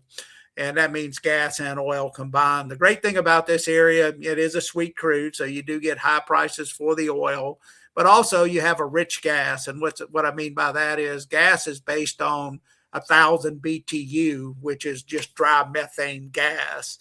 And this gas out here, because it's coming up with the oil, it has a lot of butanes, octanes, propanes mixed in with the gas. And so we sell that to the refineries wet. And then, of course, the refineries take it and they strip the liquids out. And basically they pay us a bonus of about $1 to $1.50. So it's not unlike a housing development in these shale plays, because basically companies are leasing land, and then of course they're coming in and they're taking this land and they're developing it as far as like that. So as you can see, you got so much activity in the area that these companies are just drilling from location to location now, and as far as that, and and determining, and just drilling wells and developing it. So it's going to continue to go for another. There's a lot of development in this area right now, probably another 5 to 10 years. This play will continue for the development phase of it. Well, it sounds like today we've had, we just had Dana, right? We're going to talk about AI soon. We're going to talk about taxes. We're going to talk about single family. We're going to talk about multifamily. Dana talks about like gold and silver, right? So you place money in gold and silver. It's pretty easy. You can go online right now and buy gold and silver. Should I just go take 13 million right now and go build a well, or like, like aspect, like, so it seems like probably if I'm looking to invest in oil, like, and so forth, like it's kind of seems like a barrier of entry, like for me at least. Yeah, so I wouldn't suggest you go out and drill Maybe one it's well 12 million. yourself. Obviously, the way our funds work is that we try to have between 20 to 30 wells in each program, and we take small pieces of wells. How we generate our interest, we go out and we physically lease the land from the landowner. So when they put one of these drilling units together, they're usually 1,280 acres for a drilling unit. So if you go out and you take a lease from a landowner and you have a lease on 128 acres, then you own 10% of the well. And so you can participate for your 10% of the well once the company starts drilling it, or you can sell it, or you can turn around and and lease it back to the operator, however you want to do that. So the best way that I've found is that our programs are designed to have that 20 to 30 wells in each program. Now, on these horizontal wells, you're going to get about 50% of the reserves under the ground in the first 5 years because they flow back. You're opening so much rock under the ground. So we just think it makes a good move to exit that investment in that 5 to 7 year period, even though you're still generating cash flow, even though the wells will produce 30 to 40 years, they become stripper wells, of course, in that probably 7 or 8 year time frame. And then, of course, it's just like owning an old house or something like that. I mean, you have a lot of expenses coming up with it. So basically, we like to try to exit out of that fund or program in that 5 to 7 year period. I was going to ask Mike, how do you determine if it's worth to, let's say, buy an older well? Or I've heard you talk about drilling alongside another one, or, what decisions are you making when you're investing? Well, of course, as I said, I have my own geologist, my own engineer. So what we do is we go through, and we're not buying producing wells unless we're buying a lease that has a well on it because we know a new well is going to be drilled. Now, we have bought some of those wells, but what we look at first off, we want to know what the geology looks like in the area. These shales are easy to map in most cases because this area has been producing since the 1940s. And so you have a lot of old vertical penetrations that have gone through older wells that have been drilled in these areas. And so they're pretty easy to map underground what it looks like. And then, of course, we look at the surrounding production. Now, in the Bakken, for example, up in North Dakota, there's been 14,000 wells drilled in the Bakken to date. We've participated in close to 1,200 of those wells. Today, what companies are doing is they're going back into these areas that had old frac technology back 2010, 2011 vintage technology, and they're drilling longer laterals underground. They're going, instead of drilling a 1 mile lateral, they're drilling 3 to 4 mile laterals underground. And they're using what we call today technology, and fracking has come a long way for swell packers. So you can isolate every 200 feet and you can frack every 200 feet, which gives you a lot more energy and opens up a lot more rock under the ground. So we look at those aspects of it. If there's older wells that have been drilled, what type of technology has been used on those wells? Was it what vintage technology has been used? How long the laterals were? What the surrounding wells, produced, what the new wells in the area are producing. We look at all of that. And then, of course, we look at the size or the thickness of the shell itself. And so a lot of that information. And then, of course, our engineers take that information that the geologist gives them. And our reservoir engineer, he goes in and he looks at all of the what the decline curves are from the new technology. When I mean by a decline curve, the well, these horizontal wells, you have a very high decline rate in the first couple of years because you have opened up so much rock under the ground. So you want to see what that decline curve is. And then, of course, you want to look at the prices. For example, up in the Bakken, different areas have different prices that they charge to bring the crude out of the Bakken. That can range anywhere from $1.50 to $7, $8 a barrel. And so you have to look at a lot of that information as well. The same thing on natural gas wells. You want to look at what your transportation cost is, how much the gas pipeline is charging you to take your gas, and then of course that all factors into your economic evaluation, and that's how you determine whether or not you're going to move forward on a well. So, Mike, this is a lot of information. I've actually literally learned everything I know about oil just now. So when it comes to actually how you produce it here in the U.S., we talked earlier about what's going on with Iran and how that's affecting oil prices and what that could speculatively do for oil, and how that can also affect inflation and basically the global economy. But Limitless is coming up in a few months, right? In 4 months. You've been the Limitless for 4 years. This will be the 5th year you're at Limitless. So the question for you, in 4 months, where are we going to be? What's happening? What's your speculation? Like, where are we at? Well, I think, if the war does come to an end, I think we'll probably see prices drop back into the mid 70s. I mean, that's where the industry really needs to see prices. I mean, it's not really, you get a lot of these pundits on TV talking about $40 to $50 oil, and that's just not in the end going to end up happening.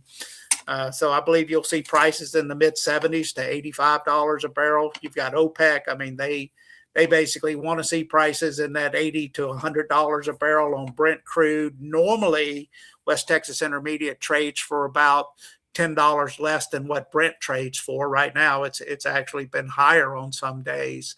But hey, we can still make great money at that. We make money at $50 to $60 a barrel, as far as on our projects. And of course, when we do our economics, Ken was asking, and another very important point is when you're evaluating an oil and gas project, you want to look at what the prices, the deal that people are showing you, what they're projecting for prices, because you don't want to look at something where there's a lot of high escalation in oil prices out on the outer years. Most companies today, we look at what the NYMEX strip is. And if you look at the NYMEX strip today, right now, NYMEX is probably in the 70s, $75 a barrel. Next year it's 68, and then the year after next is 63. Now that's going to fluctuate up and down, obviously, as prices move. But as I said, if you're evaluating an oil and gas deal, not only mine, but somebody else's, you basically want to, you want to look at what the true price deck is going to be and what you believe prices are going to be, and not some escalated cost. But anyway, as far as going back to Limitless, I think it's a great event. I've enjoyed each year, and y'all have done a great job as far as Limitless at managing it and bringing in the talent that y'all have brought in. I mean, it's really a great event, and I'm really thankful that y'all have us there.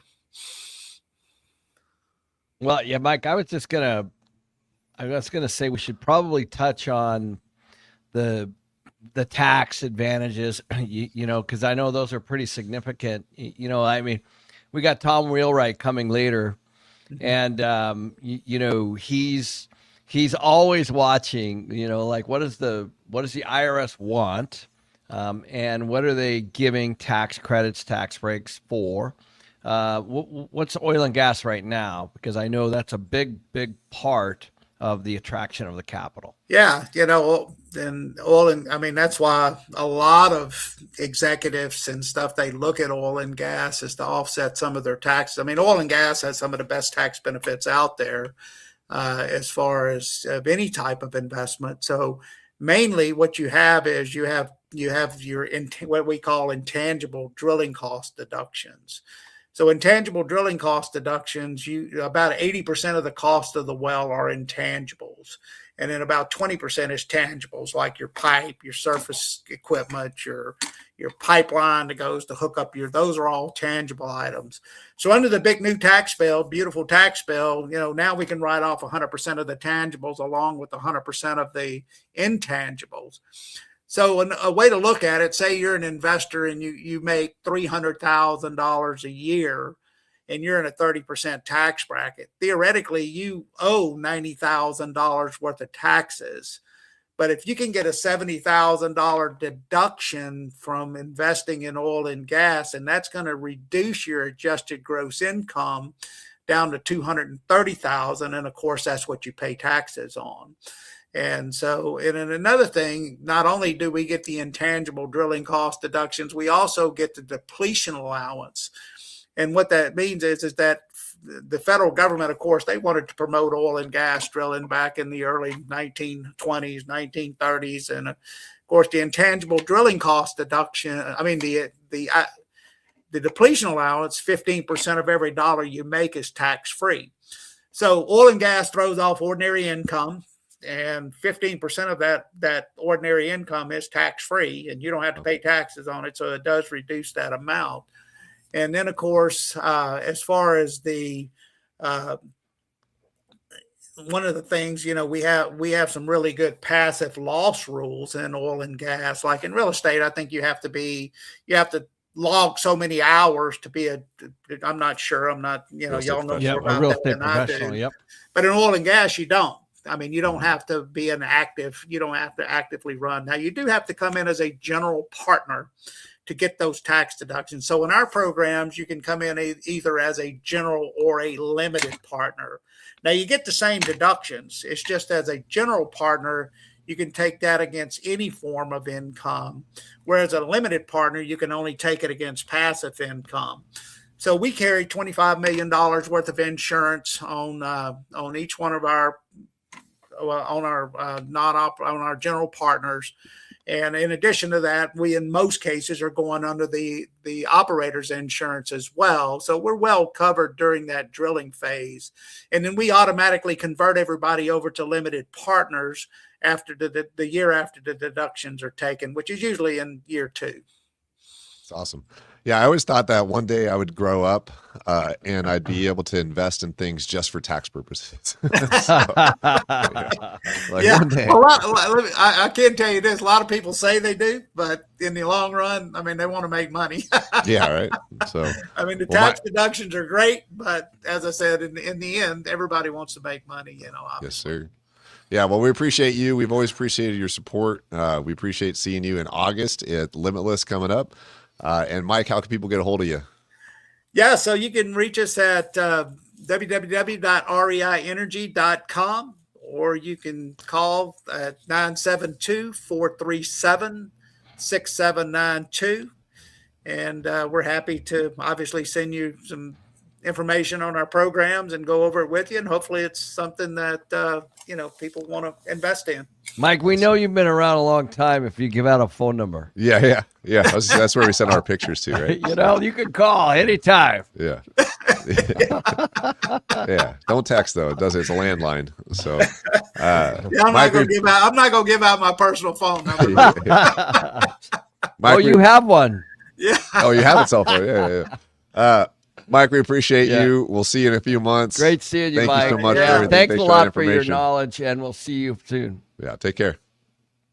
All right. So that said, like Mike's cell phone number is, go rewind. No, we're going to be switching gears here. We're going to be bringing on Philip Egram here in a minute. We met Philip back in 2 years ago, right? And Limitless. All right, Limitless. And so I want to share my screen really fast one more time. This is the Limitless Expo. This is what we do. Ken's got to go pee, so I'll be back. Philip's going to be on here in 2 minutes, right? In the meantime, we're doing this also because Limitless Expo is 4 months away, and that is a long time from now to talk about these things. There's a lot happening: gold, silver, oil, gas, real estate. After Philip, we have Tommy Wilrack coming in to talk about taxes and what's going on with that, and then I'll be breaking into single-family real estate investing, and Ken's going to talk about multifamily right after that as well. Ticket prices go up in 1 day, 20 hours. Check it out. Make sure you guys take advantage of the tickets. Go to limitlessexpo.com. Prices go up Friday night at midnight. Friday night at midnight. So that said, I get the pleasure of introducing Philip. Don't worry, Ken's going to come back, Philip. I know you're sad if it's just me and you, but Philip was a ticket holder actually at Limitless a couple of years ago, and we got to know him there. So Ken became friends with him. We got to know Ken. I got to know Philip too, so became friends with him as well. Philip's an entrepreneur. He's an investor. He's an operator running 6 businesses across AI, defense technology, franchise operation, indoor golf, and real estate, which is a wide range of things. So let's bring Philip on right now. Philip, you are now live. How do you get into, before we get into like the details of why we brought you here, because we brought Philip here specifically about AI and how to tactically use it as a real estate investor, but also as a business entrepreneur. You own 6 businesses across energy, oil and gas, right? I know you know that with Right. we just had Mike Machelli. AI, defense technology, franchise operations, of course, indoor golf. Why wouldn't you throw that in there? Right. And then real estate. So tell everybody a little bit more about yourself and why are you a serial entrepreneur? Yeah. It's a good question. I think I was built for it. I've just always, kind of been looking for that advantage, and I have an ear for, what's next, what's coming around the corner. And, I'm an electrical engineer, got involved with, straight out of college with a major oil and gas company, consulted for them for several years, then started my own company in the oil and gas industry, which now we have 9 offices, over 1,000 employees across New Mexico and Texas. And from there, like I said, one thing about Limitless is you put yourself in the room with people that are doing things, right? And that are doing big things, and it helps you come up with ideas. And most of the ideas and businesses I'm involved in came about that way. Just having a conversation with somebody, either I had an idea or they had an idea, and there was some synergy there. And so, it's important to be, in those rooms around those people. And that's why 2 years ago I went to Limitless. I'm always looking for something else, another advantage, somewhere else to be. Yeah, and we're going to really dive in with you about AI. I talked to you the other day and some of the things you're doing as a actual business owner with AI. And it's incredible. And so this, for you guys that are watching right now, this is where we're really going to dive into not just the scary, AI. No, this is like, how do you leverage it? How do you use it? How do you develop it in your business so that you can actually make things more effective and more efficient? Circling back on Limitless really quick, I remember 2 years ago when I met you, like the funny thing is that you go to this event or events like this, and you have no idea who's in the room. Like, I just thought Philip was just another ticket holder and he was a cool dude, right? Like, just hanging out, whatever. But I had no idea what you actually did. And it's, we get to learn more about you, and it's like, wow, guys like Philip are coming to Limitless. That's pretty cool. So, so thanks for being there with us. Yeah. I want to talk about AI though. So Ken's coming down right now. We've already done the introductions. Ken, we already know who Philip is. He owns lots of businesses. Ken knew I was coming on and he took off. Yeah. He had to pee, right? We've been on for 4 hours, 11 minutes, right? This is where we're at. Feeling good. We got 2.5, 3 hours left. So, but Philip, AI right now, how are you leveraging that right now? What's going on with your businesses with it? Like, what kind of advice can you give us as business owners when it comes to leveraging that technology? Yeah, a couple things to understand kind of before we get into that, I believe, is where AI is headed, where it's come from, where it's headed, and the capabilities. And, I was, when you were talking to Mike this minute ago, you mentioned Limitless is 4 months away. And I was thinking, I was sitting here thinking, wow, in 4 months, everything's going to be different than it is right now. Every day is different. Anytime there's an update, we've built products, AI products that we couldn't use yet because AI was not there.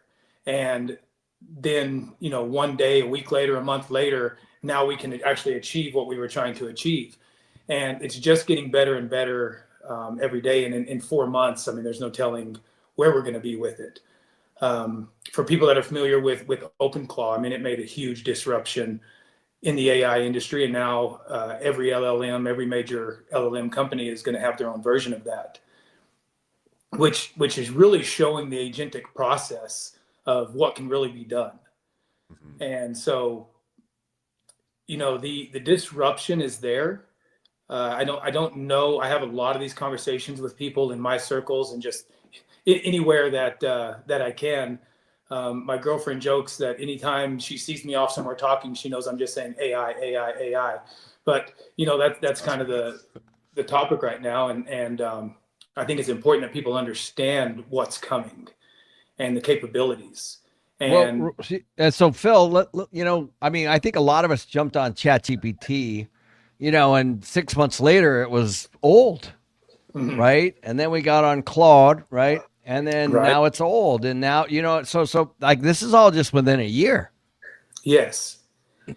Yeah, and ChatGPT 3 is kind of when I started messing with it. I think that's been about maybe 3 years now. But it slowly got better, and now it's getting better so much faster, so rapid that things are literally changing day by day. Anytime there's a new release, they're competing against each other. The major companies are, and so anytime one releases something, the other one releases it immediately, just that much better. And it's just it's going to continue, and the amount of jobs that it's going to touch and is already touching, the amount of jobs it's coming after that people don't realize. I was talking to a group of younger engineers a couple weekends ago. I think I was sitting at a table of 5 engineers, all different types, and just having this conversation. And one thing that stood out is one of the engineers said, well, yeah, our company's encouraging us to use it, but I don't really want to use it because I'm scared it's going to replace me. And my reply to him was, if you don't use it, you're going to be replaced faster. Yeah. And that's the fact. I mean, in my business, I'm not out to replace my people. They are definitely going to be way more productive, and we grow quite a bit year over year, and we're not going to be hiring anybody else. And unfortunately, the people that cannot adopt and cannot keep up will have to be replaced. But some of these companies that are driven by stockholders and investment funds that are just after the bottom dollar, they are going to be forced to replace a large amount of their employees very soon. Yeah, they have to keep, just competition alone, you have to, so like to be able to stay profitable as well. So let's go into some use cases, right? As far as like, all right, I own a business, what can I be doing? Yeah, so early on, one thing I noticed right away, so to be able to operate 6 businesses across different areas, you have to be extremely organized, which I am. And so my calendar, Ken and I have talked about this a lot, blocked calendar, a block for 4 hours for this project, for this business, and a block for 3 hours for this project, for this business. And when I started using it properly, I realized that 4-hour block, the work was done in about 45 minutes. It was just so much easier. And that was before I am where I am today. That was just simply taking some meeting notes, having some Zoom meetings about whatever the project was, maybe some financials that had to do with it, the issue you're trying to solve, load all of that into an LLM and just use it as a thought partner. And I would find out that I could do the work in a quarter of the time. And so then I'd say, okay, well, now what am I going to do with the next 3 hours? Because I've already, it was already blocked. So you Enjoy take on your life. another project. And so simply by doing that, simply just taking your data, taking a project you're working on, and not, it can be ChatGPT, it can be Gemini, it can be Claude, it can be any of them. But just taking that data, loading in it, taking meeting notes, taking projections, and using it as a thought partner rather than using it as Google. Don't just ask it a question. I use what I call crit, which is give it some context, talk to it. I don't type either. It's just talking. Just talk to it, tell it what you're working on, tell it what you're thinking, tell it the problem, which is the C, context. R is role. Give it a role. You are the best analyst in the world. You are this person. You think like this person, whatever that role is. And then the most important thing is the I, which is interview me. It does not know everything you know. You gave it the context, you gave it a role. Now interview me. Ask me 5 to 10 questions, high value questions about what I'm working on. Because that is the difference. You are an expert in what you're doing. You have the knowledge. AI currently cannot do it on its own. AI is great, but a person using AI is much better for those kind of things where you have, your specialty. So interview me, ask me the questions, and the last part is the task. This is exactly what I want from you when we are done. So give it context, give it a role, have it interview you, and then this is the task. I want this type of document. I want this. I want this. I want this. And Phil, can I ask you a question on the Sure. on the interview side? Is there a way to also feed it things? I'm thinking like, look at my emails, look at I wrote this paper, I did this YouTube interview, I did this podcast, I did whatever, I wrote this book. I mean, is there a way to like feed it, things that the way you're already thinking to speed this up or to make it better? So that's where I am today. And yes, and so actually Taro and I we're talking about this. And I'm not plugging one of my businesses. That's fine, whatever. This is exactly what we do in Brain AI. This is exactly what we do. And so, and that is where I am today with my businesses. So we have a brain.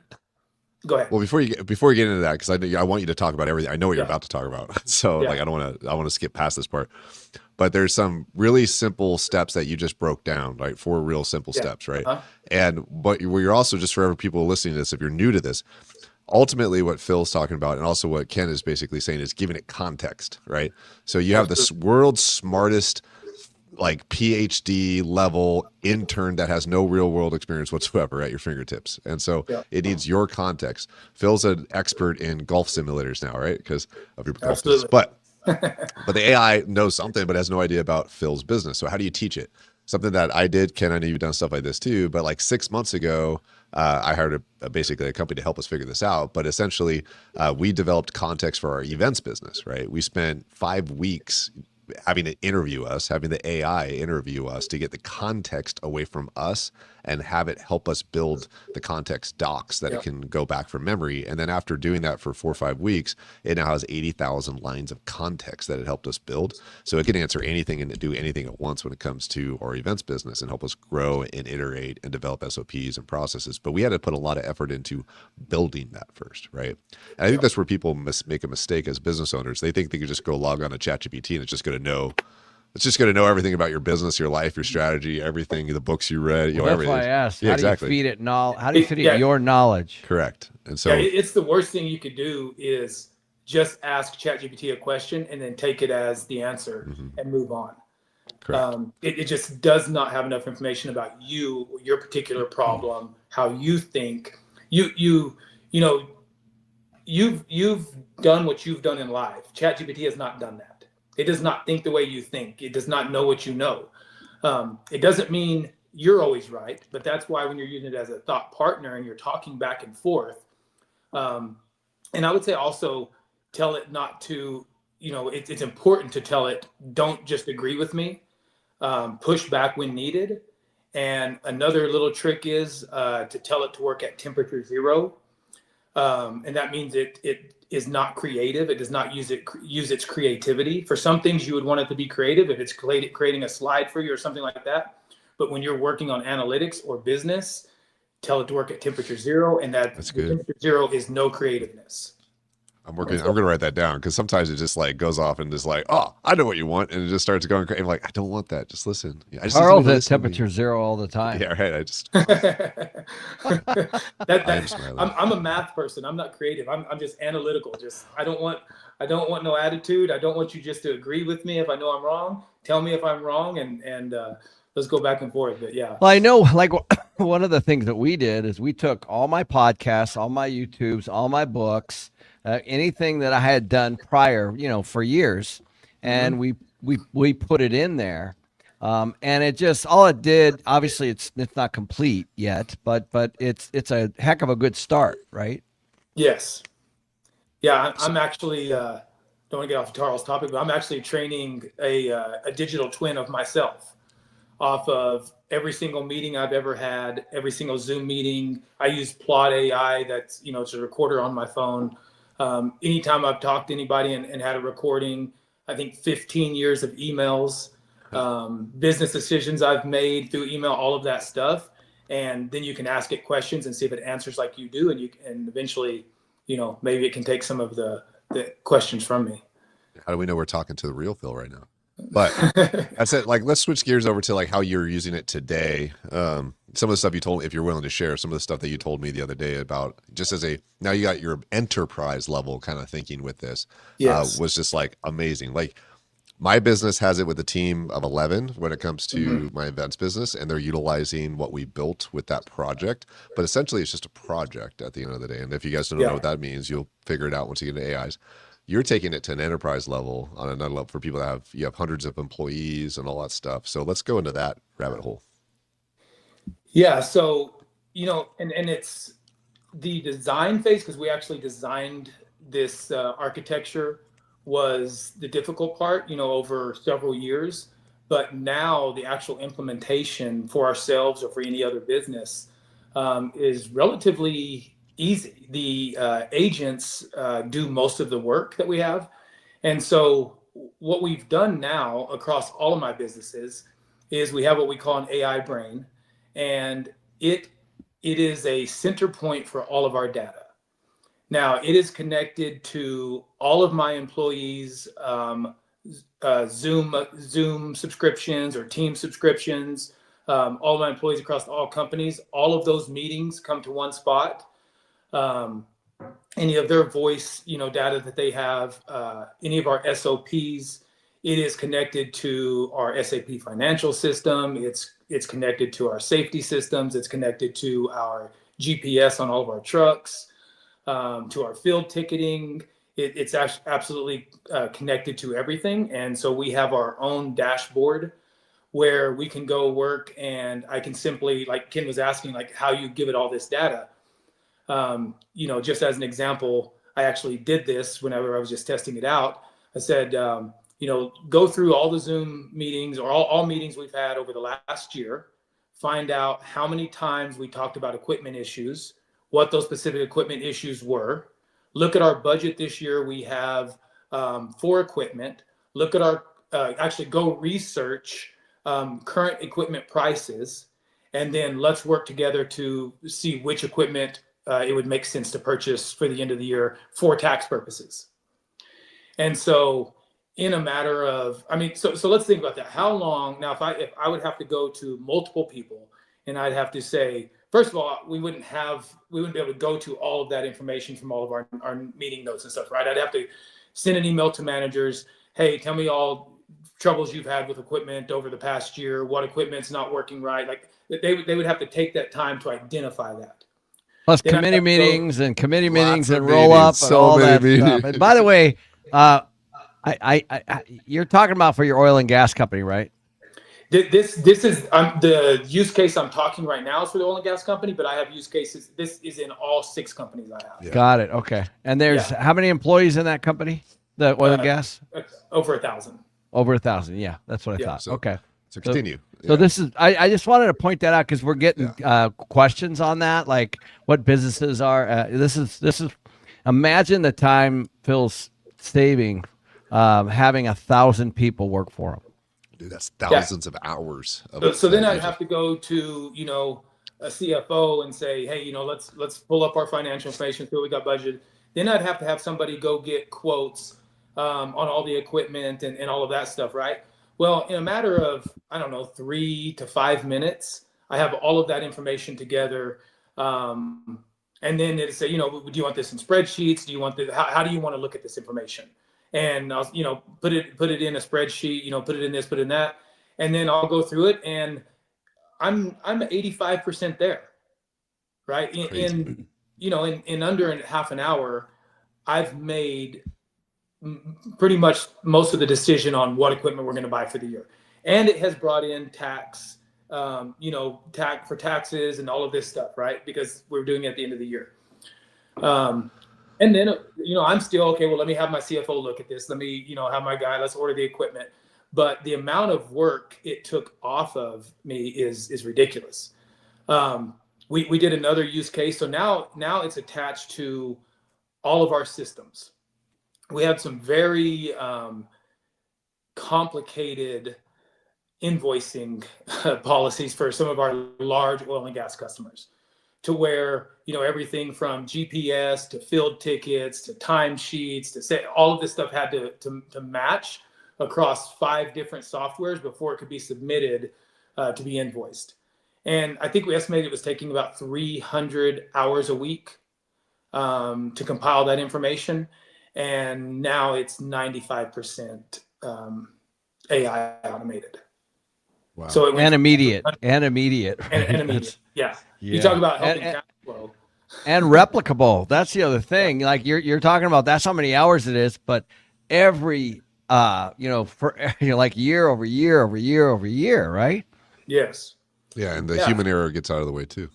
Yeah, and so that's oil and gas, and then I'll just jump to another one, in studio golf, which is our indoor golf concept that we're opening all over the U.S.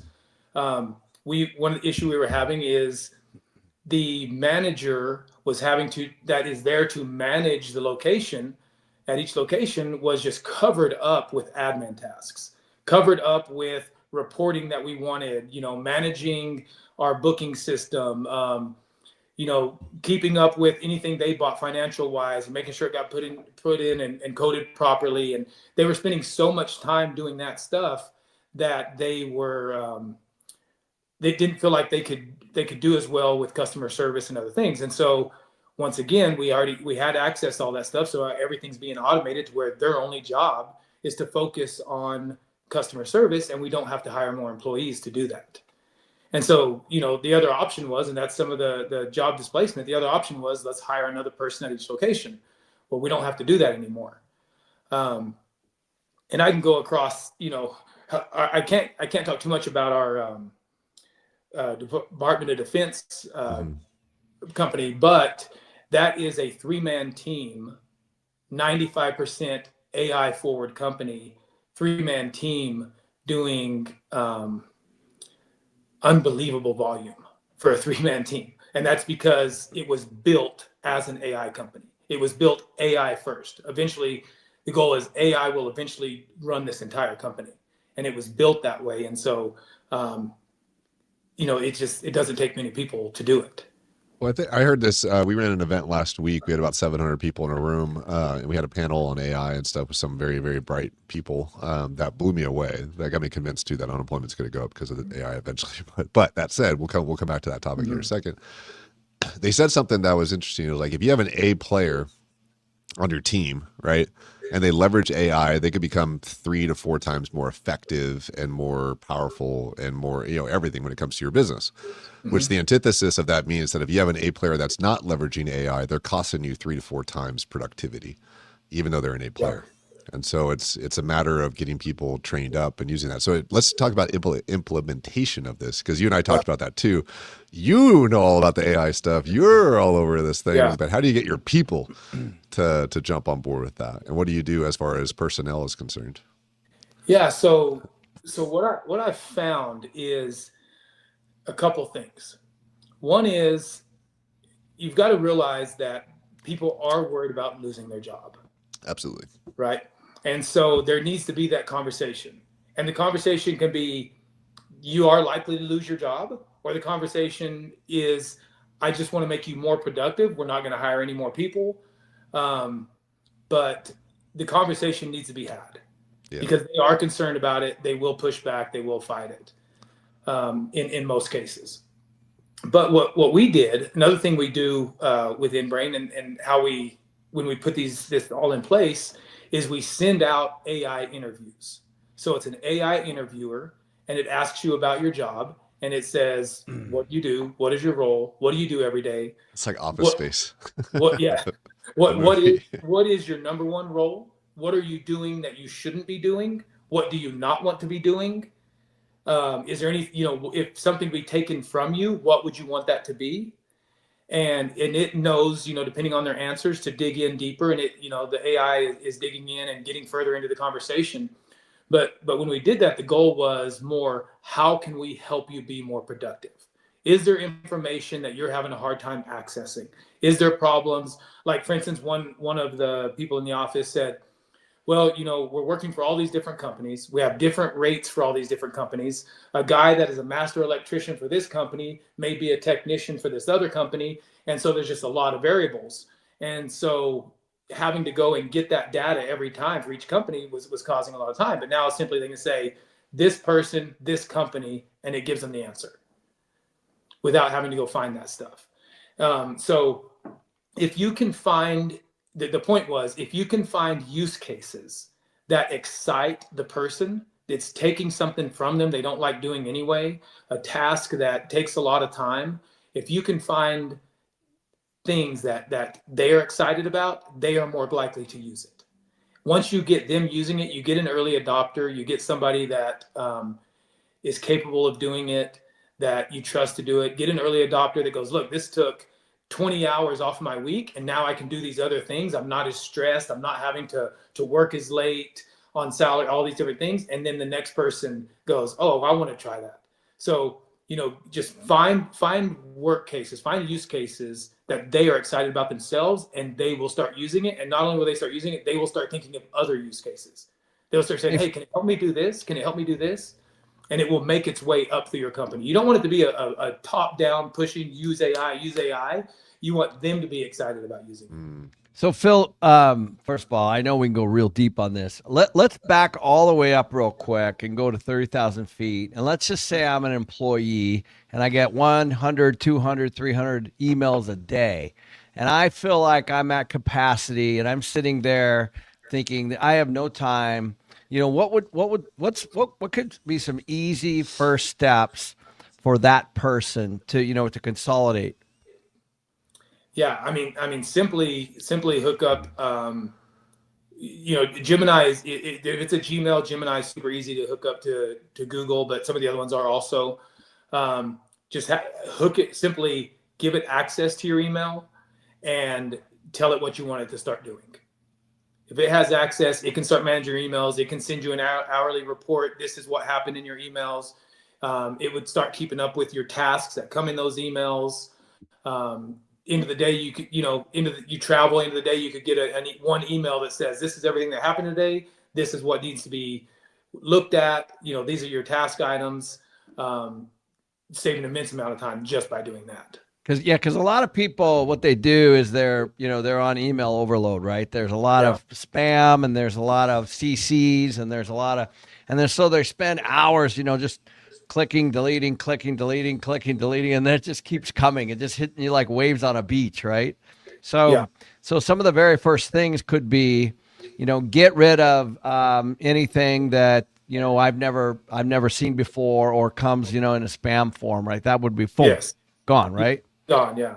Yeah, and then two would be, you could categorize the blind copies. Let's say you could go over here into this box, right? Things that don't require your immediate attention. You're just kind of whittling down to, the core things. Yes. Yeah, absolutely. And then, a more advanced version, it's more advanced, but you can have your agent, go through your email, turn it into a podcast, and listen to it at the gym. So then all your emails are just, what a great idea. That's a really good idea. Take all my emails and put it into a podcast, and I'm going to go work out. Oh, I would hate that podcast. I would love that podcast. I do that. I do that with research all the time. I'll talk to my agent on Telegram and say, I want to research this topic, turn it into a 30-minute podcast. I want to learn about this. I want to do that. It'll go research, turn it into a podcast, and I'll listen to it at the gym. Let's talk about also when it comes to, I want to switch gears a little bit. Also, you and I talked about how entrepreneurship and jobs and all that stuff and how those might go hand in hand later in the future. But there's also that, actually, let's talk about that. So let's talk about entrepreneurship in the future. I think you made a comment to me on the phone the other day where you said that might be the only job in the future. I believe it. I do believe it's going to be the only job. These like we were talking about earlier. The World Economic Forum said that their projection is by the end of 2027 that AI will displace 90 million jobs. That's by the end of next year, 90 million jobs. They expect it there to add 65 million jobs. So there's a difference there, but I don't know where those 65 million jobs are going to be added. I don't see that coming. But, you know, it is so much easier now using AI to be an entrepreneur, because you can be a one-person team. You can be a one-person business. You can use AI to, you know, as I was talking about earlier, as a thought partner, going back and forth. This is what I know. This is what I like. This is what I'd like my day to look like. Help me think of an idea. Help me think of a business to start. Help me think of an online business or an AI forward business. You don't need a legal team to help you draw up the documents. You don't need a financial team. You just don't need any of those things to be an entrepreneur anymore. And being able to automate emails and all that, you can do so much more as a one-person team now than you could before. Well, I remember one of the stories you told me early on that when you were looking at scaling, you know, one of your businesses, the studio golf business, you used it to identify locations, Absolutely, contact the owner, do a letter of intent, all AI, negotiate the whole thing with your AI agent, right? So the whole thing was basically sourced, found it, sourced it, legal, all the way, and then you only got really involved toward the end, right? Yes, and using it, you know, in a way of saying, okay, we have all of these locations. This is the financials. This is all the information for the locations. This is the locations that are doing better. You can see that by the financials. Research everything about these 5 locations, about the surrounding demographics, the cities we're in. This is the one we want to duplicate. So why did this one work? Why is this one not as good? And go find me 15 more locations exactly like this one. And do market research across the United States to find markets that exactly fit our best location. I'm assuming you also do a trust but verify approach, Oh yeah, right? no. Okay, cool. Just making sure. I just want everybody to know that. Think of the amount of time you so much spend, time. that you save. I mean, before we would go on the internet, contact a broker, contact the owner, have a sit down, have a Zoom, have this, right? Like you're just shortcutting all these things. Collapsing timeframes. Yep, collapsing timeframes, and way more efficient. Yeah, and to Tarl's point, I would say, especially in the beginning, right now, always think it's wrong. Mm-hmm. You know, you have to do some follow-up. I do some things, you know, another tip, I will take the exact same information, I'll put it into another LLM, ask the exact same question, get the results, take the results and put it into a third one and say, these are the 2 results I got, compare them, tell me what's wrong, what's right. I will do multiple checks that way.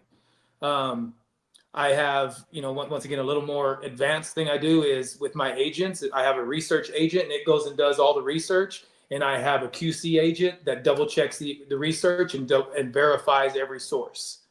So it goes through multiple agents before I ever see it. Same thing with spreadsheets or anything. I make sure that it's being checked multiple times. I had a friend that told me that he set up 4 legal AI agents and fed them with all different information, different viewpoints. And now he puts all of his stuff up there. So it's almost like he has a legal team that he's already set up. So instead of going to attorneys, he took a while to set up, but now he's got it all set up and he just puts any legal documents in. So they're always checking each other. You know, it's funny. I know you could do the same thing as like a board of directors. Yep. You can say, hey, go learn everything you know about Ken McElroy. And I want you to be a director as Ken McElroy. Go learn everything you know about this person and this person and this person. And you can have your agents as a board of directors and feed it and get feedback back and forth on how each person thinks. And you know, it's not just giving you an answer, it's giving you perspectives. I can be sure that not everything I think is on out there. So you gotta be careful. Yeah, especially so we don't want it either out there. Yeah. Well, I would also say too, like something that for anybody watching this as well is that, you know, there's people out there who are like, oh, I tried that, like, you know, it didn't work that well. it works well now, right? So it changed. It has been changing so fast, so quickly. Ken and I were texting a few months ago. I think I texted like 3 months ago. I'm like, oh my God, attorneys are out of business, right? Just because, 6 months ago, I would have never said that. I'm like, I don't know, maybe, but it's changed fast. Let's switch into some of the legality aspects. I think you might have talked about this. I can't remember. I know I've talked to Ken about this, but something that has come to light as we've been using AI for ourselves, and as soon as OpenClaw came out, and now we're going to have agentic agents all over the place, and they're starting to grow, right? And people are starting to not everybody. The three of us are like in an echo chamber because everybody we're talking to talks about this, but the vast majority of people don't do this, right? That said, if you're a small business owner, and I'll give a scenario, right? I have a comptroller that runs all my financials between my businesses and all that great stuff. Cool. Real person, right? Let's say that she's reconciling all our Stripe accounts because we have a bunch of Stripe accounts, whatever. Bunch of transactions, bunch of different things happen, especially with our events business and other things we do.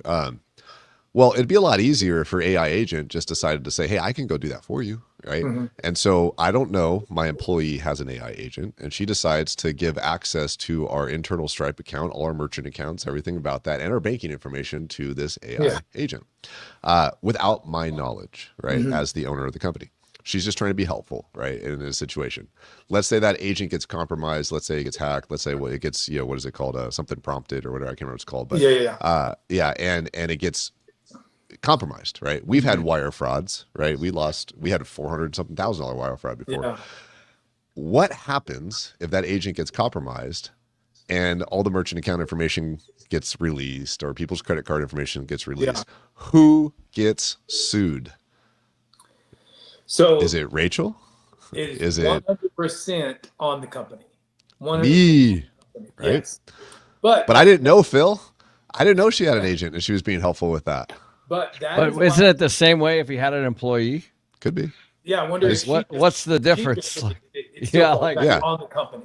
Correct. And the point what I'm trying to say is that I don't think very many employers are thinking about that right? That's my point, right? But I will tell you, so that is why it is very important to put an AI program in place in your company. Correct. Because there are going to be people, and they're the people you want, the people that are thinking about it on their own and go, hey, I wonder if I can do this. You want them doing that, but you want them doing that in a structured way. You need to have that in place in your company. You need to have the ChatGPT subscription for the company or whatever it is, and you need to have that conversation with the people and say, this is how we're going to operate. People that are just waiting, there's a lot of people scared of it. They're overwhelmed by it. They're just waiting, and they're going to have those things going on in their company, and they're not going to be aware of it, or they're just going to think it's okay because it's isolated. But you need to structure an AI plan inside of your business before that happens. Agreed. It's very important that you're having those conversations and putting something in place. So, Phil, would you say that you obviously I know you well. Your company revenues are growing, and your overhead is kind of staying about the same, or is it growing and your overhead is being reduced? Our overhead is being reduced. It could be reduced drastically.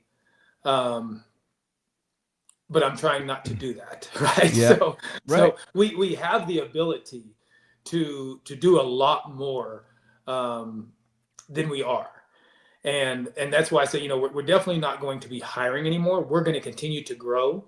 And hopefully the people that we have are just going to get that much better, get that much more productive. But yeah, overhead should be going down in general when you start using AI to do a lot of this stuff. Well, I would think, this is something that, people might not always consider, but us business owners really actually do typically love our people that work with us, right? Especially the A players, the people that are in it. You can't replace loyalty, right? Like that, No. they've bought into it with us. There's people that we don't ever want to get rid of no matter what, even if they're replaceable. But we want them to get better also. Right. And so, leveraging AI is a portion of getting better. And if they're not on board with that, then they're hurting the company, like in a sense. So, and the company gets better. We talk about cash flow. If we're able to process thousands of tickets in a day rather than thousands of tickets in a week, cash flow slowly gets better and better and better. right? If you're able to do things faster and more efficiently, and it gives them some of their life back and take some of the stress off of them if they do it properly. So, Phil, you've gone to Limitless now for a couple of years. You were an attendee 2 years ago, right? Yeah. Limitless is coming up in 4 months. You even said a second ago, like, I have no idea where AI is going to be in 4 months, right? Let alone 3 months ago or 2 months now. What has you coming back to Limitless every year, August 14th through the 16th this year? What has you keep coming back? Why do you attend, right? You were an attendee. Yeah. Last year, we put you on stage. This year, we'll probably put you on stage again, right? Correct. So why do you keep coming back? Or your twin. Yeah, hopefully it's you. I could be on 2 stages at once. Double more effective. Right. That would be amazing. Yeah. Well, in 4 months, you never know. No, there's, like you said, I am owner of 6 businesses. Time is valuable. I know your guys' time is valuable. The only places I go is where I find immense value. And I want to be in the room with the people that are making things happen. The people at Limitless are the ones that are going to make it through the low point that I believe is coming. And they're the ones that's going to navigate it properly. You can have those conversations. They're real business owners. They're real investors. They're people doing real things, not just people talking about stuff that they don't know or that they've never done. And so that's typically the only places I spend my time, is with people that I can learn from, people that are actually doing things. And I just think that's extremely important. I'm a forever learner. I think everybody should be. I think, like I said, entrepreneurship is going to be the only way, and you need to be in those rooms listening and talking. And I think Limitless is a great place to do that. And just one last thing, Phil. So, we just heard recently that there's the first $1 billion company that just was developed without employees using AI, right? Yeah. So, I mean, that's like when you break that 4-minute mile, right? Like somebody broke that barrier. There's going to be a whole slew of that. How did they do that? How do I do that?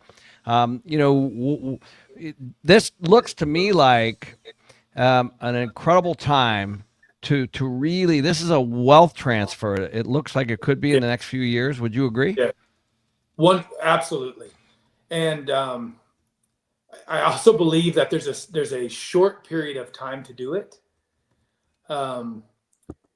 This is not like the Industrial Revolution. We're not going to have lots and lots of years for everybody to adjust. It's going to happen quickly. There's going to be displacement quickly. And I think you need to already be doing something. And I think there's, in my opinion, there's only 2 to 3 years that you really have from now to kind of get that going, to be involved. I know a lot of people think they're already late to AI, but I'm telling you, I talk about it a lot. I talk to people about it a lot. Sometimes I feel like I'm late to AI, but the fact is, it's so early. It's so early on. It's happening fast, but it's very early on, and now is the time to be involved. Yeah, I think we were talking about this at dinner last night. 6 months ago, 7 months ago, I was just like, I make some really cool, funny jujitsu photos out of it and stuff like that. I send them our friends. And then like 1 month later, I'm like, this is everything in life to me right now, to build businesses with this and everything. And then 3 months ago, I'm like, oh my God, we're crazy. Like, it's just, but you're talking 7 months ago, I'm like, whatever. But now it's everything. So it doesn't take much to flip the switch and start really learning doesn't. this. And I think I heard this last week too on our panel that we had. You don't become an expert in this overnight. It's not something like that, but you got to start practicing it, right? Get on it, start utilize it. Don't use it as Google, use it as a tool, right? And any first steps you think somebody should take when they want to like start practicing or utilizing? You need to get on, just remember crit, give it context, give it a role. Just, if you have something on your mind, a problem, anything you want to solve, just talk to it. I wouldn't even type. When you talk, it's so much better. You get so much better information out of it because it's just conversation going back and forth. And just get in there and say, hey, this is what I'm trying to solve. This is what I'm thinking. This is the scenario, and just go back and forth with it. And once it starts helping you solve problems, and you start gaining more trust in it, and then a excellent thing to do is say, how can you help me do this? This is my business. This is the information. How can you help me? What should I use you for? Suggest some use cases. ask it how to help you. And it's great at that. It's great at coming up with ideas once it has a little bit of context on what more it can do for you. Yeah, or I'm working for this person. I'm afraid of losing my job. I have these skills. What can I do out in the marketplace to grow my own business? Right? Yes, absolutely. I mean, you just ask it those things. yeah, and it will say, okay, you have this degree, you have this experience, you have these things. You could charge this much. You can go out and do this. Use it. Use it. That's what I keep telling everybody. Don't be afraid of it. Yeah. I mean, there's so many things. I mean, I think I created an app that I had been wanting for myself for years. I think I created it in like 6 minutes the other day. I mean, that's just vibe coding, just talking to it and telling it what you want. So yeah, the best way is just jump in, work through a problem with it, ask it how it can help you. You got to give it some context about what you do and what you're trying to solve and what you want to do, and just go back and forth with it. And it's a great thought partner. Yep, I love it. First thing I'd encourage all you guys, just ask it how it can help you, and then just start talking to it, figuring it out. You might be surprised what you can get out of it. It's awesome. Phil, how do people get in touch with you? Yeah, great talking to you. Oh, sorry, LinkedIn. LinkedIn is, I'm not big on social media, but LinkedIn. Awesome. And then we're going to see you in Limitless in a couple months. Any last thoughts? Just just do it. Don't be scared of it. I mean, so many people are just scared. They're overwhelmed. Just get in, get a cheap $20 ChatGPT account if you don't have one. Don't use it like Google. Talk to it. Ask for real information. You'll be surprised what you get. Awesome, Phil. Appreciate you, my friend. As always, Phil. Thank y'all. Great chatting with you, man. Thanks for your time. I know this was an hour block in your schedule, right? Yeah, it was. Yeah. All right. Appreciate you. Yeah, thank you. Bye.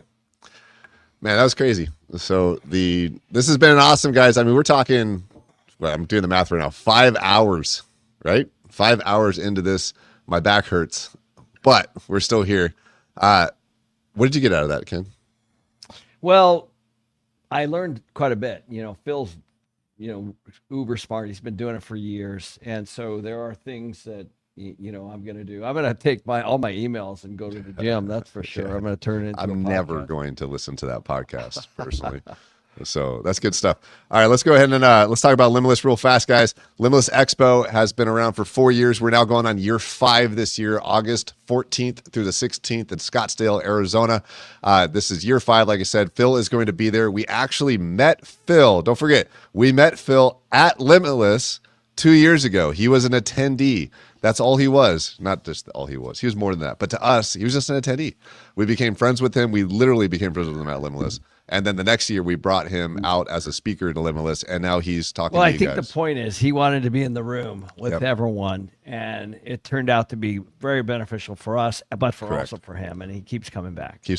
So get your tickets now. Prices go up on Friday at midnight. Right now, there is a discount if you use Webinar 10 at the end of this webinar. You'll be able to buy your tickets for 10% cheaper. It is the only discount code out there for you today. You can go on limitlessexpo.com. Prices go up Friday. Get those tickets now. You can also, if you guys can't go, then in May, there is a refund policy. We have 3 full days jam-packed on the schedule on the website, so check it out. That said, we're going to switch gears once again. We have another guest coming up right now. This guy has been around in the Rich Dad environment for a very long time. One of the very first books I ever read on tax and asset protection, all this stuff, was this guy's book. Tell us a little bit about Tom before we bring him on, Ken. Well, first of all, he is a great educator. I've been all over the world with Tom. He really, really understands tax law. He has saved so many people millions and millions and millions of dollars. And, I cannot wait to hear how he's seeing the world right now. Every single time hey, Tom. He's here. Hey, Kenny. What's happening? You look good, man. Look at you. Good to see you. Yeah, you too. Are you down at Warrior's Heart? No. I'm in my studio here. Oh, very cool. We've had a fantastic day. We started with Robert. Our mutual good friend, Jeff Snyder, Dana Samuelson, Mike Machelli, Phil Ingram, and for some reason, all roads lead to tax. You know what I mean? Who knew? Yeah, I know. So, well, let's start off with obviously, what are you seeing now? We got this big, beautiful bill that just rolled out, right? And I know you have thousands of clients, and you're very, very busy. So we do appreciate your time. What are you telling your clients to do? What are some of the moves they're making? It's pretty interesting. Of course, as you know, real estate was probably the biggest beneficiary of this bill, with the bonus depreciation being made permanent. That was a big deal.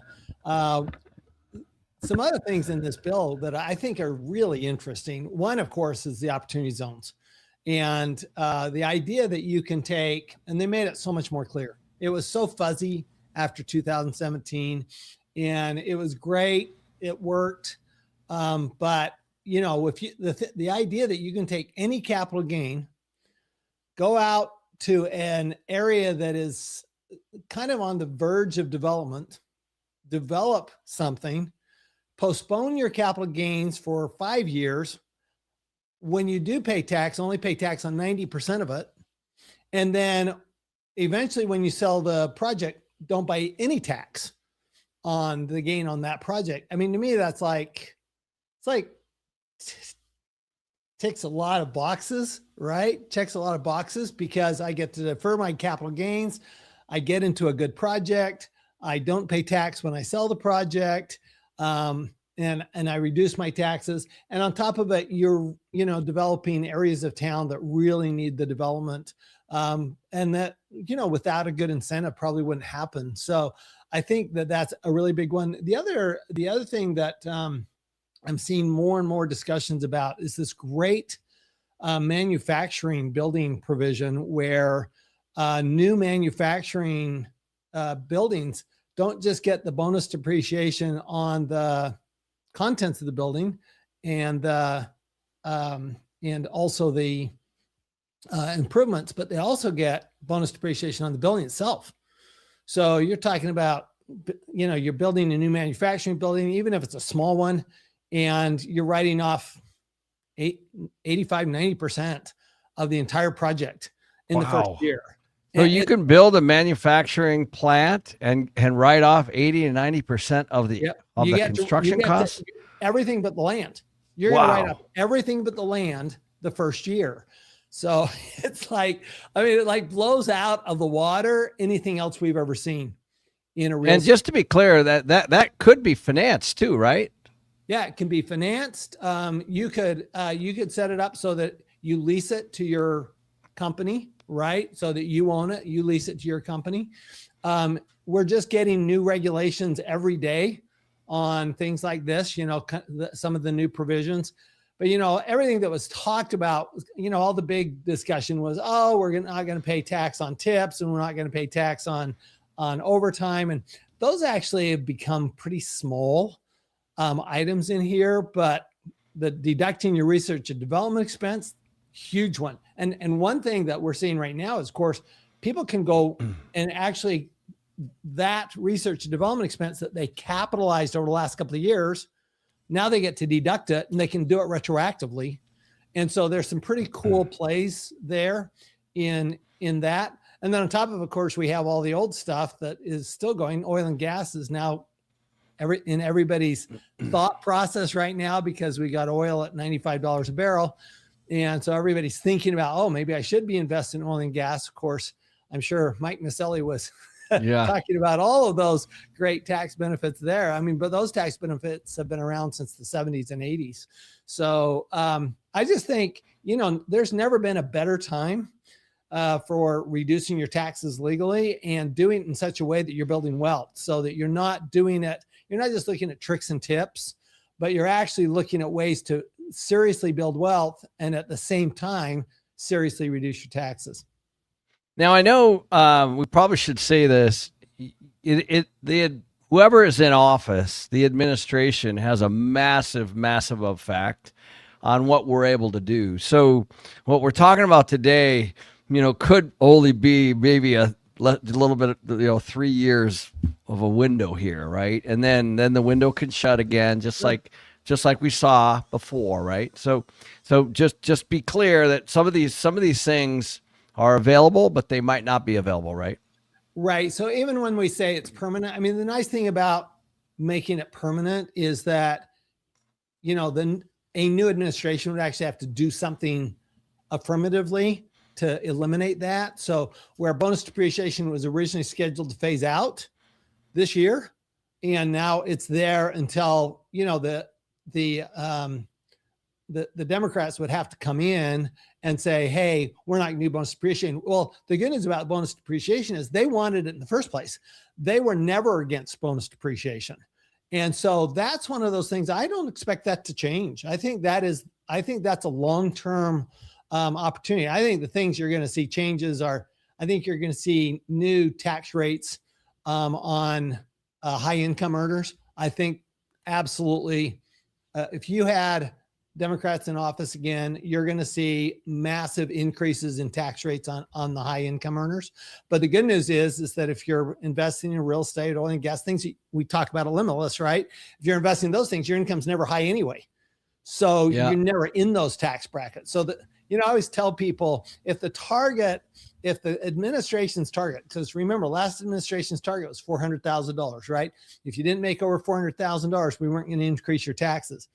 Well, then don't make over $400,000 from a tax standpoint, right? So that's just, to me, it's just a target. It's kind of like, Kenny, when you were talking to, I remember you talking to Robert one time about the size of his boat, and it was like, 52 feet, and you go, oh, so I need a 53-foot boat, right? So it's the same kind of thing, right? I mean, if it's 400,000, then all you do is you just make sure that you're investing in such a way that you keep your income down below 400,000. I mean, to me, it's just not that hard. What's really interesting is we're starting to see this wealth tax and some stuff going on, Washington and California, and we're seeing people move around. Oh yeah. And so there are the Dems are already going after what they want to go after on a state level, right? So what do you see here? Well, so just yesterday there were two proposals. King Jeffries, the minority leader in the House, had one proposal where the standard deduction would be increased to $75,000, and another Democrat proposed $92,000 for the standard deduction. What they're trying to do is take people off the tax rolls and put even more of the burden on the high income earners. And so that's actually what they want to do. They're not really looking for a tax decrease. They literally just want to soak the rich.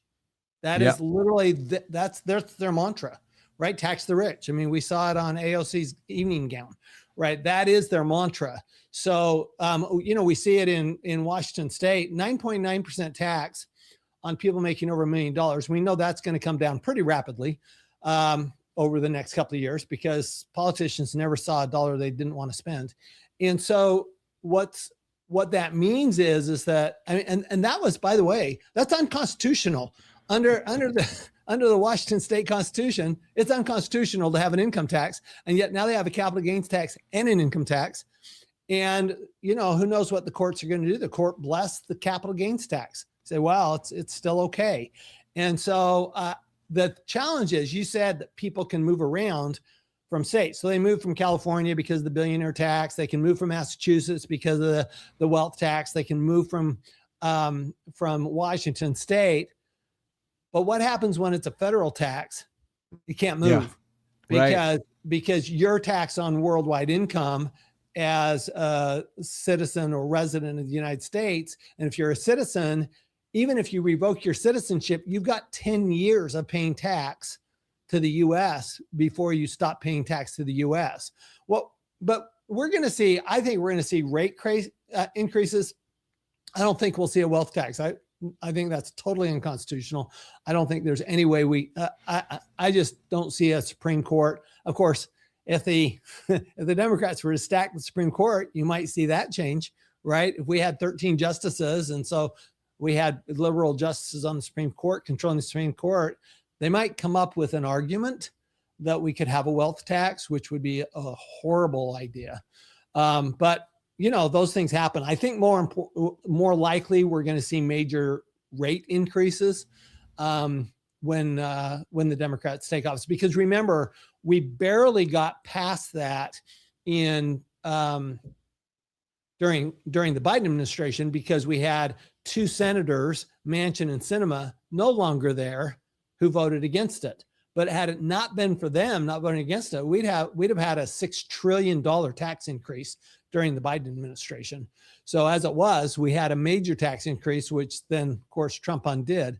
So you're right. I mean, different administrations. And when you only have to have a 50% vote in the Senate or the House, 50 plus one, then for tax increases, I think surely if the Democrats control all three houses in 4 years from now, we're going to see major tax increases. Yeah. Well, I know the reason I bring that up is because I'm from Washington, as you know, and we have properties and we're pretty active in Texas, and Tara lives in Texas, and I have a lot of investments in Washington. We're seeing people move out of there. I have friends and family that are relocating, and it is interesting to me. One of the things I love that you say is who this really hits is the high paid wage earner, right? I mean, the business owner has so many options. So maybe you could tackle that a little bit. I mean, because what I see is I see a physician that makes a lot of money, or somebody like that, and they're not bringing home much. Yeah, so it's really interesting because wages weren't taxed at all until 1944. And even then, it was only the excess over what the average person standard of living was that was taxed. And now wage earners pay most of the taxes. And so you're right. The way that, once the government in the 60s started going towards incentives, the incentives were towards business because they're the producers. So it's really producer versus consumer, and consumers are paying the taxes. Well, what the Democrats want is they want, and frankly, Republicans too. I mean, Trump's the one who increased the standard deduction the first time, right? So it's not just the Democrats. The idea is take more people off the tax rolls that are low income earners and don't expect them to pay income tax. They're going to still pay payroll taxes, which, by the way, is still 15.3%. So it's no, small number there. And they're still going to pay state taxes. Right. So the states aren't doing high standard deductions. But what happens is that you have these incentives, and the way we've got it set up right now, the losses we've been talking about, bonus depreciation, oil and gas, that kind of stuff, typically can only offset a certain amount of non-business income. And then they get suspended. So they can offset any amount of business income, which really tells you that the business owners are the ones who win, right? So the business owners. Oh, another thing that we got this in 2025 was we got that the qualified business income deduction was made permanent. That 20% haircut on business income was made permanent. We're seeing the states, they're looking at raising revenue, but what they're not doing is eliminating the pass-through entity deduction, which allows business owners to deduct their state taxes, even though the wage earners can't have a limit on how much state tax they can deduct. I mean, yes, if you make under $500,000, you can deduct up to $40,000, but a business owner can deduct unlimited amount of state taxes. So there's really been this major shift, as you suggest, Ken, from business tax to individual tax. Yeah, and I know that's one of the things that you teach, obviously, with a lot of your clients is to, it's pretty basic, but do you believe that everyone should at least have some kind of an entity or a company to be able to run some things through? For sure, even just do a side hustle. In my second book, Win-Win Wealth Strategy, I actually talk about. I actually give an example of the government will literally pay you to start your company. So the tax benefits from starting a small company are greater than the cost of starting a small company, because you've got all sorts of expenses that you're not currently deducting as an employee that if you had a business, you could, like your home office, like your car, like your travel. I mean, those are things you've got anyway, right? We're not talking about increasing your expenses. And so now, but with a side hustle, you just, you start the small business. Everybody's got a cell phone and a computer. They can start a small business. Literally, the government will pay you to start a small business. And just because the tax benefits are so high, no matter what your tax, I mean, as long as you're, if you're in any kind of tax bracket where you're worried about taxes, I would absolutely start a small business. I'd seriously look at investing someplace other than just the stock market, right? Because stock market, you got the limits on the 401k, you've got, you've got so many limitations for investing when it comes to tax advantage investing in the stock market, but you have literally no limitations. We actually call a retirement plan. We've got two kinds of retirement plans. One's a qualified plan. That's a 401k, IRA, pension plan, profit sharing plan. And one's everything else, right? And everything else is called a non-qualified plan. Well, substitute qualified for government regulated. So now you have the government regulated plan and the non-government regulated plan. And the question is, well, which one would you do? Well, if you got the same benefit, you clearly choose the government non-regulated, the non-regulated plan. And yet the non-regulated plans have more tax benefits than the regulated plans. And they don't have any of the restrictions. They don't have any of the restrictions. You can put all the money in you want. I mean, for example, let's say you pay your kid, right, to work in your business. Well, you can't pay your kid to work in your job because you don't get any tax benefit for that, but you could pay him to work in your business. Now you take that money and which is not taxable in the first place because the first $16,000 isn't going to be taxed because of the standard deduction. And then what do you do with that $16,000? You go invest it in a Roth. If you want to put it in the stock market, go put it in a Roth for them, or put it, set up your real estate company so that they're an owner in your real estate company, have the money invested in your real estate company. I mean, literally you could build millions of dollars of tax-free income for your kids, simple and actually get a tax deduction for it as a business owner. And they could use it anytime. I mean, it's not like the Trump account where they can only use it for education and then it goes into retirement account and you have all these restrictions, right? Everybody's all gung-ho about these Trump accounts. I'm going, well, wait a minute. I can do everything that you can do in a Trump account without limit in what I would call a non-qualified plan. Yeah, for $15,000, $16,000 a year, you should just be doing that, right? Right. Absolutely. Why aren't you? So I want to get also on a little, we're get into tactics a little bit more, but also for some of the people watching, I became self-employed when I was 20 years old. And I'm 41 now. So 21 years. And I can tell you, I made a lot of mistakes when it came to taxes and all that great stuff when I was learning. Cause hiring a CPA when you're 21 and you're making 30, 40 grand as a self-employed person, you're like, I'm not paying for that. Those guys are expensive, right? So I'm filing my own taxes. I'm doing my own Schedule Cs. I'm doing all that kind of stuff. And I'm mucking up. I got audited when I was 23 or 24. That was the most terrifying experience in my life at that time. I think I cried even during the audit, but I don't want to admit that. But it's I didn't know what I didn't know, right? And then, I start my own businesses, I do my own things. And I think a lot of investors and people that start their own business, they're just kind of I got an LLC and I just start doing things, right? And maybe they have to later pay for mistakes in the past, right? By maybe working with guys like you and starting to do stuff. What are some first steps? If somebody's getting into business, if somebody's getting into investments, what are some things because you can go overboard with this stuff too early. As well, in my opinion. Of course you say you can't. You'll hear attorneys talk about setting up all this massive structure. Yeah. You don't need it. No. Don't do that. Set up an LLC, and as soon as the business is up and running and making money, make it an S corporation.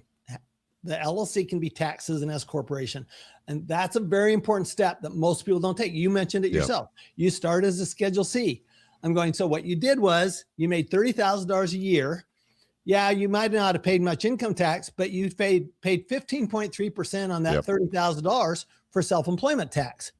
Well, Correct. that $30,000 for self-employment tax goes away with an S corporation. You just saved $4,500 simply by having an S corporation.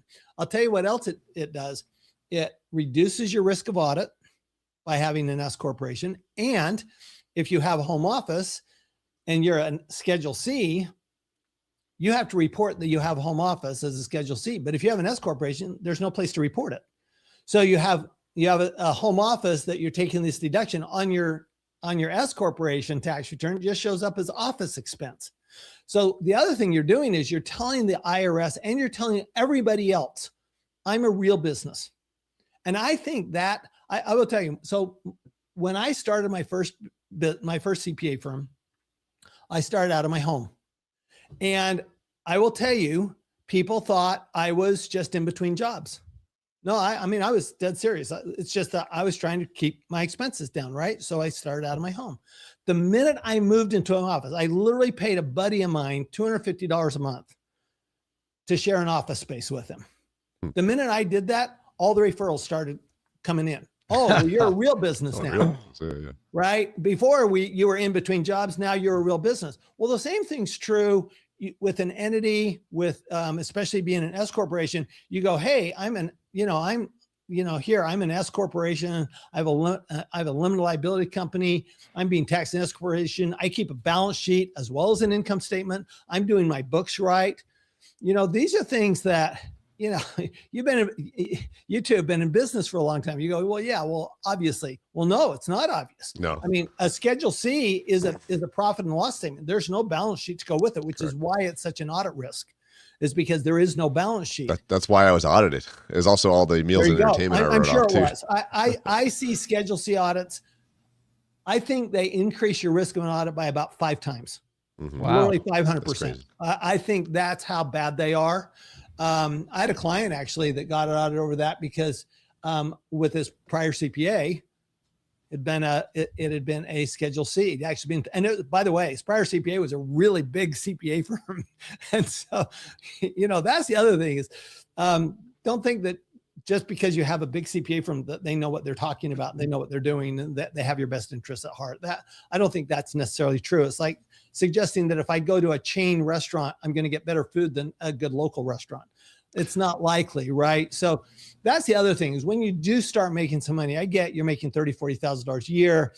You probably want to, I would not do your own taxes. I would still go to the corner H&R Block to have them do it. Or I would go to an enrolled agent to have your taxes done, right? I'd have some kind of a professional help still. You're not going to get the advice you'd get from a CPA, but you start making $50,000, $60,000, $100,000, you seriously ought to start thinking about a CPA, somebody who actually understands business, somebody who understands some of these kind of little nuances about taxes. I mean, I'll tell you the biggest mistake most new business owners make is it's when they start making money and they've made all this money. They go, hey, this is cool. I've got all this money. And then April 15th comes around and they owe this huge tax bill and they have no money because they spent it all or they put it back into their business, but they have no money. And this happens. I got to tell you, this happens over and over and over again, that people get caught off guard. And then now they're in the hole. So they've just started to turn the corner on their business and they're in the hole from a tax standpoint. And it can hold them back for years because now I want to bring up a story because it's a true story and that Tom saved my bacon. Mm-hmm. And this is why honestly, you really need somebody like an advocate. That's what you need. Just like, right. Just in health and in finance and whatever. But I was buying a property from, you remember the one up in Sedona? Yep, I do. And the owner of the property, we were way down the road. I'm talking about due diligence. We had everything all lined up, in title, money wired. And the owner said, I can't close because I don't know why he waited till the last minute, but he waited till the last minute. He said, I have a huge tax problem. Right. So the seller, if you can imagine this, Tarl, the seller had a huge tax problem and said, I don't want to sell. So I was so pissed. And I called Tom and I said, you've done a lot for me and a lot for Robert and a lot for a lot of people, but would you please call my seller? And Tom got involved with the seller, and then the seller he actually came down to my office. He did. And I sat down with them and I'm looking at this stuff and I'm going, and I just started asking questions, right? And I said, so what do you want to accomplish here? And he's telling me, what are you going to do with the money and all this kind of stuff? Because those are all relevant questions to how much tax you're going to pay. And I'm looking at this and I said, can I look at your tax return? Sure. And so I talked to his CPA and got the tax return for the company. And I'm looking at this and I'm going, God, you know what? I think we could do one little thing and reduce the tax from like $3 million to $80,000. And I called the CPA. So just for reference. And they were not happy with you, by the way. Let me tell you, it was this time of year. It was like April 10th. And the CPA was like, are you kidding me? You're calling me on April 10th and asking me this question? I said, look, I get it. I'm busy too. It's April 10th. But can you just look at this one thing? I swear it'll only take you 5 minutes. If we did this, because the CPA that told the seller that he'd owe all this tax, right? They're the ones who told him that. So they were the deal killer. So most CPAs are deal killers, right? Okay. So, and I just said, just look at this one thing. I just think if we did this one thing, it would change this considerably. Would you just confirm that for me? And so she did. She called me back the next day. She said, yeah, that'd work. So you imagine that? On the phone with Kenny, I'm going, hey, Kenny, I think we got this down to $80,000. So Tom actually got me a deal by saving the seller, reducing his tax by almost $3 million. So, and this is how important tax is. That's why I bring up the story. Yeah. Like you have to know, obviously, before you sell something, what your tax liability is. And of course, before you buy something, and, there's a whole piece to this, there's monthly and quarterly discussions. Right. You have to have an open kimono on this stuff because you, and by the way, the other thing I've learned is, the attorneys make things more complicated. Tom was always like, don't listen to them, right? Well, I heard this attorneys aren't very good at math. So, well, I heard this from my attorneys that CPAs can't read, but attorneys can't do math. Like that was the way that they said it. That's exactly right. CPAs can't write. CPAs are terrible communicators as a general rule. But lawyers can't do math.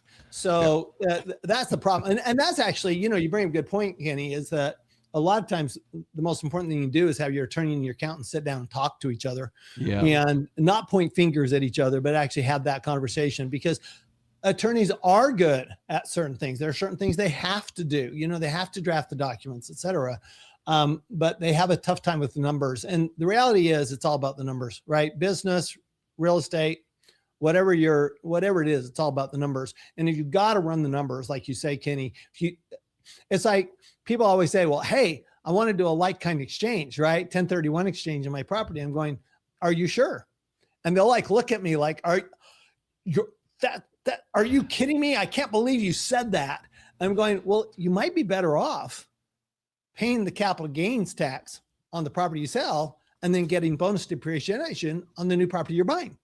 You might not want to do a 1031 exchange, but you don't know until you run the numbers.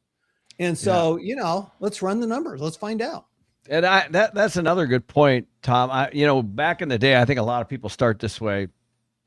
They think of tax as like filling out a form and almost like an admin role, right? And I was absolutely 100% guilty of that for the longest time. But then I realized that there are people like Tom that actually look at everything you're doing, and then they take all the tools in their tool belt and they say, you should be considering all of these things each and every tax year. And I think it's a big difference. It's a mindset shift because nobody really thinks of tax that way, right? Well, the easy way here's the easy way to judge. Ask your accountant what's 2 + 2. Yeah. Okay. If they say depends. And if they say it's 4, okay, Wrong. The answer is whatever you want it to be. Correct. Right. Yeah. So you tell me what you want it to be, and I'll tell you how to get there. Well, I think part of it too is like, as you like, I'm just speaking for myself right on this, like, it took me many years before I started paying for guys like you. And it's probably the best thing that I ever did, was finally starting to get professional CPAs, professional attorneys. But there was also like kind of a hot mess behind me when I started finally doing that. And just make it up as you go. Because like, I think a lot of people, especially I was full-time real estate starting in 2010 and buying properties, doing whatever. You just start going and doing and going and doing. And then you just kind of create this like, I'll deal with that later, like kind of a thing. And then we finally sit down with a professional. Sure, there's some checks to write, but what I found looking back, it's actually more affordable just to do it right the first time than to have to like make up mistakes of the past into the future. Yeah. Right? Well, and I always look at it. There's Kenny and I are always Robert's always talking about the cash flow quadrant, right? Mhm. ESBI. And I'm going, so on the left side of the quadrant, people are always looking at reducing their expenses. On the right side of the quadrant, the big business owners and the professional investors, they're always looking at how do I increase my rate of return on my investment? They're looking at things as an investment as opposed to an expense. Well, I actually ran this and I'm going, well, wait a minute. An asset, the only difference between an asset and expense, if the purpose of an asset is put money in your pocket, the only difference between an asset and expense is how long it puts money in your pocket. An expense puts money in your pocket for a short period of time, and an asset puts money in your pocket for a long period of time. But if you got an expense that's not putting money in your pocket, why do you have that expense? I mean, you do want to minimize those, right? But if it's an asset, in your professional fees should be assets. Your team members should be assets. And if they're not, and they're not putting money in your pocket, I would suggest you look at, well, do I need to upgrade my team members?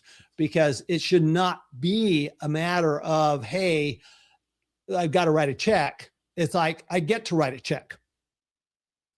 I mean, it really, if you think about it, a good tax advisor is going to put more money in your pocket than a good real estate deal. Absolutely. Yeah. The bonus depreciation, everything else. Last year we had a big tax bill, and just being able to sit down with our CPAs and our strategists and stuff like that to kind of figure all that out has just been huge. And I think, with the new big, beautiful bill, it's definitely helping out all of us that have tax challenges. So I wanted to ask real quick, Tom. I mean, I know you packed most of the stuff into your 2 books, right? Tax-Free Wealth. You want to talk about your books? I know we're going to obviously have people know how to get a hold of you, but I do think this is such a small investment, guys, for you to prepare yourself to be able to ask questions of whoever you're using. Mm-hmm. It's huge, right? So maybe you should talk about that real quick. Well, so let me tell you why I think it's so big. It's context, right? Because if you look at taxes as a big negative that's black and white and there's nothing I can do about it, then that's one choice. But if you look at taxes, so in tax-free wealth, the whole point of tax-free wealth is just to change your context, really change the way you're thinking about taxes. It's like, if I want to change my tax, I have to change my facts, right? That's probably the quote out of tax-free wealth that I hear the most parroted back to me is, you want to change your tax, you have to change your facts. Okay. Or it's not whether something's deductible, it's how do I make it deductible? Right. So it's a whole context shift of taxes are really a series of incentives, primarily for business owners and investors, but it's really the whole tax law, 6,000 pages plus, is just a series of incentives. If now your frame is, hey, these are incentives, what your attitude towards it is very different. So if your frame is, oh, this is something I have to do, and the government's taking my money and I know they're not spending it well anyway, and it's huge negative, well, then you're going to make it as small a part of your life as you can, because you don't want that negative energy in your life. But what tax-free wealth does for people, and it's done for hundreds of thousands of people, is shift their thought process from, hey, taxes, the tax law is not bad. The tax law actually is a great instruction guide on how to build wealth while reducing my taxes. I look at it as the greatest instruction guide on building wealth ever written. And you think about it, it's been written over many decades. And it's been a lot of really smart economists, lawyers, accountants, business owners together to come up with this guide for building wealth. And that's because the government wants to give incentives to build wealth, because if they can give incentives and then you make money at it, this is Art Laffer supply side economics 101, right? If we give the incentives, we make more money. And in my second book, Winning Wealth Strategy, I just showed 7 investments the government will literally pay you to make. So I actually showed you how that works, with different types of investments, whether it's energy, whether it's real estate, whether it's business, even something as obscure as life insurance, right? That there are things that the government said from a public policy standpoint, we want you to do this. And if you do, we'll lower your taxes. But guess what? If you do it, you'll also build more wealth. It's just a mind shift. Kenny, you remember when we were in Las Vegas at the Paris, with Robert. Kind of. Just kidding. Yeah. Well, Kenny doesn't remember that much. I do. No. So we're like each have our turn up on stage. This is the way we work with Robert, right? Over the years. And Robert brings me up on stage and I said, well, tax law is really a series of incentives for business owners and investors. And he looks at me, he goes, what? And I said, he goes, really? And I said, yeah. So, even Robert can have a shift in his thought process about something like taxes. And, to see that, I'll never forget that moment, just because, and I'll have people tell me about that moment because they saw that moment. And we all need to have that moment. We need to all have that realization, and reading a book is a way to get there. Right. Well, I tell you, Tom, you made me a believer too, because when you told me, if you just want to see what the government wants, just look at the tax code, because they basically put it in there. The whole point is for you to invest into those things based on what they want, and it really clicked for me, and that's how I see it now. That's great. They've literally laid out all their cards. And what's really fun, Kenny, we've been to hundreds, so many different countries and continents. And of course, my job when we go is on the plane is to read about the tax law in that country. Right. And it's always so interesting to me. I'm going, if you really want to understand what a government cares about, read their tax law, because it's all right there. And what's so interesting is how similar, we actually put charts and tables for 15 different countries in Win-Win Wealth, and you'll see just how similar the incentives are from country to country. And it's like, well, my country's so different from your country. I'm going, okay, but it's not. They always said that. They're every country has depreciation. Every country they're different. They're different percentages, but they're all really very similar.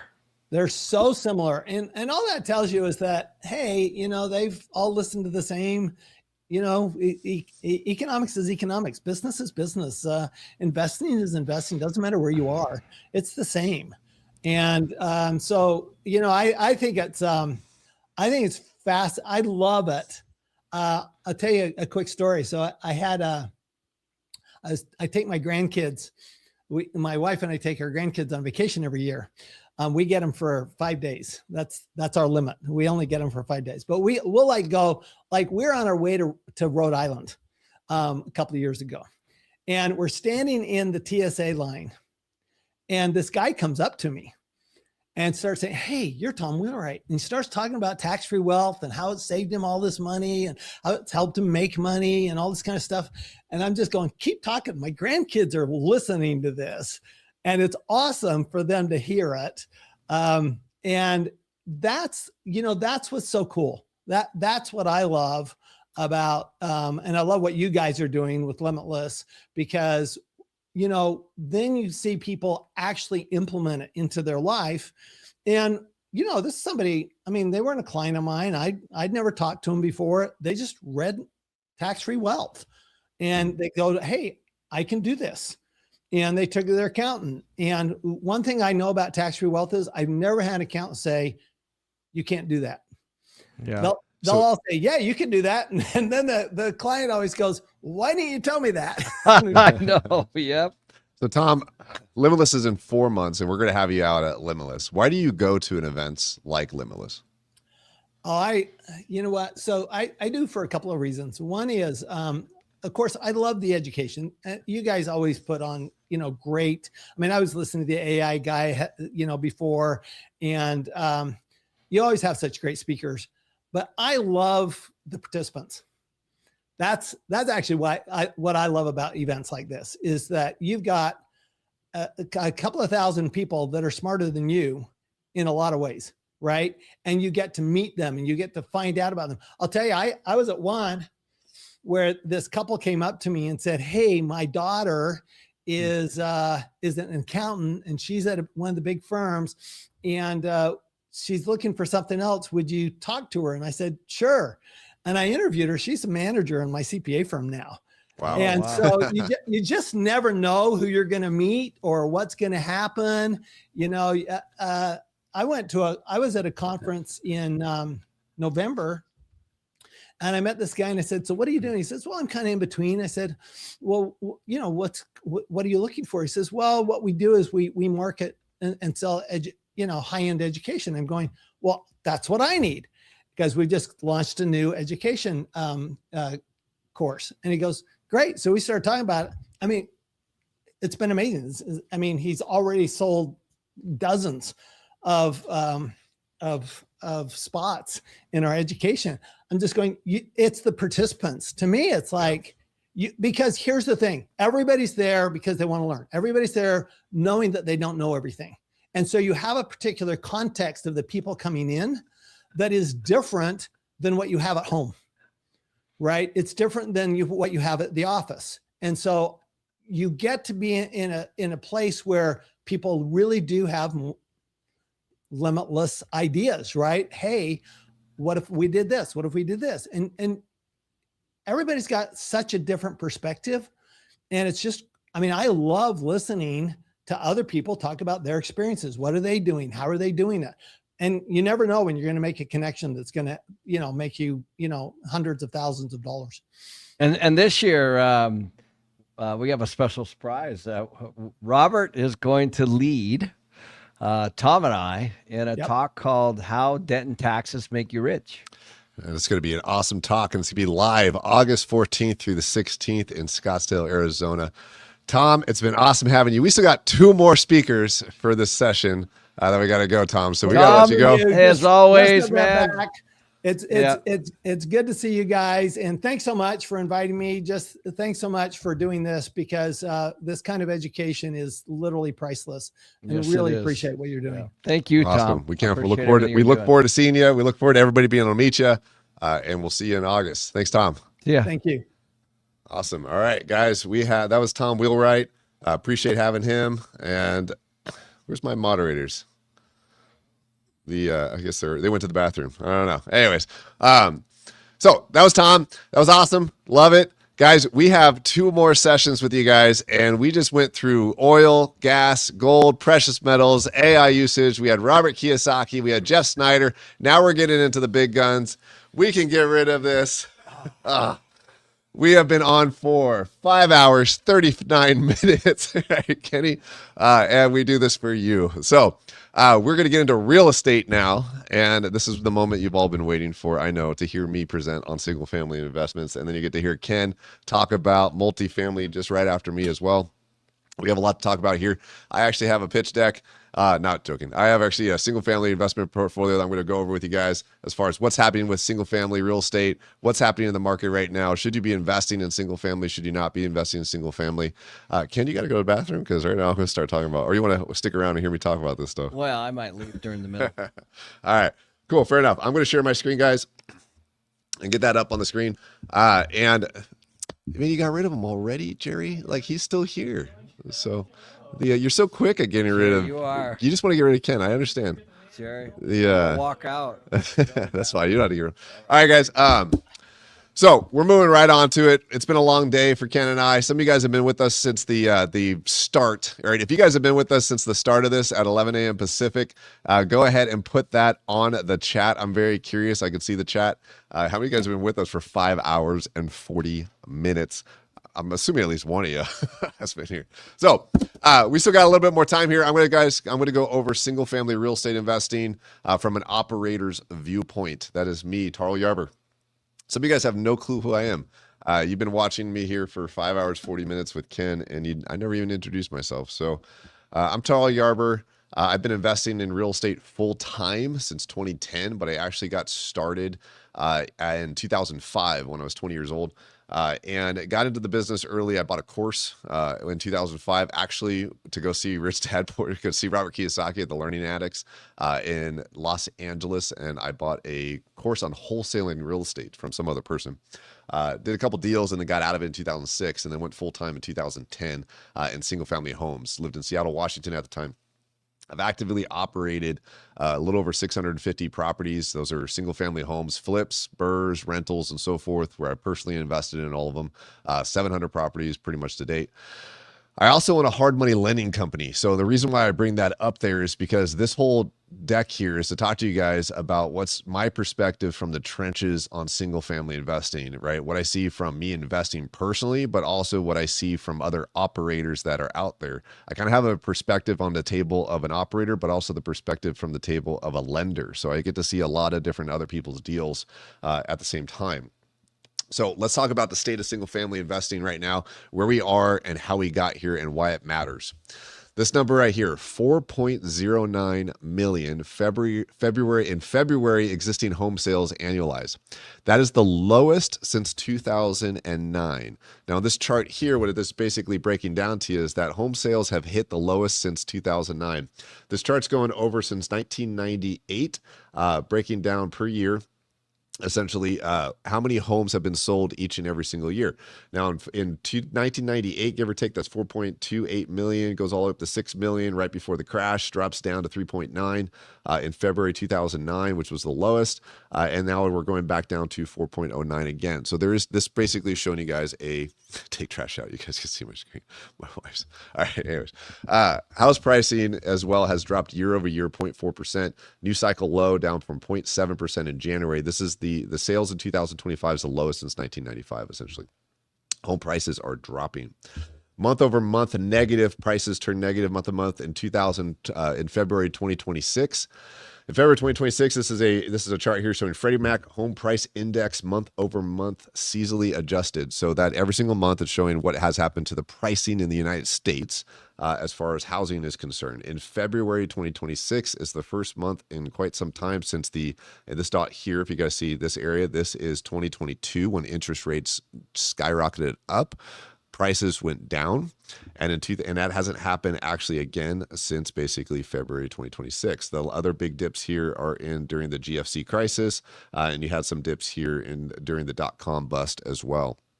Why this is important right now for all of us to be considering is like we're trying to find out right now, is it a good time to invest in single family or is it not a good time to invest in single family? So let's continue.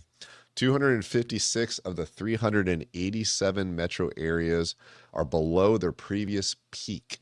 Now, what does that mean? So in 2021, I would say would be one of the peaks of the entire United States single family market, right? As far as pricing. So how far has those metro markets dropped since their previous peak? Austin, where I live, is number 2. Since the peak in Austin, prices have dropped 17.8%. So here's a list of some of the markets that have dropped since the peak. Punta Gorda, Texas, if I'm pronouncing that right, has taken the first position at 22.5 negative as far as pricing is concerned since the peak of the market. And you go down here, you have 30 of the cities with the largest declines from peak. 4 of the 5 largest decliners are in Florida. Now, why is that? I want you guys to think about that. Why is it that 4 of the 5 largest decliners from the peak is Florida? That was a pullback, right? A lot of people moved around. A lot of people were speculating on investments and so forth. There's also a supply and demand constraint. There's hurricanes. There's insurances is a big deal there. Why was Austin number 2 going at 17.8% and pulling back as well since 2021? Part of that was Austin had a massive hockey stick. It had a tremendous amount of people moving into the Austin market back in 2020 and 21 during the COVID moving, and it's hockey sticked up, supply and demand. Something that I've learned over the years in single family real estate that is true for all of us here is that single family real estate is one of the most true macroeconomic assets to invest in based on supply and demand. Now we hear that since Econ 101, if you guys went to college, is that markets are driven by supply and demand, or pricing is determined by supply and demand. Single family is one of the best real estate asset classes that is completely affected by supply and demand, right? So very little supply in Austin, very big demand in 2020 and 21. Bunch of builds happen, demand pulls away, interest rates go up, demand pulls away some more, buyers pull away some more, and of course, now you have very little demand with high supply, market starts to tank, right? So it's all basically economic 101. So now, does this mean that all these markets that are dropping off a peak are markets we should avoid, or are these markets we should invest in? That's the question. So home builders ask Washington for help as houses pile up. Home builders are facing a glut of unsold homes. This is a supply issue, the largest since in the last 15 years. They're quietly turning to Washington for help, hoping federal action might keep their inventories from becoming financial dead weight.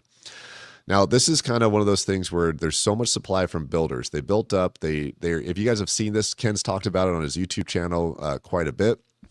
There's a lot of builders out there that are giving out 8, 9, 10% concessions to buyers that are looking to sell. So what does an 8, 9, 10% concession mean? Is that basically instead of dropping prices, home builders are giving away 8, 9% concession to be able to incentivize buyers so that they would buy the homes. Maybe they're buying down rates and so forth or whatever. In Austin, Texas, just because it's a market I know, one of the largest home builders in Austin, Texas, just fired half of their entire staff.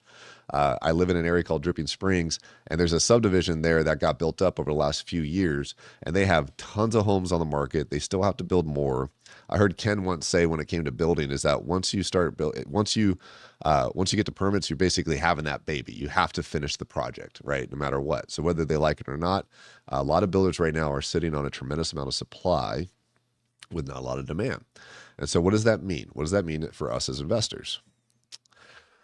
So I want to get into as well that this is not 2008. So the data tells a completely different story. Now in 2008, we had a very, very different situation than we do today. These are mortgage delinquencies and foreclosures by period past due on all loans. So that's not just a single family, but all loans. So if you look at 2008, this blue line here is people that are 30 to 60 day lates, 90-day lates, and then foreclosure process, right? Massive amount during 2008, 9, 10, and so forth. You had a little bit more that happened in 2020, right? You had a foreclosure moratorium as well that happened. But if you look, even though we had a lot of 30, 60, 90-day lates all the way up here, it had peaked, you had very little foreclosures because we had a foreclosure moratorium. Now, those dropped down, right? And now we're back to regular levels. It's 2026 getting into there as well. And if you've put a line right here at this 4%, it's historically low to have default. It's at a historical low point for the most part for defaults, foreclosures, delinquencies, and so forth. It's pretty average for the most part. Now, why is that? Ask yourself a question. Why is it that despite the fact that unemployment might be going up, and it is actually going up, despite the fact that we have a lot of uncertainty, despite the fact that houses are sitting on the market and not selling, depending on what market you're in, foreclosure and delinquencies, sure, they're going up, right? But they're nowhere near what historical averages usually are at this time, right? Now, this takes all loans into consideration. Now, why is that, right? Can anybody guess? Put it in the chat. But essentially, the number one reason, and what we're going to get into, has everything to do with equity, right? Unlike 2008, 2009, when we had a major crash here, people were forced to sell. They had to sell because they had negative amortization loans. They're forced to sell because they had pick-up payment loans or whatever it might be. They were in situations where they couldn't stick with it because they couldn't afford the payment. The interest rates adjusted dramatically, and now their house was worth was worth less than what they bought it for or what they owed on it.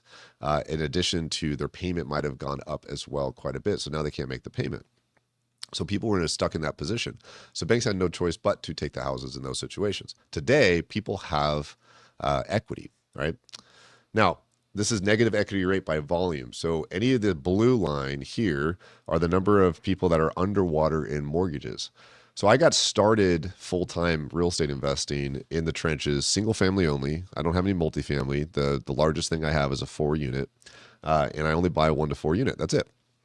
But in 2010, right, in this area here, when I got started, most of the properties I was buying were all REOs, foreclosures, real estate owned properties. But also between basically 2011 all the way up until about 2016, I focused very heavily on short sales. Now, short sales are people that are basically where somebody is able to sell the house for less than what they owe to the bank. The bank basically takes a write down for the most part. And so people had very few people had equity back then. So even though let's say that they owed $200,000 on a mortgage, their house might only be worth $150,000. And they might be behind payments 6, 7, 8, 9 months. The bank doesn't want to take the property back, right? Because no investor maybe will buy it for anywhere near what's owed. So they might be more willing to do what's called a short sale. So that was very popular up until about 2017. They started to drop down. I think the last short sale I bought was probably 2017, 2018. And then you pretty much see them all go away, right? We're still at that kind of, if you go all the way back to 2001, where we're right around that same level here. And I would be speculative that most of the people that have this negative equity here are people that bought their homes in 2021 and 2020, or 2020 and 2021, right? Or refinanced their home at that point. Limited equity is basically people that have less than 10%, right? As well, you see that going up a little bit as well. And I think that's just a compression from their down payments. So delinquencies are historically low and they're stable right now. So despite what we hear, foreclosures are concentrated in FHA and FA for smallest down payments. Now, what do I mean by that? In 2021, people were allowed to put 3.5%. They still are allowed to put 3.5% down. They had very, very low interest rates. And for people and as the value of the property considered to drop, maybe they lose their job and so forth. People that have less to lose are more likely to go delinquent and walk away. If you bought a $200,000 or $300,000 house and you only put 3.5% down, then you might have only put around $10,000 or $15,000 down onto the actual property. So it's a little bit easier to walk away from that versus if you put 20% down on a $300,000 property, you put $60,000 down onto that property. That's a little bit harder to walk away from, right? So delinquencies are mostly concentrated right now in the FHA and FA loan, VA loan. Homeowners' equities is growing. Market LTV is falling. So what do I mean by that? Market LTV is falling because of people's low interest rates. So if you have a 30-year mortgage that you are paying down right now, your LTV is going down, right? You have a 3%, 2%, 4% interest rate on your 30-year. People don't need to move, so they're making their monthly payments on that mortgage payment, and they're starting to actually lower their LTV, and their equity has continued to grow. Negative equity is pre-GFC levels. It's negative. It's nearly zero, and forced selling is not happening, so sellers don't actually have to sell. So those factors alone is why I'm not really too concerned about it being a 2008 situation. And if you listen to Ken on his YouTube channel, he says something very similarly.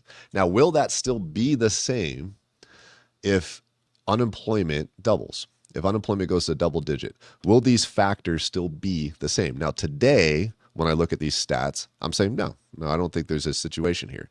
But in the future, will there be? And that is part of the speculation of investing in single family.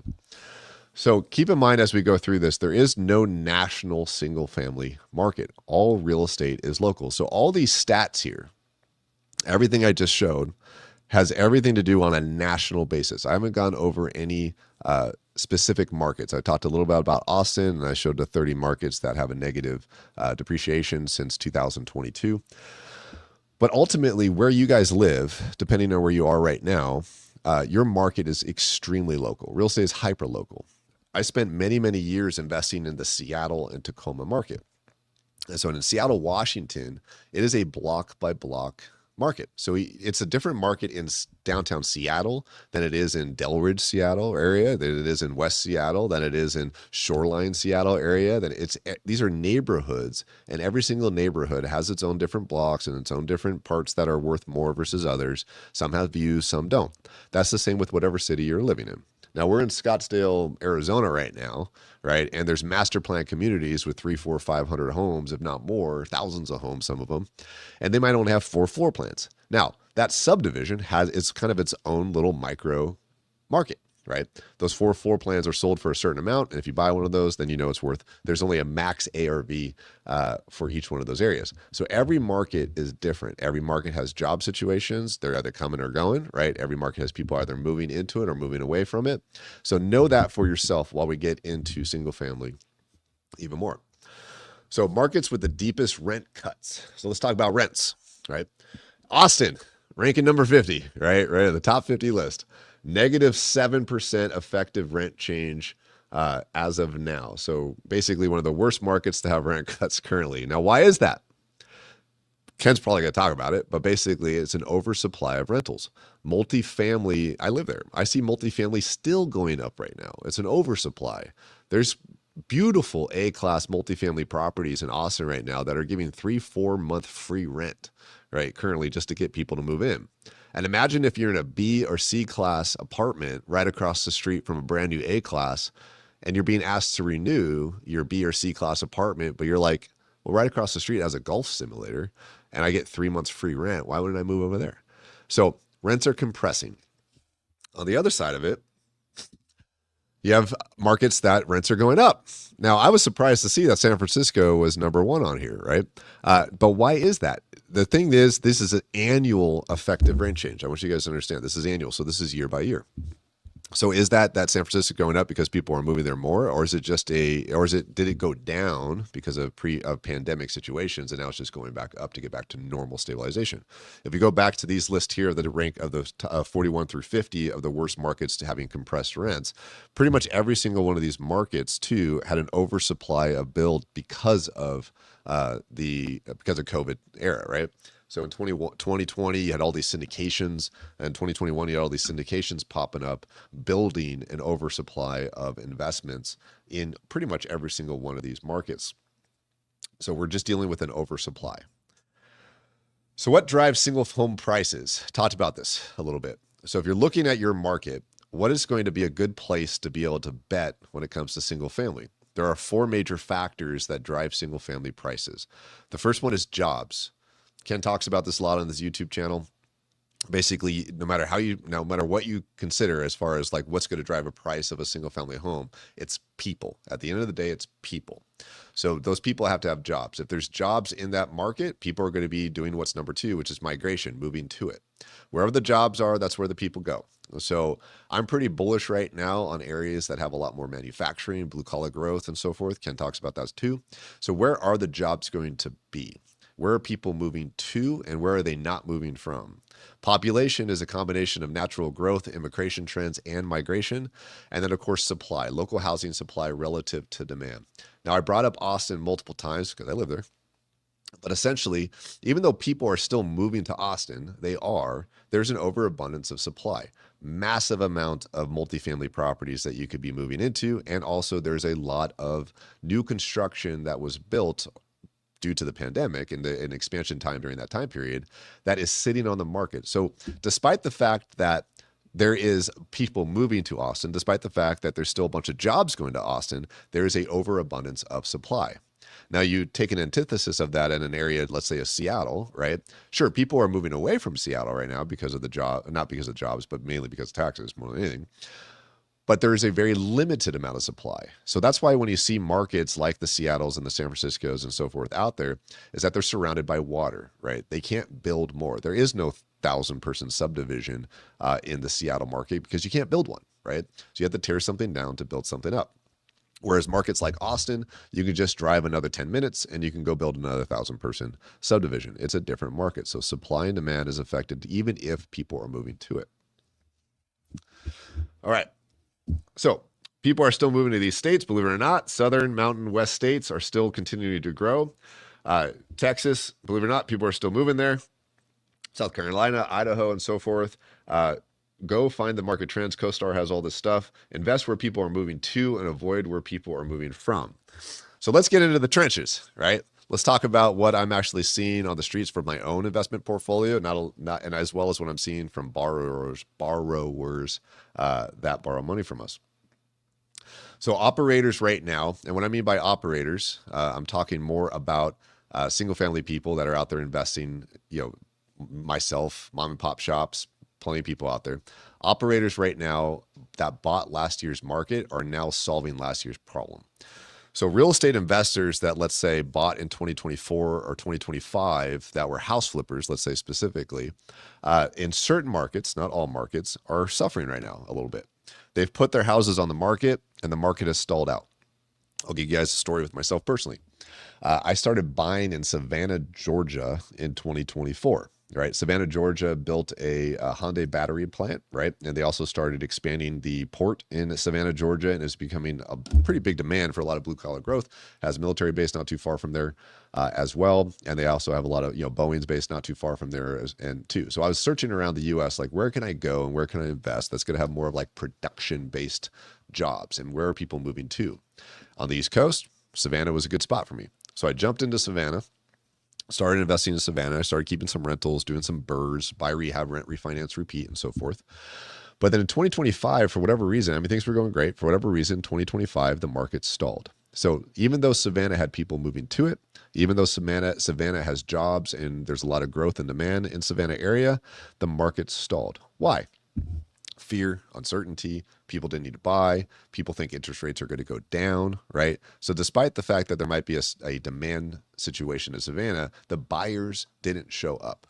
The buyers, there was not supply. There's factors like jobs, there's factors like migration, there's factors like, there's a lack of supply actually, but the buyers didn't show up because the buyers didn't have to buy because of uncertainty. Right? There's a lot of speculation last year that interest rates are going to go down. So if you're at a 6 or 7% interest rate mortgage, right, that you would be buying as a buyer, and you think it's going to go down to 5% if you just wait 6 months or when the next federal chair shows up, a lot of buyers are waiting. So they sit on the sidelines and they're watching.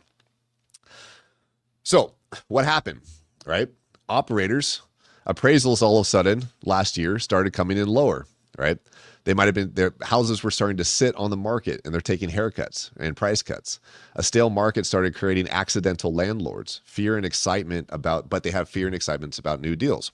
So on the operator side, there's a bunch of investors out there right now that are taking haircuts on their deals. Their houses are sitting on the market. They're not able to sell the property, right? They're not able to get rid of it.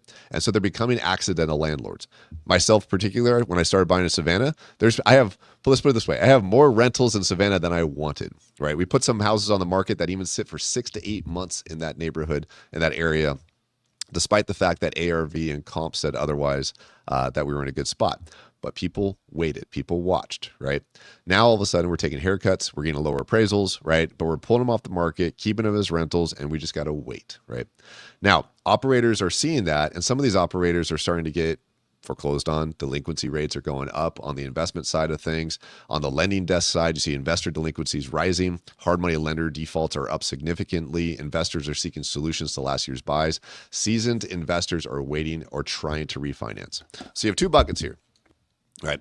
You have the investors out there that bought in 2024 and 2025, and they're getting kicked in the teeth, right? Some are also doing very well, depending on what market you're in, and they're hesitant to continue to invest.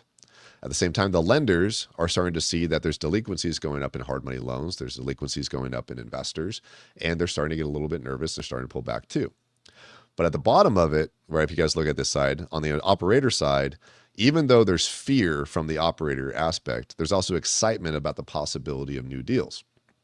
The other side, the seasoned investors are waiting to try to refinance on the lender side. So we're seeing a lot of wait and see. Today, we had 5.5 hours of speakers, right? And a lot of us on here are, if you don't have to buy, maybe we should wait, right? Maybe we shouldn't speculate. I'll be honest, in 2024, I was speculating. I thought we actually hit the bottom when it came to single family investing already. I thought we already went through the correction in 2022 and 2023. So I honestly started trying to think about timing the bottom. And I bought in 24, bought in 25, and some of these deals worked out and some absolutely did not. So Let's get into the lending side of things. About 30 days ago, I just bought my first foreclosure from a hard money lender in years. The stress isn't coming to homeowners, it's coming to over-leveraged investors. So if you're looking for opportunity right now, I don't think a lot of the opportunity so much is in the average homeowner today. It might be an opportunity with the average homeowner in the future when unemployment spikes, if it does spike. But today there are investors that are sitting on properties, they're stale in the market, they're chasing the market down, and you might see opportunity if you can see like investors that are sitting there with unfinished projects, they run out of capital, right? Hard money lenders are starting to take them back. And I kid you not, like I haven't bought a deal from a hard money lender in quite some time, but 30 days ago, we bought our first foreclosure. Also, records say that 72% of investors are on the sideline right now. That's a record high. Only 19% are increasing exposure. That's from a report from John Burns. This is basically a breakdown of that.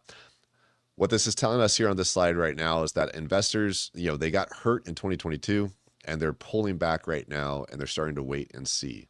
There's a lot of money on the side. There's a lot of investors getting hurt right now, which means that if you're looking for opportunity, now might be a good time because you have a lot less competition. Myself personally, right? Hey, Ken's going to get to speak soon, so we got to get him in here.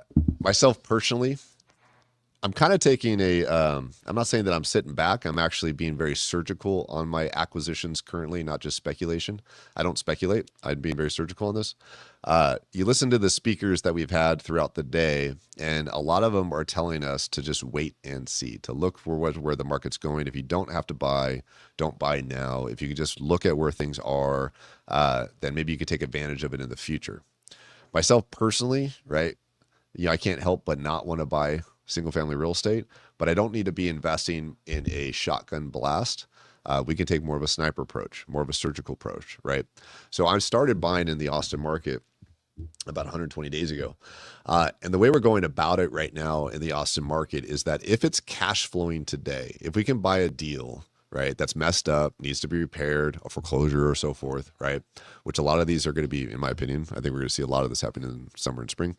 But if we're starting to be a lot more careful, a lot more surgical, and we can find a property that cash flows today, that maybe we can force appreciation through construction or rehab, pull some of our equity out and still have it cash flow today, then if I believe that inflation is going to go up, if I think the government's going to print more money, if I think that all the things we talk today is going to create more appreciation on hard assets such as real estate, then how can I go wrong buying a property for below replacement cost, below tax assessed value, right? And have it still cash flow. So in the past, I've been known more as a house flipper, right? I stopped flipping houses for the most part back in 2018, 2019. Today, I'm more of a BRRRR investor, buy, rehab, rent, refinance, repeat, and that hasn't stopped. So if you're in your market and you're able to find a property and you're able to get it to cash flow today, and also build up maybe some equity through construction or rehab, where can you go wrong? And where you can go wrong in reality is operations, but you've never heard anybody say, I wish I sold all my real estate 20 years ago, right, Ken? Nobody's ever said that, right? So here's how I'm buying right now. I'm looking at comps. I'm looking at comps between 30 days and 120 days, preferred 6 months max. In the Austin market where I'm looking at, some of these realtors are sending me comps that were sold over a year ago, right? And they're not the comps today. They might be telling me like, well, there are no comps that sold in the last 6 months. I'm like, well, that is a comp all by itself, a comparable. There's a house I looked at the other day where the realtor said that, hey, it could sell for over $500,000 or whatever it might be. But yet there were 6 houses sitting on the market for $450,000 that have been on the market for 120 to 6 months, right? So study what's sitting on the market right now and why. Deal must cash flow today, zero speculations, right? I think what hurts people right now more than anything, and what has hurt them in the past, is that they assume the market will go up. I believe fully, without a doubt, that single family real estate will increase in value over the long run, especially in markets that I'm buying in. But you have to survive the long run to be able to see that appreciation.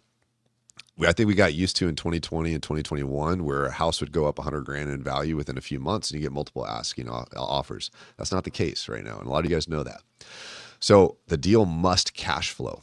I need to be able to survive the next 3 to 4 to 5 to 6 to 7 years to see that appreciation in these markets.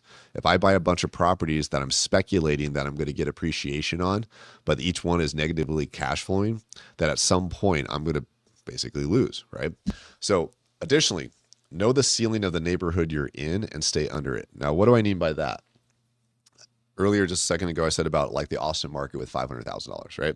So there are neighborhoods you live in, we all live in, and there is a max amount that a house can sell for in your neighborhood. One of the first rules with investing is don't be the best house, right, in the neighborhood for the most part, especially if you're a house flipper. Don't be speculative in this aspect. So for me, I found that the ceiling for the houses that I'm looking at and the neighborhoods that I'm looking at in Austin is $500,000. There might be justification that a house might be worth more than 500, but the ceiling in a number of the neighborhoods I'm looking at is 500. So I need to be able to underwrite for less. Additionally, I need to underwrite for deals if the values drop another 10%, maybe even more. Every deal I hold is long-term, but I could flip if needed. Now, what do I mean by that is that if you're into BRRRR investing, buy, rehab, rent, refinance, repeat, then every good BRRRR must be a good flip first. And what I'm talking about is a multiple exit strategy. So if I buy a property that cash flows, right, after I fix it up, if I buy a property that I could fix up, if I buy, let's say I buy it for $300,000, I put $100,000 into it and it's worth $500,000 when I'm done, I just forced depreciation, right? Might be able to get some of my money back after a refinance. And if it cash flows by the time I'm done with that, then I have two exit strategies. I have a rental, long-term rental, or I can flip it.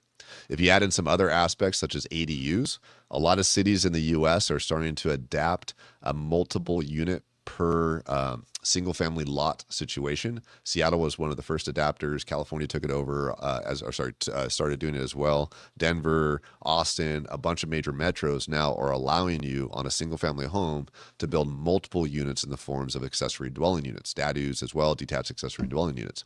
So if you could buy a property, fix it up, keep it, get some of your money out of it, and then build an ADU or a DADU on top of that, rent that out, right? Maybe do a midterm rental, whatever. There's a lot of facets from multiple exit strategies or multiple investment strategies built into a property. That's what I mean by being a sniper, being more surgical. And then, of course, forcing appreciation through rehab, not waiting for the market to be able to increase the appreciation on the property, but getting good at rehab and construction and forcing the appreciation. So Austin example, already talked about this. So where's the opportunity? It's about cycle timing, positioning, the long game. So you don't need to time the bottom. So the data says the opposite of what you might expect when it comes to timing the bottom. And I think that's what hurt me in 2024 when I started buying in Savannah, is that I thought that I already timed the bottom. I waited. I didn't buy anything in 2023. I looked at the market. I was watching it. I was looking at which markets were growing. I thought that there's a lot of jobs going into the Savannah market because of blue collar and growth and production. I'm like, I think we hit the bottom already. Now's a good time to invest in that area. But I was timing the bottom. I think that's one of my biggest issues and why I started to lose. So take a look at this. This source here is basically saying that this came from JP Morgan. This is showing over the course of every single one of these tickers is a quarter, so 4 quarters each 1 year. So you got 1, 2, 3, 4. You got about 15, 20 years there for the most part. What it's showing here is that if you bought at the bottom, that's starting over here at the 0, right? Since every crash, right, whether it's the 1980s or in the 1990s or in the 2008 GFC global financial crisis, right? This is the value of the asset or real estate asset over time and how it's increased, right? So JP Morgan thinks that we're right here based on the report as far as like since the last crash is 2022, right?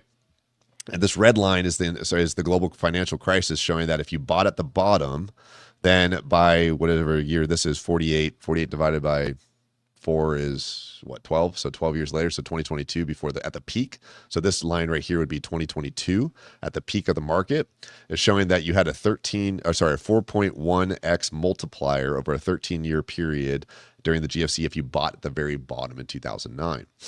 This is showing that this blue line here is the 80s during one of the biggest crashes we had, that if you waited over 15 years from buying at the very, very bottom at 0, 15 years later, you had a 5x multiplier. This slide here comes from my good friend, Brian Burke. Look him up. Great dude. Ken's friends with him as well.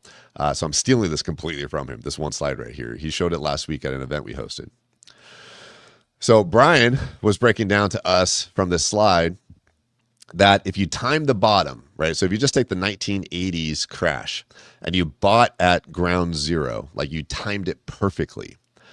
If you waited 1 year after you bought, you only had a 1.6% multiplier. If you waited over 4 years later, right, or 3 years later, so you bought at the zero, at ground zero, 4 years later, or sorry, 3 years later, you would double the asset value. But if you would have waited here, right, at this time period here, which is waited 10 years before you bought, right, since the crash, then you would have a 3.5x multiplier on a 5-year hold if you would have just waited, not trying to time the bottom, right? What this is kind of showing, I think you see this with gold, silver, other assets as well, is that this area here, this is where the supply is great, the demand is low, so the appreciation doesn't go up. Then the price goes up a bit, and more people get into it. It becomes normal again. The people that lost on the crash are coming back. People are speculating again. People are getting excited again. And the whole world starts saying, hey, we should start buying real estate. We should start buying gold or whatever, like whatever crashed before. And they get excited. Then supply shrinks because demand goes up and it skyrockets. So you got to wait for the people to get back in. So ultimately, what this slide is trying to say is you do not need to time the bottom. You don't have to wait for the bottom perfectly to be able to make the most amount of money. And what we're trying to say is it's far more important when you're investing to get out before you hit the top than it is to get in at the very, very bottom. Basically, don't time the market is what we're trying to talk about here. This kind of woke me up on some of the things that I did, and woke me up when I bought, like I said, in 2024, lost on some properties in single family investing because I thought I was timing the bottom. And now I'm looking at it a little bit more surgical. I believe we hit the top. I'm not worried about that anymore, right? But have we hit the bottom? Ken, you talk about never trying to catch a falling knife, right? But I think what's more important is don't try to time the bottom. I think we have some more bottom to go in some of the markets, but the data says it doesn't matter. You don't need the bottom. You need deals that work today. So flipping in a down market, just quick side note for you guys that are house flipping. I believe that you can flip in pretty much any market. The only time it kills you is if you bought at the top, right? So I think we're kind of past that. Never speculate on the peak. Stay away from tight margins. Don't be the best house in the area. That's the one that sits, and buy from stuck sellers at discounts that survive another 5 or 10% drop. If you're looking to get into single family right now, I think there's this good opportunity, especially if you're thinking for 3, 5, 10-year out horizon. I'd be a little nervous to flip right now in certain markets, but if you're looking to hold and you're looking to keep, I think right now is actually a good time to maybe get some discounts. Last 2 corrections right now were followed by a 13 to 15-year expansion as well. So if you're buying now, you're building a net for the next decade or more. And that's kind of what I'm doing right now. As I'm looking, I'm being surgical. I'm not trying to jump all in. I've done that before. I'm not doing that right now. I'm watching. I'm playing the long game. So if you guys are investing in single family real estate right now, it's still absolutely a good time to get into it. But be surgical. Keep things in mind where you're investing. Okay, so what happens next? Right asset, right location, right time. We've talked about so many different asset classes today. Different assets are on different cycles, and the opportunity is knowing where yours is. Mine is single family. Ken's is multifamily. Some of you guys, it's gold and silver. Every single asset is at a different peak, a different valley.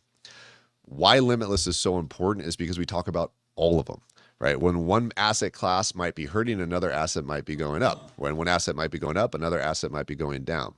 At the end of the day, the reason why we invest is so that we can earn more income. So we can turn $1 into 2.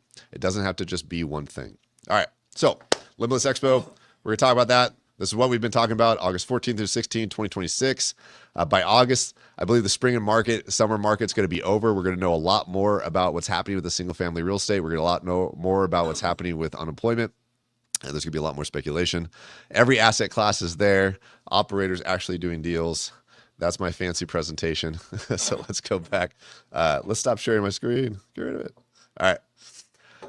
That was a lot, right? But we're also trying to ramp up right now because we've been talking for 6 hours straight. Ken, let's get Ken back on the screen. All right. We got some questions while we're going there. Let's see. Some questions on the screen. Buy and hold investing is the best way to get rich. Slow method. There are no questions. All right. Woo. What? Nice This job. has been a long day. I just dumped a whole bunch of Was that stuff. 55 slides. I was like 42, 43, something like that. I think, Ken, By you the have way, 4. I have 5 slides. You have 5 slides. Man, all right. That's a lot of information. We've gone over gold, silver, oil, gas. We've gone over AI. We've gone over the markets, the debt wall. We've had Robert Kiyosaki's birthday. We went through a birthday party for Robert today already, right? Yeah. We have still more. I just went over single family.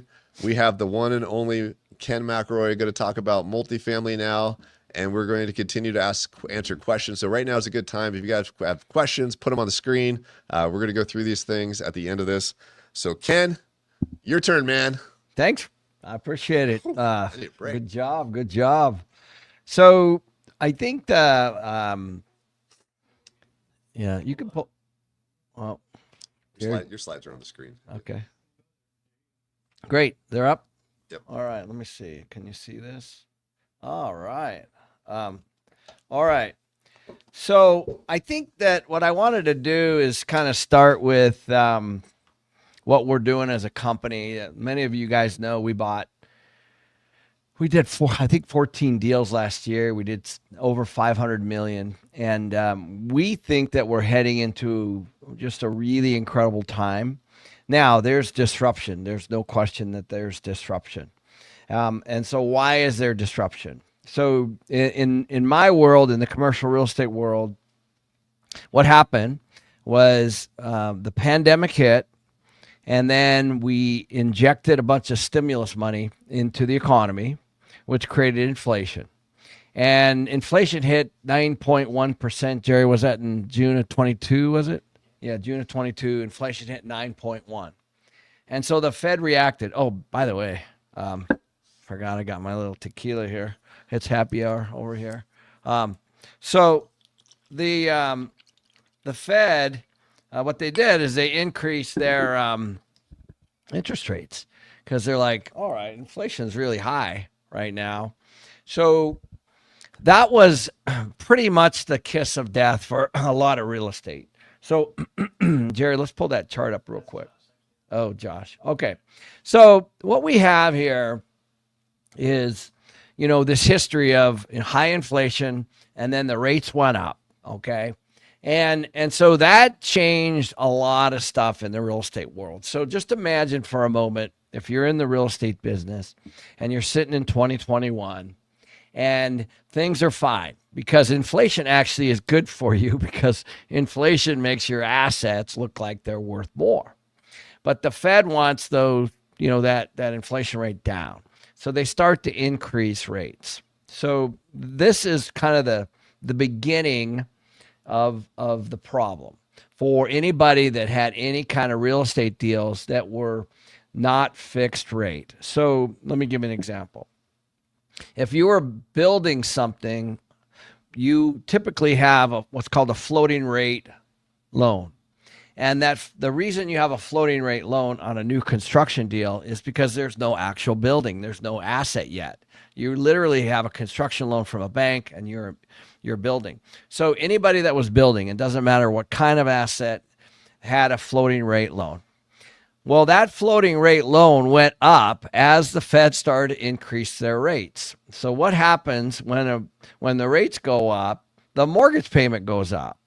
And if there's cash flow, and typically there's not on a new construction, then what happened is your cost to build whatever you're building went up because your mortgage rate went up.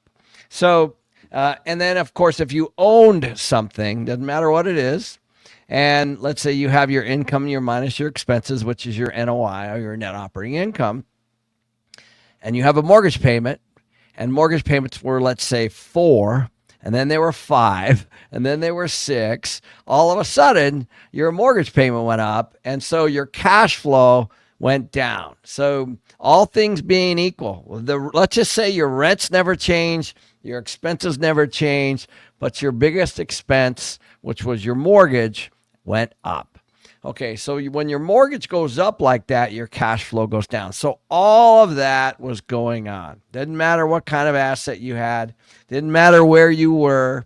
All things being equal, it literally doesn't matter. The interest rates went up. So when interest rates went up, your largest cost in the form of the mortgage payment went up.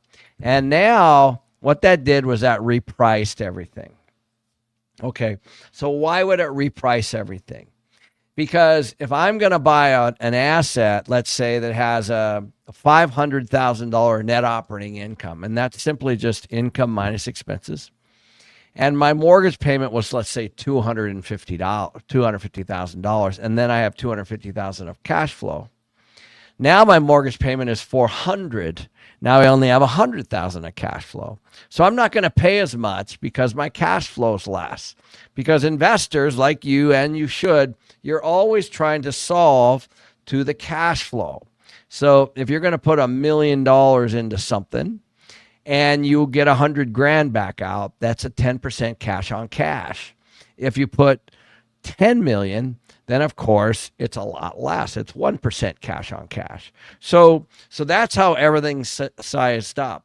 And so what happened was the value started to come down. And so people started to run out of money because they, of course, were feeding the property instead of getting cash flow. And they were racing to try to fix this interest rate, not knowing how far it would run. So some people were proactive and did that early. My partner and I, Ross, did what was called a cash in refinance, which most people refinance, they cash out. We did a cash in, which means we wrote a check to fix the rate because we wanted certainty of what the rate was and, of course, what the payment was. But not everyone was in that position, and not everyone made those decisions. So some people just continued to feed these projects and continued to see where rates went, thinking that they might go back. And so here we are a couple years later when that hasn't particularly happened. So I wanted to paint the picture first because that is a very important piece of where we are today.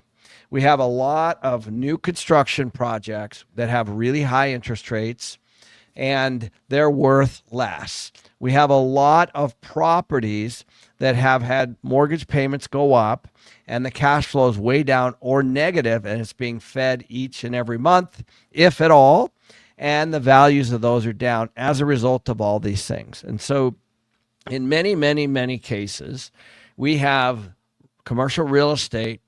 Actually, the values are less than the loans themselves.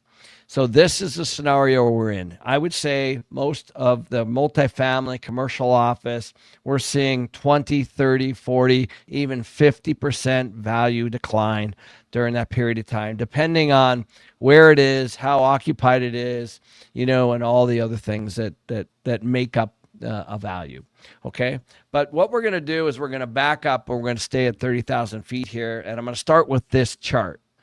And the reason I like this chart first is because this is the home ownership rate in the United States. And in my world, this is one of the very best things to watch. And this is something that a lot of people don't watch very much.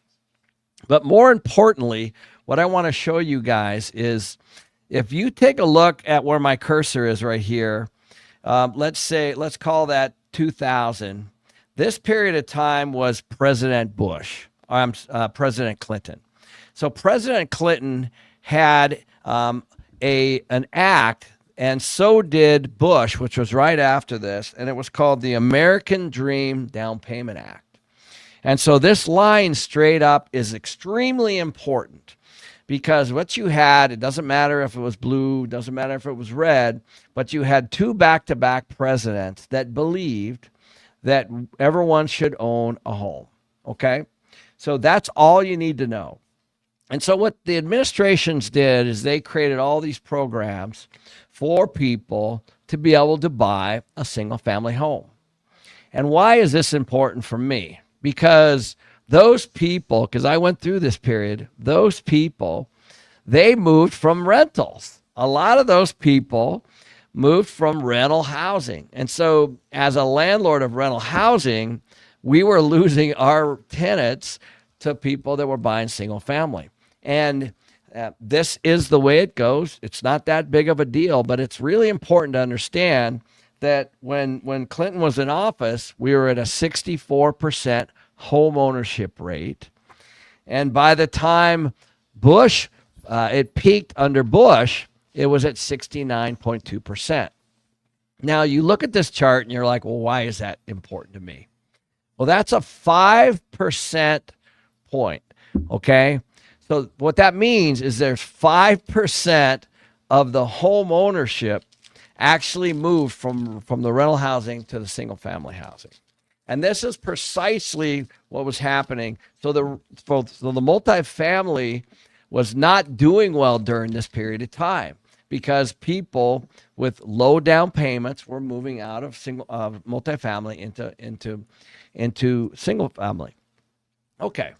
So that created vacancy, and this is precisely, it popped at the top, as you guys all know. This is what they call the GFC. That big gray line there is technically the GFC or the recession. So at this time, as we were renting to people and denying them in some cases based on their application when they would come in to fill it out, and they were buying houses. And so this is precisely what the movie The Big Short is about. This is precisely when all this paper was being traded and the single family market was just completely on fire. But the most important thing to remember at the very top of this chart, which is right here, is that the rental housing was at 31%. And that's actually what I want you to stay with me for at. So at this point in time, single family was at 69% and rental housing was at 31%. So rental housing was at an all-time low and single family was at an all-time high. Okay. Now, so then it popped, as we know, and under Obama, he had to deal with the aftermath, right? And so as this went down,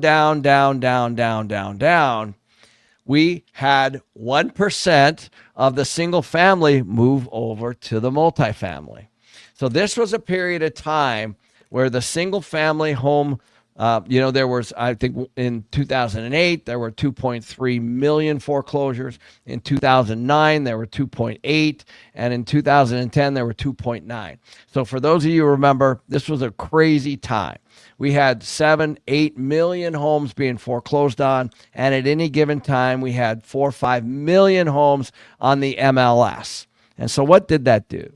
What that did is it drove the single family prices down in price.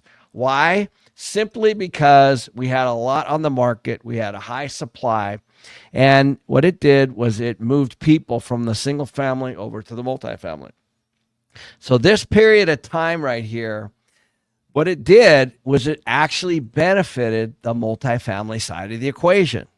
Because now there were not a lot of people building houses, and they were buying houses, but for massive discounts. And this is during the time where banks were owning the single family houses. But on the other side of that, they were moving into the multifamily. And this is precisely what was going on with the when everybody was jumping in. So Ross and I, we bought a tremendous amount of properties during the 2008, 2009, 2010 period of time. What was also happening during this time is banks were taking on lots of real estate. And banks don't want real estate, but they were taking on real estate. So the housing market was horrible during this period of time. And of course, this big gray line in this time frame was called the GFC, or the Great Financial Crisis. So having gone through that, and having gone through losing tenants all the way up, and then dealing with the value declines on the way down, it was a painful period of time. So why do I bring all that up? Because what I'm seeing now is a very similar period of time. And what happened was when these people shifted, every percentage point is millions of people. So at the very top of the peak there, where it was 69.2%, we had 112 million household formations. You go all the way over to today, we're at 133 million household formations. And so why is that important? Because during that period of time, during the peak and the trough, during that period, we had an additional 20 million households formed. So roughly, let's call it 1 million per year. But let me tell you what was not happening during that time. Construction.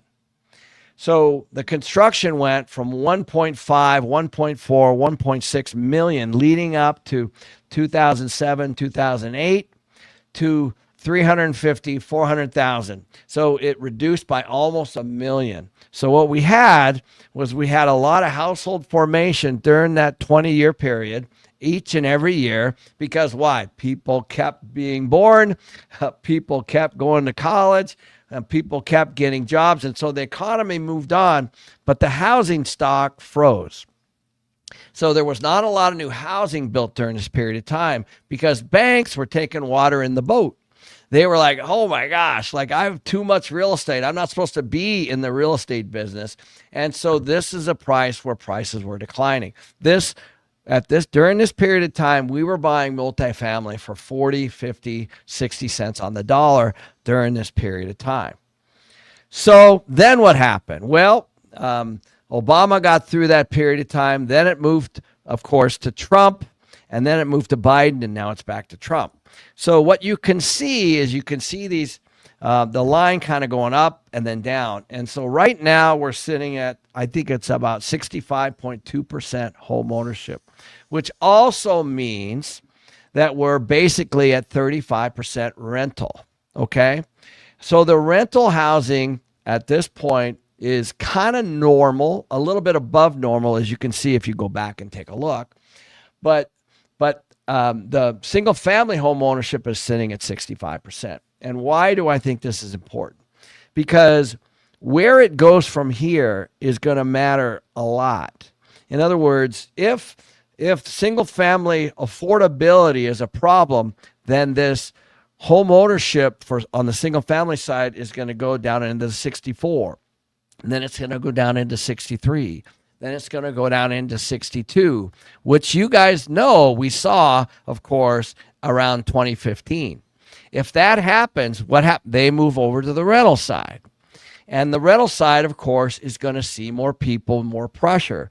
So this is just a supply and demand from a people standpoint. This has nothing to do with the amount of homes. And that's the piece that we're going to talk about next. So this period of time, there was not a lot of new construction built during this period, which is exactly why you're starting to see there's 3, 4, 5, 6 million houses short.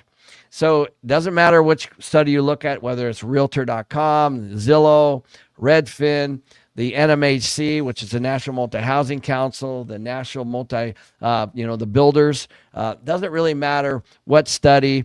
I think some of the low-income coalition studies are actually a little bit higher because they're looking at affordability.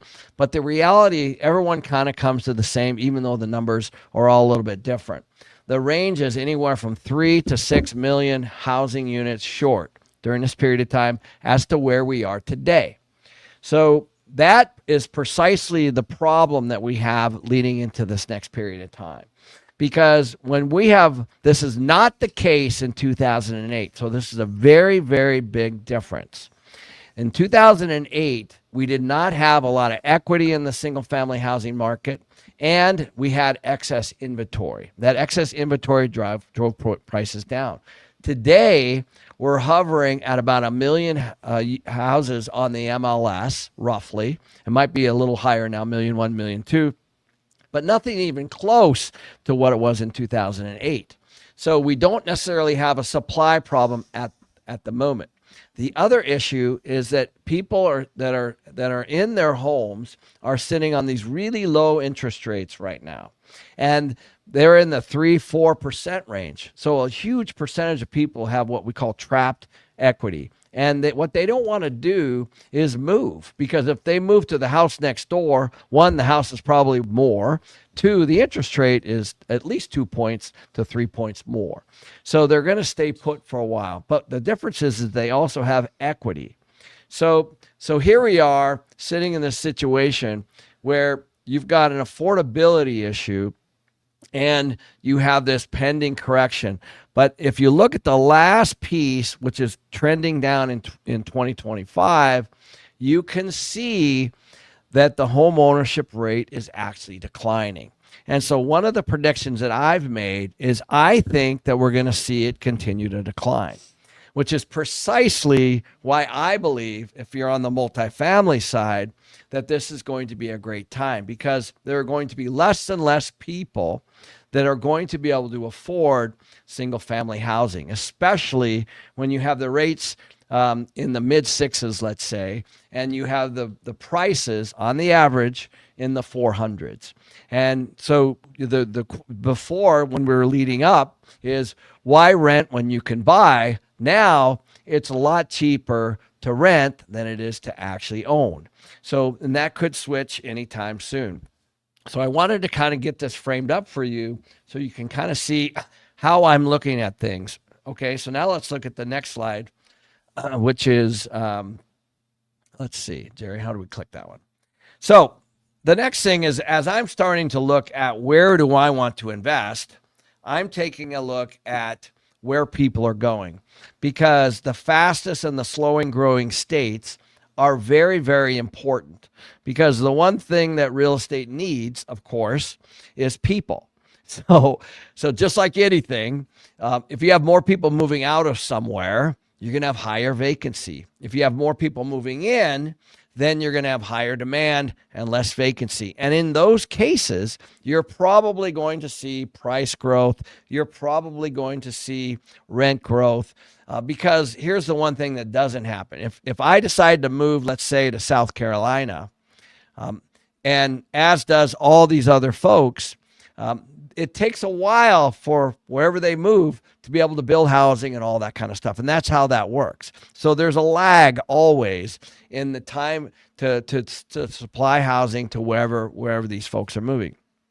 The cool part about this data is you can actually dig even deeper.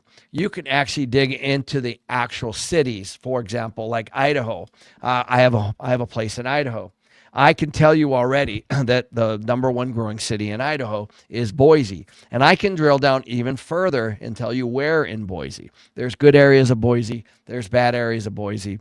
But the truth is, and all you need to know, is during this period of time, Idaho was one of the fastest growing states. And there's all kinds of reasons. Same thing with South Carolina, North Carolina, Texas, Utah, Delaware, Washington, Arizona, Nevada, Tennessee. So you kind of get the point. So people create demand, and they create demand everywhere. Think about this. If all these people are moving to these areas, and again, you can drill down and figure out where in these particular cities, you can see where they've moved in the last 6 years on the right side from 2019 to 2025, but also just in the last year. So obviously Idaho is still up there. And that is a market that I personally would have thought would have dropped off, but it still continues to drive people there. Okay, so what does that do? If you go there, which I have just been there recently, and of course I'll be up there this summer, it's putting stress on everything. It's putting stress on the single family house prices. It's putting stress on the rent prices. It's putting stress on the daycares, on the dentist's office, on the healthcare. It's putting stress on the restaurants. That's what this does. When a whole bunch of people move somewhere, then it puts stress on the entire thing, not just what I do and not just what Tarl does. It puts stress on everything. But it also, of course, creates an opportunity. So one of the things that you always have to look at on where you're going to buy and where you should go is where are the people going? And then, of course, you want to look at the opposite of that and take a look at the ones at the bottom. And you want to try to avoid those. Now, not entirely, but for example, you can see, let's say, New Mexico, which is a market that I've been in before. There are people moving out. For whatever reason, they're moving out. Same thing in some of these other markets. So it's really, really, really important that you take a hard look at for wherever you're going to invest, what city, what state, are there people moving in, are there people moving out? It's extremely important. So the next piece that I want to share with you is this, of course, is the national construction starts. These are the number of units. Okay, the reason why this is important, guys, and this is by quarter, these are units that are actually being delivered. So I really want you to focus on the area right around 21 and 22. And you can kind of see how it starts to peak around 22, 23, 24. So from my view, what this is inventory. So this is, call it supply or housing supply. So of course, this is national. This is not regional, but you can drill down there too. You can take a look at how many units were delivered in Phoenix, how many units were delivered in Atlanta, how many units were delivered in San Antonio or Dallas or Boise or whatever it is. And then you take a look and see how many people are moving there. And then you kind of get an idea of, okay, we're still undersupplied or we're oversupplied. So, but this is just one indicator. And I think it's important to realize that the reason why this spikes around 21 and 22 is because the interest rates were low during this period of time. So these are starts. And remember at the beginning when I started talking about how the interest rates went up to try to mitigate some of the inflation that went up in June of 2022. So if you put a shovel in the dirt and you had a construction loan and you started construction at 4 or 5%, by the time you're finishing this project, you're in the 7, 8, 9%. And so that's a huge difference in cost, especially on these 30, 40, 50, even $100 million construction deals. Huge, huge difference. And so what we have is that we have all this supply that was actually being added. And the cool thing about apartments or in most development is there's a lag, especially with apartments, which is something that we do. The minute we break ground and we put a shovel in the dirt, we might not open that property for 18 months because you got to move all the dirt, you got to put all the foundations in, you got to put all the utilities in, all the roads, all that kind of stuff. And then you frame it, then you know, et cetera, et cetera, et cetera. And by the time you actually get your clubhouse, it could be well over a year, 14, 15 months. And then from there, you have to complete the project. So a 200, 300, 400 unit project can take as much as 3 years. So if you break ground in something of 2021 or 2022, let's say, you are finishing those projects in 23, 24, 25. So there was a tremendous amount of new construction that hit. So why am I going over all this? The reason is that at the same time where we have this shift of affordability, we also have this disruption. We have an incredible amount of supply being added. And new supply being added means it's very good for the tenant because now the tenant has lots of choices. So there's lots of markets right now that a tenant can go and get 1 month, 2 months, 3 months. I've been even seen as high as 4 months free on a 12-month lease. And the only reason that the market is like that right now is precisely because of this chart. Because if somebody's built 1,000, 2,000 units in a congregated area and you own a building down there, let's say in that submarket within 1 mile, your tenant has a lot of choices. And when there's 1,000 units that are added within a square mile, which is happening all over the country, then the tenant is going to go cut their best deal. And they're going to move to something brand new and get 2 or 3 months free instead of your property. And you're going to be fighting for the same tenants. And so this is precisely what is working through, as George Gammon likes to say, this is what he calls the pig through the python. The construction is making its way. It's being finished up. The irony is, because of the amount of units, we added almost 500,000 multifamily units during this period of time. It created lots of vacancy, lots of concessions, higher expenses. And so there's a disruption, one, because a lot of people who are building these projects are now sitting on these 7, 8, 9% construction loans, trying to finish these projects, trying to lease up these projects.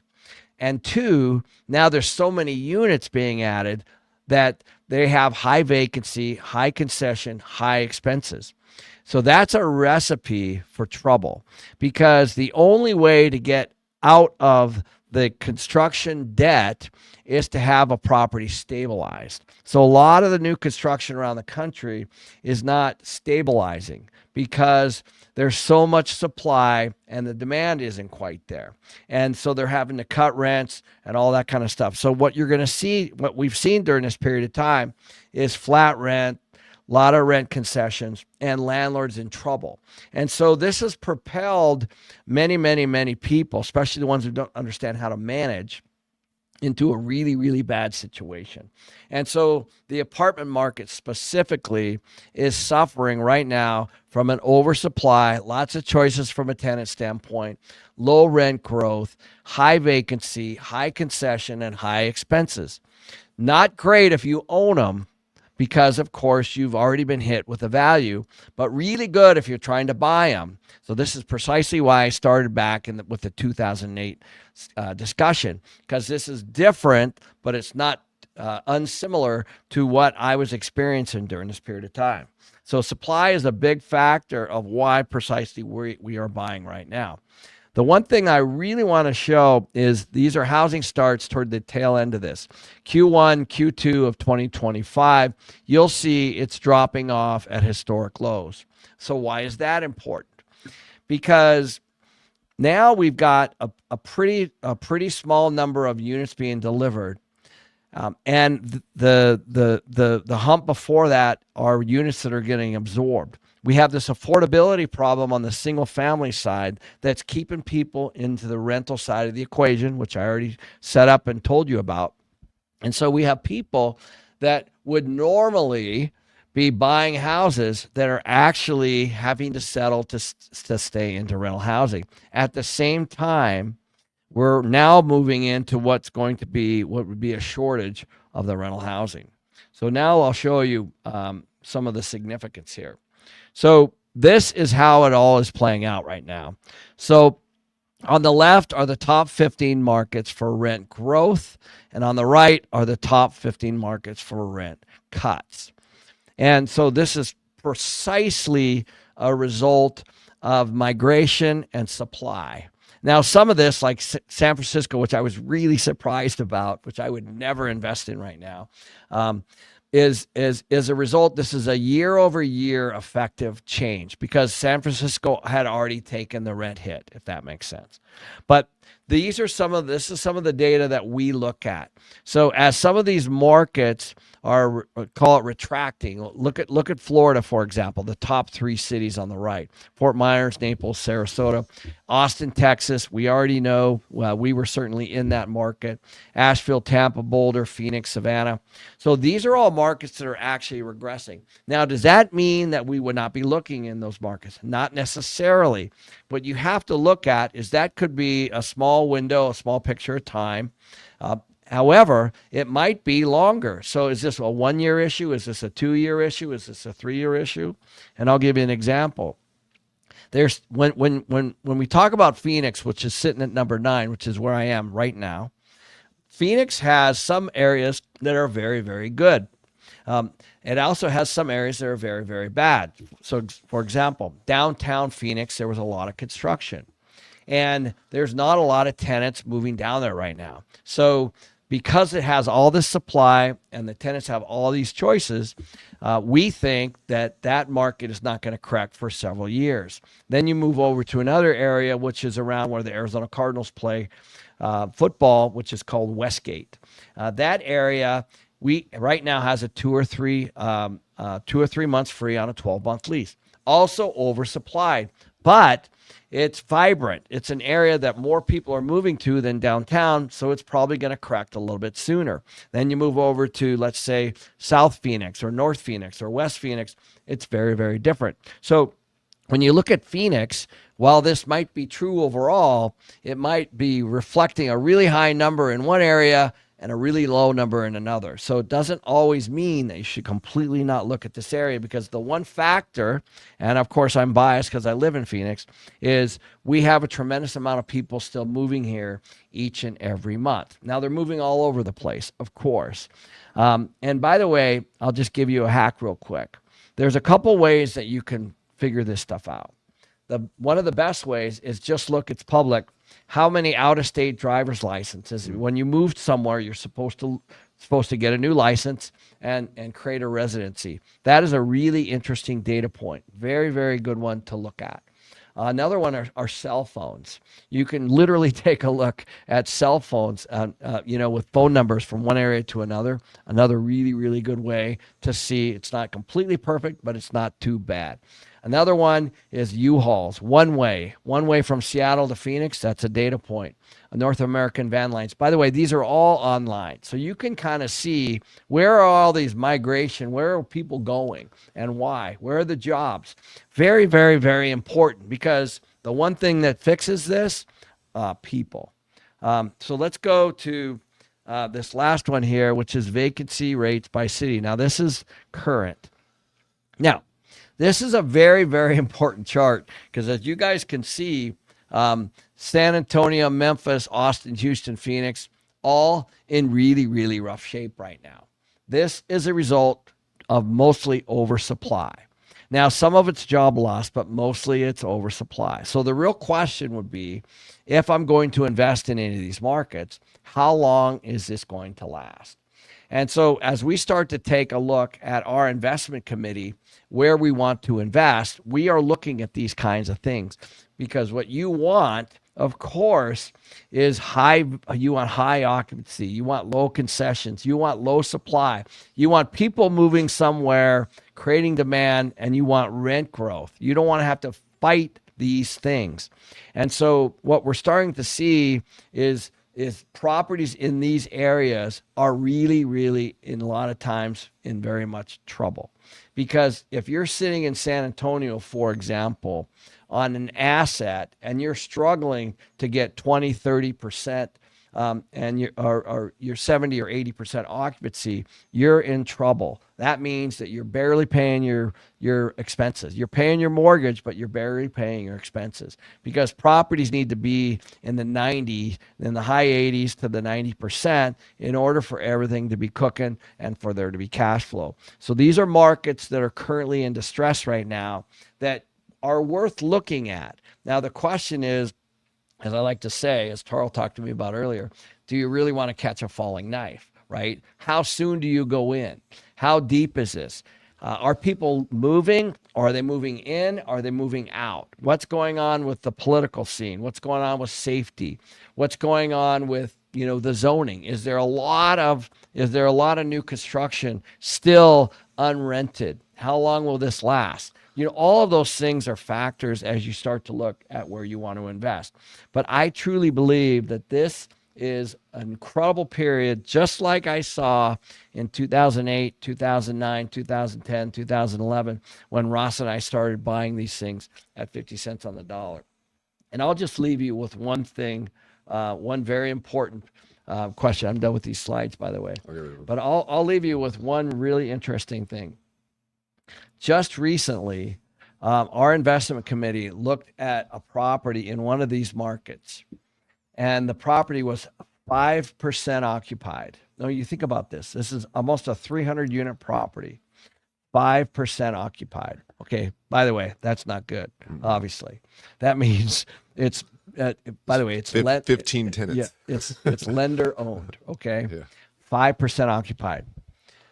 4 years ago, somebody had bought it and renovated it. So it has a $25 million loan on it, and it was worth about $45 million 4 years ago.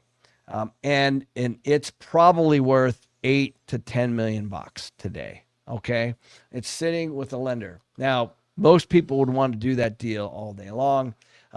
It's a complete lease up. It's probably got a bunch of capital work that's needed. Obviously, who knows if the 15 tenants are even paying? I don't even know, but you kind of get the point. And so assets are coming on the market like I haven't seen since 2008. I think that is the point. And the lender that we're talking to has not just one, but they have three in a very similar situation. And so the real question is do we want to go in, fix the property, and then how long will we have to fund it? How long will it take us to fix it? How long will it take for our investors to have a return? Because I can assure you, while we're fixing it, there is no return. There's no tenants. There's no income. So it's literally buying it significantly below replacement cost, fixing it, and then how long does it take for that market to correct? So that's the $1 million question. And that's the stuff that we're asking each and every week in our investment committee is how exactly, which market should we be in? Are these great assets? Is this the right corner? What's going on with employment? Are people moving in? Are they moving out? Is there a lot of supply fighting against us? Are there other defaults? All this stuff has to be considered before you actually go in and purchase something somewhere. But I can tell you right now, in my experience, this is one of the most exciting times. It's very, very similar to what I saw in 2008 and 2009.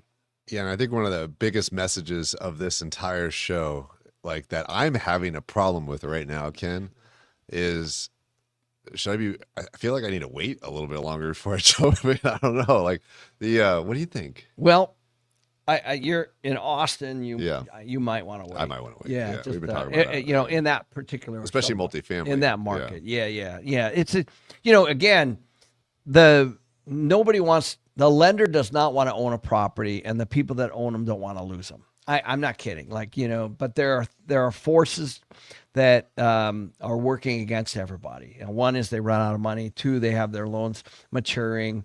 Three, they can bear. The one thing that I think everybody needs to be thinking about is if I'm having a tough time making my mortgage payment and I'm actually coming out of pocket, I can assure you the one thing that is suffering is the parking lot, the paint, the roof, all the exterior CapEx, the stuff that you would normally do, the cash flow that you usually get from an asset.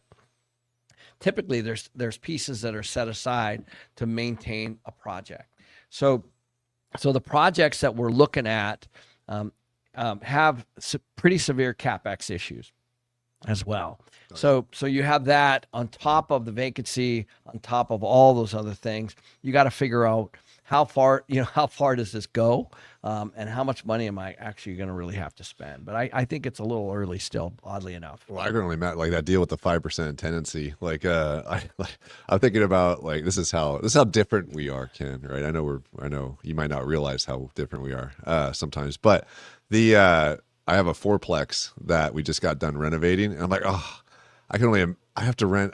Or should we list all four of those at the same time? Like, how long is this going to take? Yeah, I love it. By the way, we build properties. We do new construction, so I'm very used to having a 200, 300, 400 unit project and leasing it out. Yeah. Right? It's part of my DNA. It's what I've been doing. So if I can find a property that's in a really good location, the bones are good. There's great employment around there, and we buy it for a really good price. For me, it's just a renovated lease up. It's really, that's just the way I think about it. That's incredible. All right. So multifamily opportunities, single family opportunities, gold and silver opportunities, oil and gas opportunities, AI, business ownership opportunities. Phil had a whole thing about the new job in the future is entrepreneurship. We had Tom on talking about, hey, if you want to not pay taxes or have a lot less taxes, you probably start your own business, right? There's multiple factors going on. We had the debt wall. We had Robert Kiyosaki's birthday party live 7 hours ago. Ken, we just hit the 7-hour mark. Marathon. Hey, we did all right. We did all right. With, my little tequila. I saw that. I literally just saw that. I know. I got you one right here. Oh, okay, good. Oh. What is that? All yours. Yes. Yeah. All right. So that's it. I don't even drink, but you're making me want to drink. All right. No, I'm joking. We had a big day. Let's talk about it. Why did we even do this to begin with? We did this because we care about you guys, but also we care about finding out what is going on with the world right now so we could take care of our own families, our own financial future, our own businesses. It's why we get to bring guests out like Phil, guests out like Jeff Snyder, Tom Wright, guests like Dana Samuelson, Mike Machelli, Robert Kiyosaki. Read his book when I was 17, and now we got to be on a show with him as well. The great Ken McElroy. There is so much going on in the world, and Limitless Expo is right around the corner. It's happening in 4 months, 120 days, and I can't believe it's this close already. It feels like we just got done with the last one. one day, 17 hours from now, we will be raising the prices of the tickets to the Limitless Expo. So go to limitlessexpo.com. 1,500 plus people show up every year. This is our 5th year running. Ken and I have been there every single year because it's our event. Robert Kiyosaki's been there every single year. George Gammon's out there. Jeff Snyder's out there. We have so many great people. But the biggest thing is this right here, this little center part, guys. It's the networking. I think the message you heard from every single speaker today, when we asked them, why do you go to this event? They didn't say for like the stage time, because and also they didn't say for the money, because we don't pay any speakers to go to this. Everybody wants to be there. They go because of the networking. They go so they can be in rooms with other like-minded people. Phil, who was on here, we met Phil at Limitless, right? Yeah. The gold and silver, I started investing because of Limitless, because I met Dana at Limitless, right? Good thing you did. Very good thing I did. So networking is everything. That's what it's about. Limitless, go to limitlessexpo.com. Man, prices are going up. We have more speakers. We're going to announce more. The world's changing, so we always hold out a little bit for new speakers. The schedule's 3 full days, jam-packed. Right now, you can get a general admission ticket, a VIP ticket, or a virtual ticket if you use the discount code WEBINAR10. Webinar 10, it's good until the end of the week. You will receive an additional 10% off on your ticket. Prices go up. We're hosting it at the Desert Ridge, Marriott Desert Ridge in Scottsdale. It's a great place. Bring your kids. We have 70, well, actually, we'll probably have 80 exhibitors out there. I think Mike's business is on here somewhere. It took me a second. But anyways, we have there's a Marigold right there. Dana, yay. So many people. We have a virtual whole component, so if you can't make it in person, we run an amazing virtual aspect for Limitless with lots of networking. You have lots of community that you can build even on a virtual side, not just watch the sessions. So make sure you guys register today. Ken, any final thoughts after 7 hours and 6 minutes? First of all, thanks, guys. This is fantastic. I love this. I love teaching like this, and what my presentation in August is going to be so different, right? Because you think about, we have an investment committee every week. Like, we're looking at deals every week. And so I am literally going to lift the hood and say, this is what we're seeing, this is what we're doing. And I'm really, really excited about where things are. But there's lots of mistakes that can be made during this period, for sure. I absolutely positively made some of those in 08, 9, 10. And we're hoping not to make those through this next run, but it's a very, very exciting time for us. Yeah, it's exciting. I think the biggest thing, the message that I hear out in the field and in the trenches, is most of the people out there that have been investing, have been excited about whether it's real estate or business over the years, we're all a little nervous, and we're all trying to find answers, and we're all trying to, I keep saying this, we don't want to go backwards is what it boils down to, right? With so much uncertainty, so much unemployment on the horizon, potentially, so much inflation still around the corner, potentially. We don't want to be we don't want to be have-nots. We don't want to be left behind. And we also don't want to make the wrong decision today that affects our family's financial future for the future. So come to Limitless Expo. That's where we meet. That's where we discuss things. That's where we try to solve problems together. The friendships and relationships you build at the Limitless Expo for over 3 days can last you lifetimes. Just one piece of information can change everything for you guys. Yeah, come with your deals. Come with your questions. I mean, that's the entire point, right? Like, just come with that stuff. Like, if you're curious, you have something you need to process, work through, I guarantee you there'll be people there, including us, that will help. And for those of you guys that have been with us now for 7 hours, 8 minutes, Ken, cheers. Cheers, man. Everybody. Cheers. We did it, right? So thank you, everybody. Appreciate you all. We'll see you guys at Limitless. Jerry, Annika, Mel, yeah, we have a good team. Josh, scenes, Moses, everybody that's been with us, support us. You guys have no idea. All. There are people happening all over. Tap us on Making the shoulder. sure We got something's Joey happening. here. Joey was on my lap. Our little dog. Right. Yeah. You guys can't see it, but right here between Ken and I is like mess. a disaster of mess of us, food, drinks, whatever, grapes, and also garbage, just like surviving as we go throughout this thing. But we've been happy to do this. We'll do another one between now and Limitless. It's not going to be 7 hours long, so hope you guys enjoyed it. But we will absolutely do probably 2 or 3 or more of these between now and Limitless, because the world's changing fast, and we hope to be able to share with you guys as much as we learn as we go along this journey together. So see you guys. Cheers, guys. Peace out.